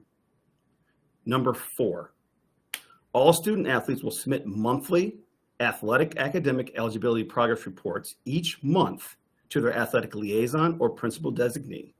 Specific checkpoints will be set for each sports season. Students who are on the probation list will submit on the last day of each week. Number 5, students who are failing one subject at each checkpoint will be placed on probation, but will retain eligibility. Eligibility includes the ability to participate in practice and compete in athletic contests. Students who are, number 6, students who are failing 2 or more courses at a checkpoint will be deemed ineligible to participate in any interscholastic athletic contest until such time that eligibility has been restored. Students will be allowed to practice during this time only if they meet with the terms of probation. These standards ensure that student athletes prioritize their academic performance while participating in athletics. Dr. Reynolds? Thank you, Mr. Lloyd. And so regarding terms of athletic academic probation, students placed on academic probation are required to seek academic remediation to potentially restore eligibility. A few resources available to students include the athletic academic study table, which will be enhanced beginning next school year to include additional hours, as well as content-specific teachers to provide support. Students may also participate in the extended learning time after school program. And we will also work with partners to identify specialized resources to support those athletes who require additional supports. Student athletes who are on academic probation will be issued progress reports by their academic coach or athletic liaison. Progress reports will be completed by the teachers of the failing courses, and progress reports will be submitted to the athletic liaison or principal designee on the last school day of each week. Mr. Lloyd will now outline how eligibility may be restored. Thank you, Dr. Reynolds again. Restoring eligibility. At the end of the second full week of remediation, an academically ineligible student athlete may have his or her eligibility status reconsidered. To be eligible for reconsideration, the student athlete must submit a completed athletic academic eligibility progress report to their athletic liaison or principal designee. This report should demonstrate satisfactory motivation and effort and/or a minimum passing grade of 65 for the deficient courses. Students with disabilities must meet the core academic goals outlined in their IEP or 504 plan. Restored students will be placed on a probation list for continual monitoring. Dr. Reynolds will now tell you more about our appeal process. So, should an extenuating circumstance exist, a parent, guardian, or student athlete may request an appeal by submitting written notification to the principal. The principal or designee will convene a meeting with the Athletic Academic Eligibility Committee that consists of a building administrator, athletic coach or liaison, and the teacher or teachers of the classes that the student athlete is failing to discuss the circumstances. A decision will then be rendered. Next slide, please. The next few slides are a few images of our academic eligibility progress report and the reinstatement letter. Each document provides explicit directions for the student and the teacher. As you can see, this is our progress report. You can notice on the left-hand side of the report, the student can write down all their courses. The teacher can identify if the student is satisfactory or unsatisfactory. have their sign off on it and give a comment if necessary. Next slide, please. Thank you. This is the reinstatement letter. Once a student athlete has gained back their eligibility, a reinstatement letter will be issued, letting the school community and the coaches know that they're back in action for practices and contests. Next slide, please. Thank you. This concludes our overview of the revised policy 7420 and the newly created regulation 7420R. We appreciate your time and we welcome any comments or questions. Thank you, Mr. Lloyd and Dr. Reynolds. Sounds like we have questions here at City Hall to start off. President Belton-Cottman. So I attended one of these, if not two of these meetings, and I have paperwork that a teacher did, and it looks like this for a policy or regulation. Okay, there are so many questions. I'm gonna give you an example. Recently, a child was out sick and was denied the opportunity to play the game because he did not fill out the weekly report. No consideration was made for the child who had been out sick. Okay, brought in a slip, had whatever, but he was penalized. So for me, I need to see more detail. I think I have about 5 or 6 different policies or guidelines that other school districts in the area are using. I'm a little concerned about the age group. I don't feel that you should expect children who have not had any guide or regulations put on them prior to high school to understand what's going on. I think there's a gap there. I'm very concerned that there's no dates here, and I'm very concerned that we don't have more details. So it's a nice draft to start with, but for me, it needs to have more teeth in it. I am very concerned about what's going on in high school. We have children that are coming to school just to play sports. They won't show up if they don't get the chance to play sports. I'm very concerned about this. I understand the need. Let's address one concern at a time. So your first one had to do with the age range or the age group, grades 9 through 12. The first thing I'll mention, and this actually was a suggestion by our secondary principals. We know that, well, let me first say that there are some schools that have already instituted their own eligibility process, but we all collectively agreed that having a standardized process district-wide is best. And so we're looking at this first year as a pilot. Our expectation is that at the end of the first semester, the stakeholders, including our secondary principals, will reconvene and we will assess. We will assess progress. We will recalibrate as we need to recalibrate.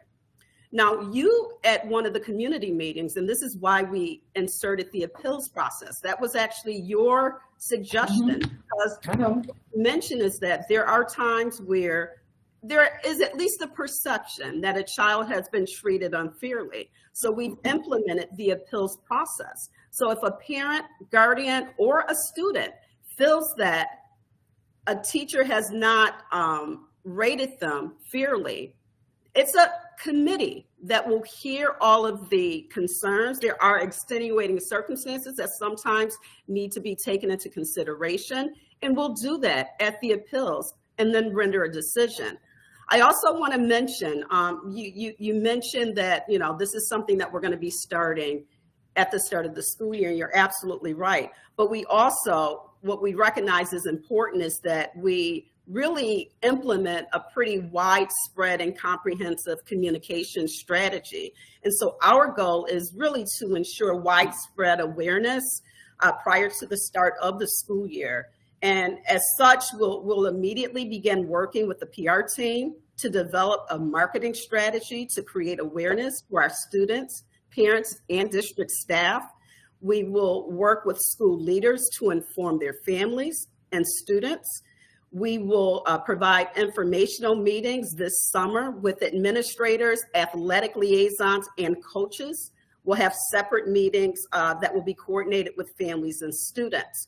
So we agree. We want everyone to be aware of the expectations this summer. We have several months to do it. And we are confident that at the start of this school year, students, staff, coaches, community, and parents will all be on one accord and will know and understand what is expected. Well, I appreciate that. Back to what I'm saying. I have a concern that grades that you expect somebody in high school, 9th grade, to all of a sudden get acclimated, that there are no standards in your secondary schools. I'm concerned about that, particularly since we're expanding sports. I am concerned about, at this point, when we look at the attendance in our high school, I'm concerned. Okay, I'm very concerned about, I understand, like, I know that there are standards that exist on teams. Bennett, for example, you know, has academic, but what I'm concerned about is what I'm going to go over again. There are no time frames listed in here, okay? So the academic process, when it happened, a week, 2 weeks, 3 days, 4 days, okay? The letter will be provided to parents. Pause for a second so that we can let's address. I'm just saying there are things that need to be worked on. They're not in here. They're not in here. Okay, so I'm not going to arbitrarily agree not to have time frames in these documents when we're dealing with these kids. It's not fair to them. Okay, the appeals process don't happen but once a month. So you're out for 4 weeks. I don't know. We don't have any specifics. So you have a great draft here, but I think we need to, I think I'd like the board to look at other school distance regulations and policies and things, because I'm concerned that we might be running kids away from high school if they can't play. Well, you know, so let me say this, and then I see you, A.D. Lloyd. We actually, when we started out, our academic requirement actually was higher, but it was based upon the feedback. We understand that athletics it's a carrot, right? It's what brings, and for some of our students, is what keeps them in school. So we recognize that. But we spent the first hour and a half of this board work session talking about expectations, academic expectations. So I think we have to balance it out. Because we must have expectations for our students. And really, I personally feel like 65 is very low.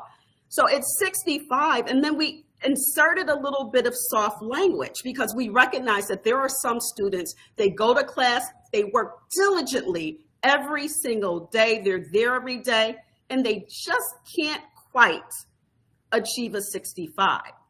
And that's okay. The teachers still have an opportunity to mark them satisfactory. So, you know, so when you say that they don't have time to be acclimated, they have time to be acclimated, and they have an opportunity to put forth their best effort and still be granted the satisfaction. I'm not disagreeing with that, Doctor. I don't want to take any more time on this because in fairness to the hour or the time. But what I'm saying is that we're not in a situation where we just have a bunch of kids coming to school if they can't play sports. Okay, majority of the kids who we're pulling in now are involved in a lot of sports, particularly in high school. And we may want to look at providing additional supports for these children, because right now you're taking 9th graders, you're going to take this and you already know some of these 8th graders have already failed 2 subjects and they're moving into the 9th grade.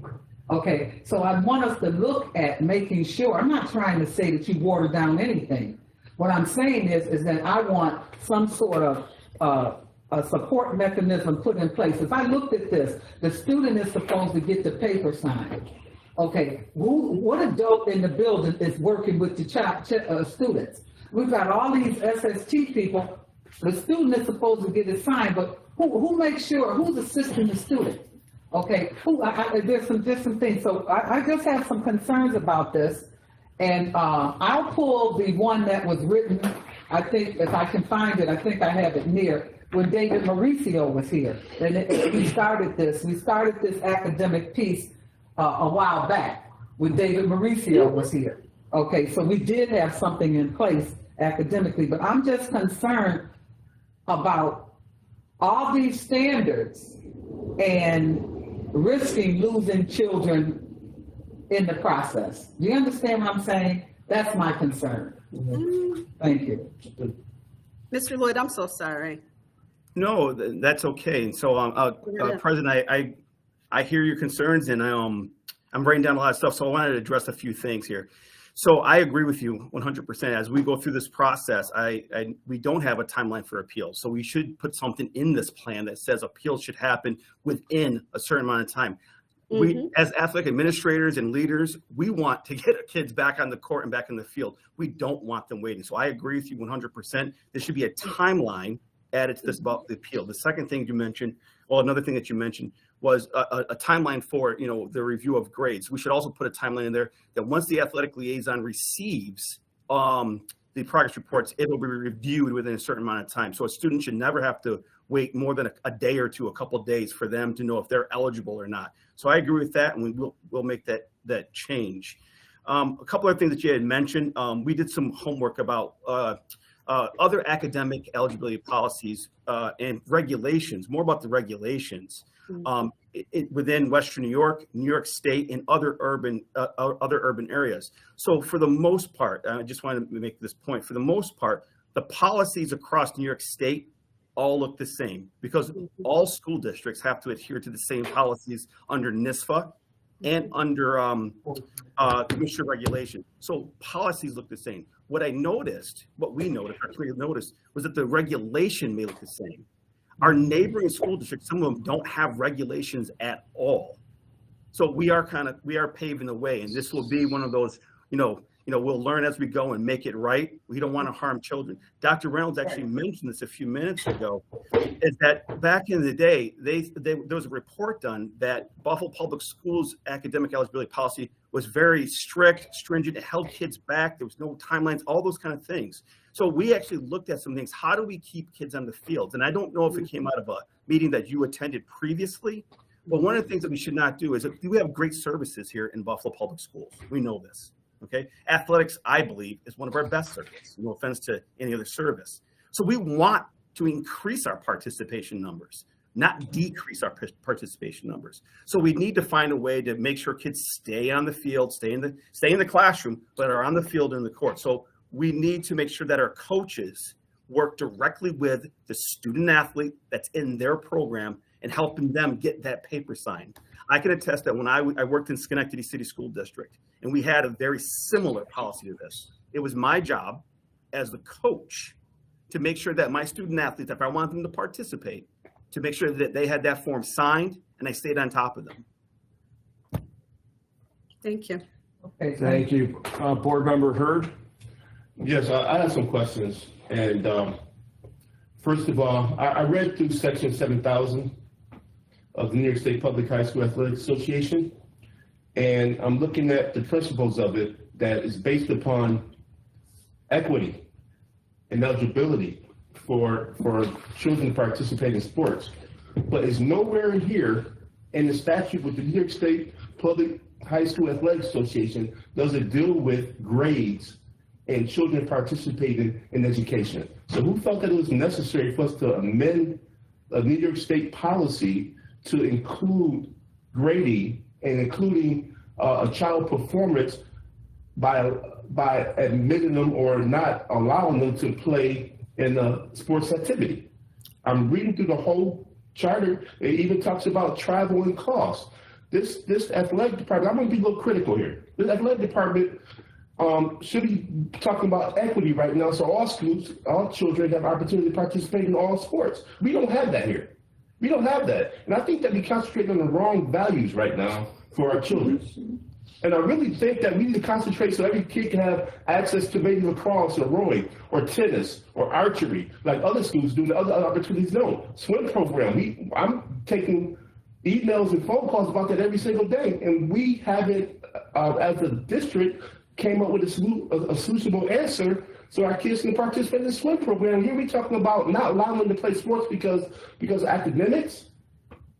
I think we're going in a very wrong direction right now, and I really think to look at, as we looking to revise this New York State charter, which I don't know how we can feasibly do this without legal advice being involved with it. It talks about booster clubs and athletic injuries and how to work with athletic injuries when kids get concussions or injuries. We don't have trainers for all our programs. Some kids go to programs and sporting events, and we don't have trainers there, while other schools do. What are we concentrating on? Right now, we're going to lose our kids to charter schools because the kids that can't participate in sports are going to go straight to charter schools and they're going to play. And education is education. It takes time to get education. A child may come in 9th grade, have a lot of mental issues, problems, and things that's going on in their lives, and it's going to take time for the school system to work with them so that they'll adjust when they're freshmen and sophomores and juniors and senior years so that they can be equitable and play sports and learn. They might not be able to have the ability to learn when they come into our district. They might be so far behind that we have to catch them up. So we should take the role right now of saying, okay, stop. You can't play sports because you're not avid enough or you're not mentally stable enough to actually learn math, arithmetic, English. I just think that this is very biased.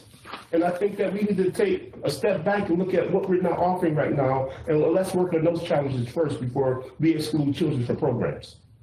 I can go on and on. So I'm hearing that there are some really. We don't have booster clubs for a lot of our schools. We don't have booster clubs, and that's in this charter right here that we supposed to have booster clubs, and our schools don't have booster clubs. Okay, thank you. I think signed into this. Not at all. I think we're really going in the wrong direction. Okay, thank you. I'm hearing that there are some strong feelings about it, and I know that, sports evoke that. I think that what we all have to do at some point is begin to prioritize some things. And, the board is working strongly on governance and student outcomes. And I feel strongly too about, sports. I do. And I have had students that went to a Division I school, but had to end up giving up their scholarship because they could not academically be successful. Okay, so I'm not saying don't have the strong feelings. I'm just saying it is a both and. We can't just say we're going to just not look at grades and only focus on the athletics. I think we have to look at a both and approach. I'm sorry, Dr. Williams, those are very specific, but from what the statute reads, we're going to exclude children with special needs. We're excluding children with special needs. No, we didn't say that. If they don't reach a 65% grade point average, they're excluded. No, That's exactly what it says. No, no. For our students with disabilities, we're looking at the goals of their individualized education plan, the IEP. Everybody's looked at it the same time. And then also it's 65 grade point average, or a student who supports satisfactory motivation and work effort or. So once again, you may have a student who is not able to achieve 65%, but that student is trying, that student is putting forth effort, that student can very well be rated satisfactory. So that's not taking anything against a student who's trying at all. Okay, we're talking about having coaches involved and principals involved in allowing the student to play. We dealt with that in the past. We had a system that's similar to this, that our principals actually look at our kids' performances and allow them to play in the game or not play, whether they came to school or not, whether they completed their grades and went to class or not. So we have something that's similar to this. And I see where you're trying to adapt this to policy 7420, but I don't think it fits in 7420 for how this 7420 is orchestrated and written. And secondly, and I think that we need some legal to look at that to see if this can be written in that value, because this is a New York State statute in which we are impeding in I believe that we are impeding it and trying to allegate towards reasoning for our children. But Board Member Hurd, we're not changing a NISPA regulation. Our policy is actually pretty simple. We made very few revisions to the policy. We're talking what you seem to have a concern with is the regulation, how we implement the policy. Right. Your own words were that the privilege is extended to children who uphold academic excellence. So that means if you don't uphold academic excellence, that means you're excluded from playing and participating. No, we didn't say that, sir. That was exact words. Privilege is extended to students who uphold academic excellence. Who strive towards academic excellence. And our hope is that all students would be striving towards academic excellence. That is our hope for every student in our district. I just don't feel we have supports in place. We need to really concentrate. I just truly believe that we need to concentrate on athletic programs and make sure everybody has equity, everybody has access to sporting events. And we do know that sports attract children. They keep children and influence children to do better. And that's why we have mentors. That's why we have coaches. We know the important roles of them to keep them going. But we just started axing kids out. We're going to lose kids at a very large rate. I just know that to be factual. All right, board members that are virtual. Board member Shuda, I see your hand up. Go ahead. You're muted, board member Shuda. I just have to say, and Aubrey and Ramona know I lived this life. It's one of the hardest things to navigate as a high school principal. And there's just sometimes we kind of shortfall our kids by not thinking that they can make some expectations. And sometimes I worry about that, but I do think of over the years, those special situations that really kept a kid in school, it kept him off the street. And so I just worry. I guess what my question is, have we had kids part of this discussion, not the stellar scholastic athletes, but are these some of our struggling athletes, and how we could support them better? And I don't know. That's just my thought, but I'm just saying I understand what Mr. Hurd and President Kottman, and I understand what you're saying. It's just a real difficult subject to get right. It definitely is, because of course we want, and we're not trying to exclude anyone. We are attempting to increase and expand our participation in athletic programs, but we're also a school district who's also looking to increase graduation rates and academic performance as well. So it really is a both and.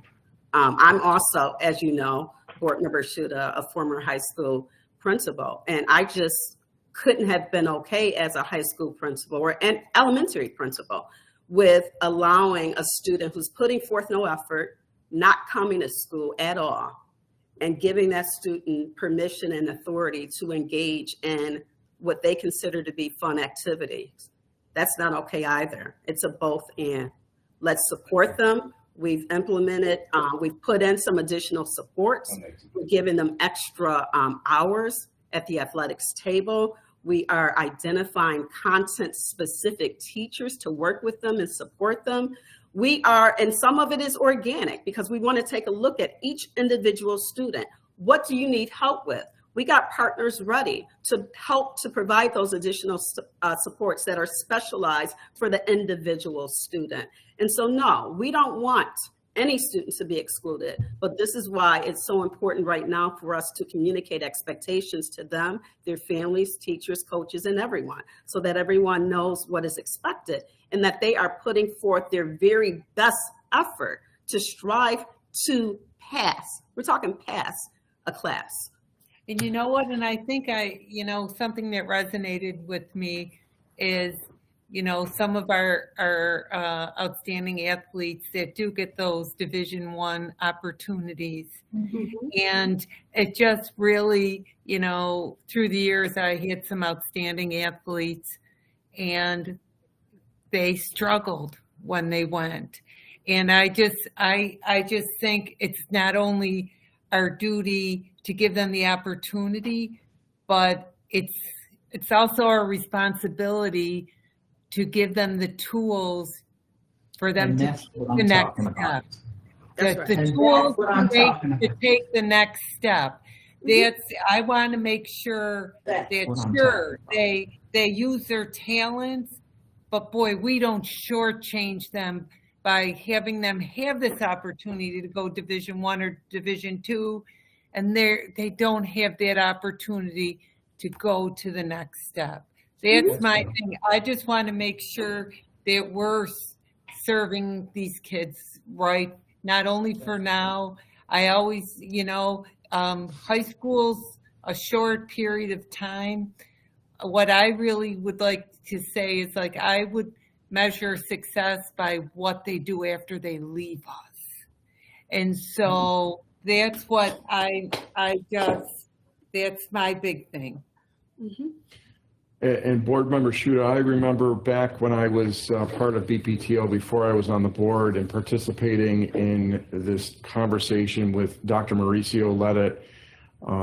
And that was some of the parent leaders at the time had brought this to the district because some of the student athletes, when they were about to enter college, were losing out on those opportunities because academically they weren't graduating or they weren't meeting particular criteria to then get enrollment in these colleges and have these Division I, Division II opportunities. So a balance is what we need to find with this. Dr. Evans-Brown, Vice President Evans-Brown, do you have any questions on this or comments? I don't. I've been processing everything that's been said. I'm a boy mom, and I know that 3 out of 5 were athletes, and they loved it, and they knew the expectation. The last one was in special ed, but he also knew the expectations. And so I never had the problem because they knew what the expectations were and they played throughout their high school career. Now with the Buffalo. Thank you, Board Member Woods. Anything? Well, I'm sitting here listening to you guys debate my nephew's future right now. I'm doing everything I can to get him to bring his studies up, work with him on extra courses, and it's rough. But the only thing that's keeping him in school is sports. So please navigate how you get the both and, because he does need to have good grades. He can't be a knucklehead. He's bright, but it is really, if you take athletics away from him, I've lost him. He's going to the streets. So don't do that to me, please. Let me add one other thing about the both and. So with our original draft, we had only 2 opportunities for a student who was deemed ineligible to be restored. But again, based upon the feedback from the stakeholders, we wanted to provide continuous opportunity. So even if a kid is failing those 2 subjects, within a 2-week period, they can bring it up and they could be reinstated. So it's not just you're ineligible, you're off the team, that's it. Just to reiterate what AD Lloyd said, if a student is failing one subject, they can still practice, they can still play. If a student is failing 2 subjects, okay, now you're on academic probation. We want to really double down on the supports that we're providing to the students. We give them a couple of weeks to just intensely work on those areas where academic areas where there are gaps. And then they have an opportunity to be reinstated. And that's continuous. That is throughout the school year. So again, it is a both and. We don't want to take away the opportunity for them to play, for them to compete, but we also don't want to take the opportunity away for them to fail a class. and not to graduate either. Well, then President Cotman said, put in some strict timelines, because a lot of kids, they get put out of school, they don't get their homework going with them.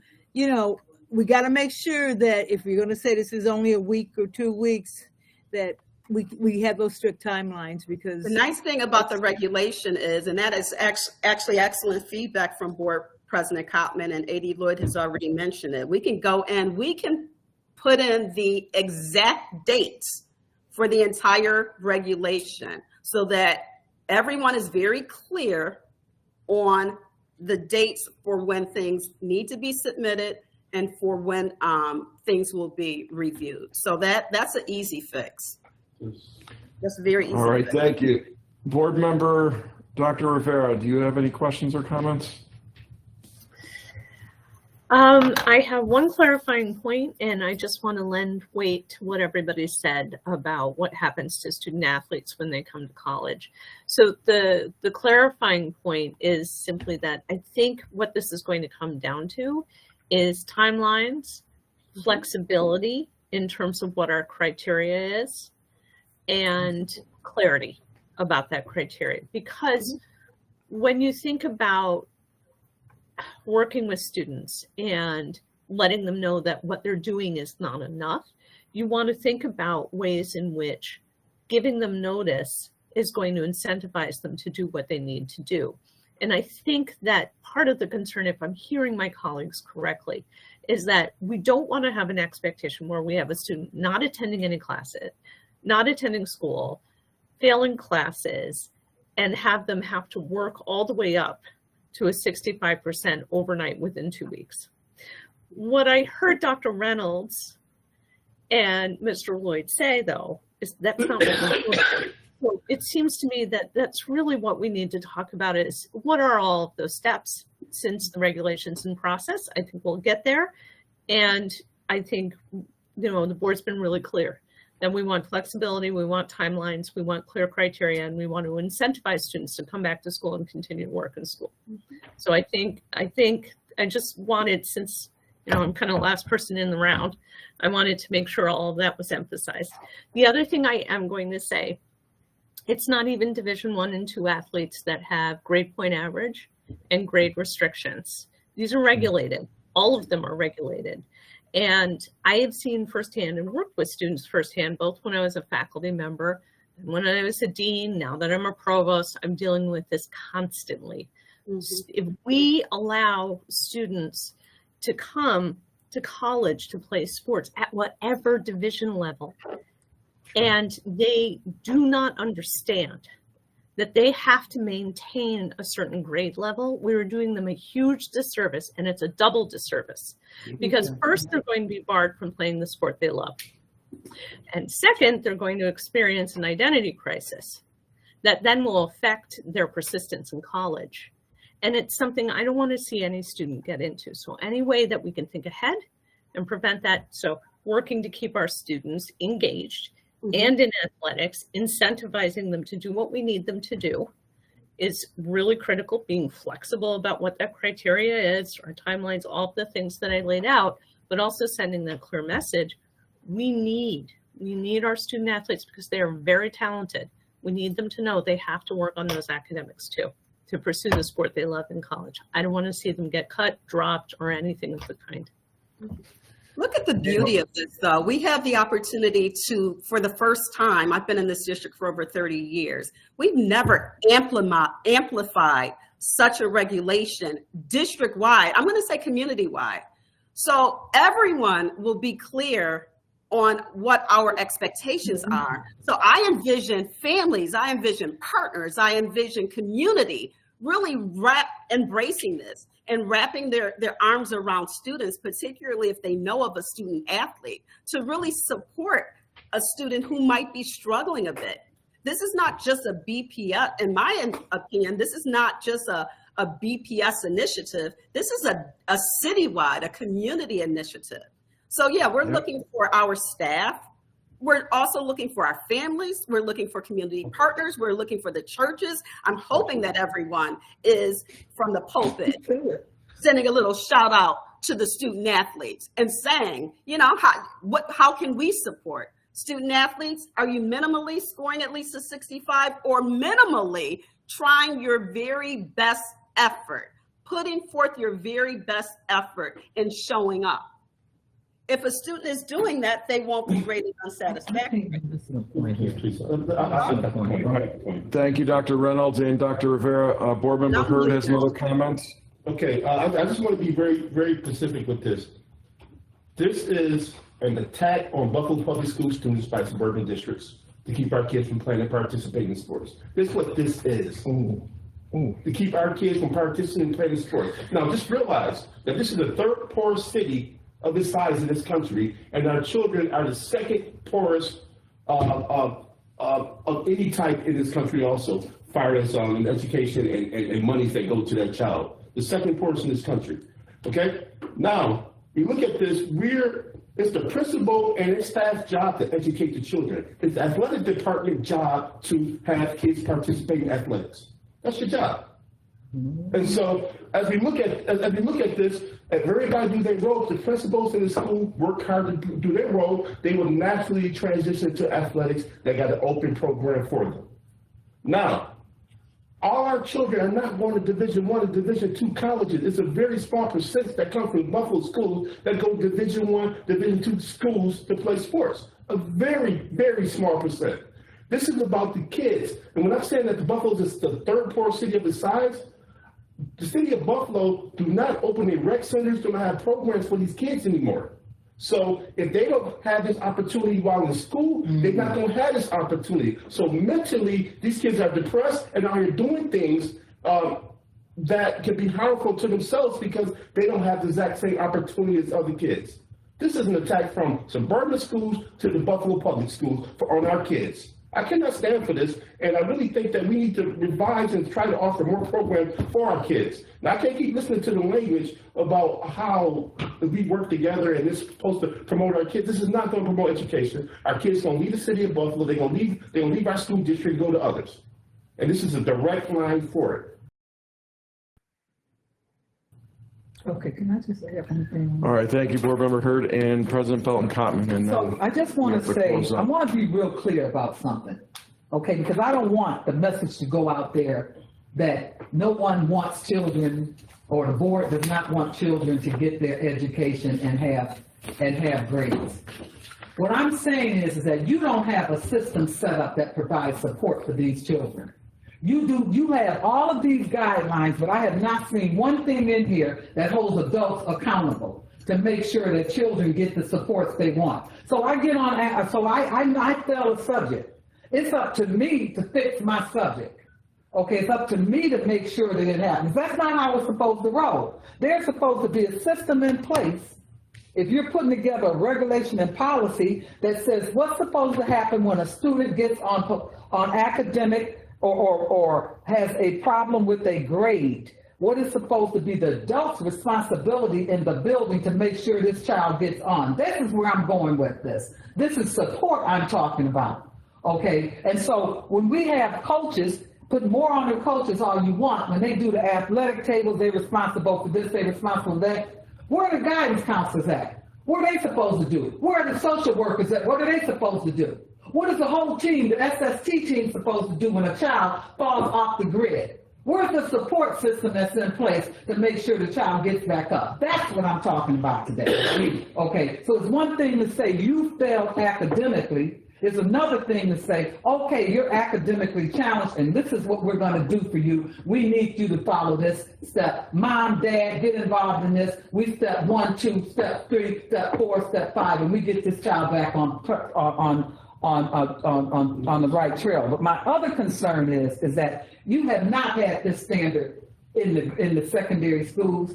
I mean, in 7th and 8th grades. Now all of a sudden they're going to go into high school. We already know they're struggling when they get to high school. We can look at the data and tells us that. What is the plan to make sure these children are not struggling so they can play ball? This is what I'm talking about, the supports. I'm not trying to criticize what you're doing. I'm trying to let you know that I'm not going to sit back and allow children not to get the supports that they need while the adults are continuing to get paid in this district. We need a plan to make sure that if a child falls off the grid, and we have, I'm sure you have them, tie it into this plan then, because it's not in this plan as it stands. I want children to have a win-win situation. I do. And right now, we know if a child is going into high school reading at a third grade level, he's already behind the 8 ball. Where's the plan to make sure the child gets up to reading? That's not. Where's the differentiation? Where's the extra teacher aid in the classroom? You got in high school, you're not reading. So I'm concerned about that. That's in the school comprehensive education plan. And guess what? And guess what? Let's have that conversation at another mid-board meeting, okay? Because what's not happening is that the children are getting those supports in those buildings. Okay, it's not. I have SST teams that I've been told are afraid of the kids. The kids don't even know their names. So let's work on fixing some of the things that we need to fix in order to tighten this down, is what I'm asking you to do. I expect children to achieve. My children achieve. My grandchildren are achieving. That's what we expect in our family, but we also provide them the supports that they need. And I don't think this plan right here has the supports written in, and that's what my concern is about that. All right, Superintendent Williams, any final thoughts before we close? So, again, I share that, I'm hearing some strong sentiments on both sides. Our goal as a school district is to graduate students college and career ready. That's what we're here to do. And so if we need to go back and take a look and add some supports in there, it's going to be difficult to meet the needs of everybody under one, because every student is so different. We have students that are homeless. We're second largest school district in New York State. Some students have academic issues. Some students have social emotional issues, homeless issues. But we can certainly put some language, into the regulation that spells out that there will be a holistic, way that we're going to be addressing the needs of the students. So that piece was heard, and I heard Director Lloyd share that he values hearing about the timeline and putting some time frames in place to make sure, just like with those SMART goals, that, there are benchmark times where, we're measuring and it doesn't get too far off course. So it was a good spirited conversation, I think. Some good points came out on both sides. So we've got a little bit of work to do, and we will. We're good. All right, thank you, Dr. Williams, Dr. Reynolds, and Mr. Lloyd. That concludes our student achievement work session. Thank you, everyone, for hanging in there. Some of you 5 hours. Have a good night. Good discussion. Thank you.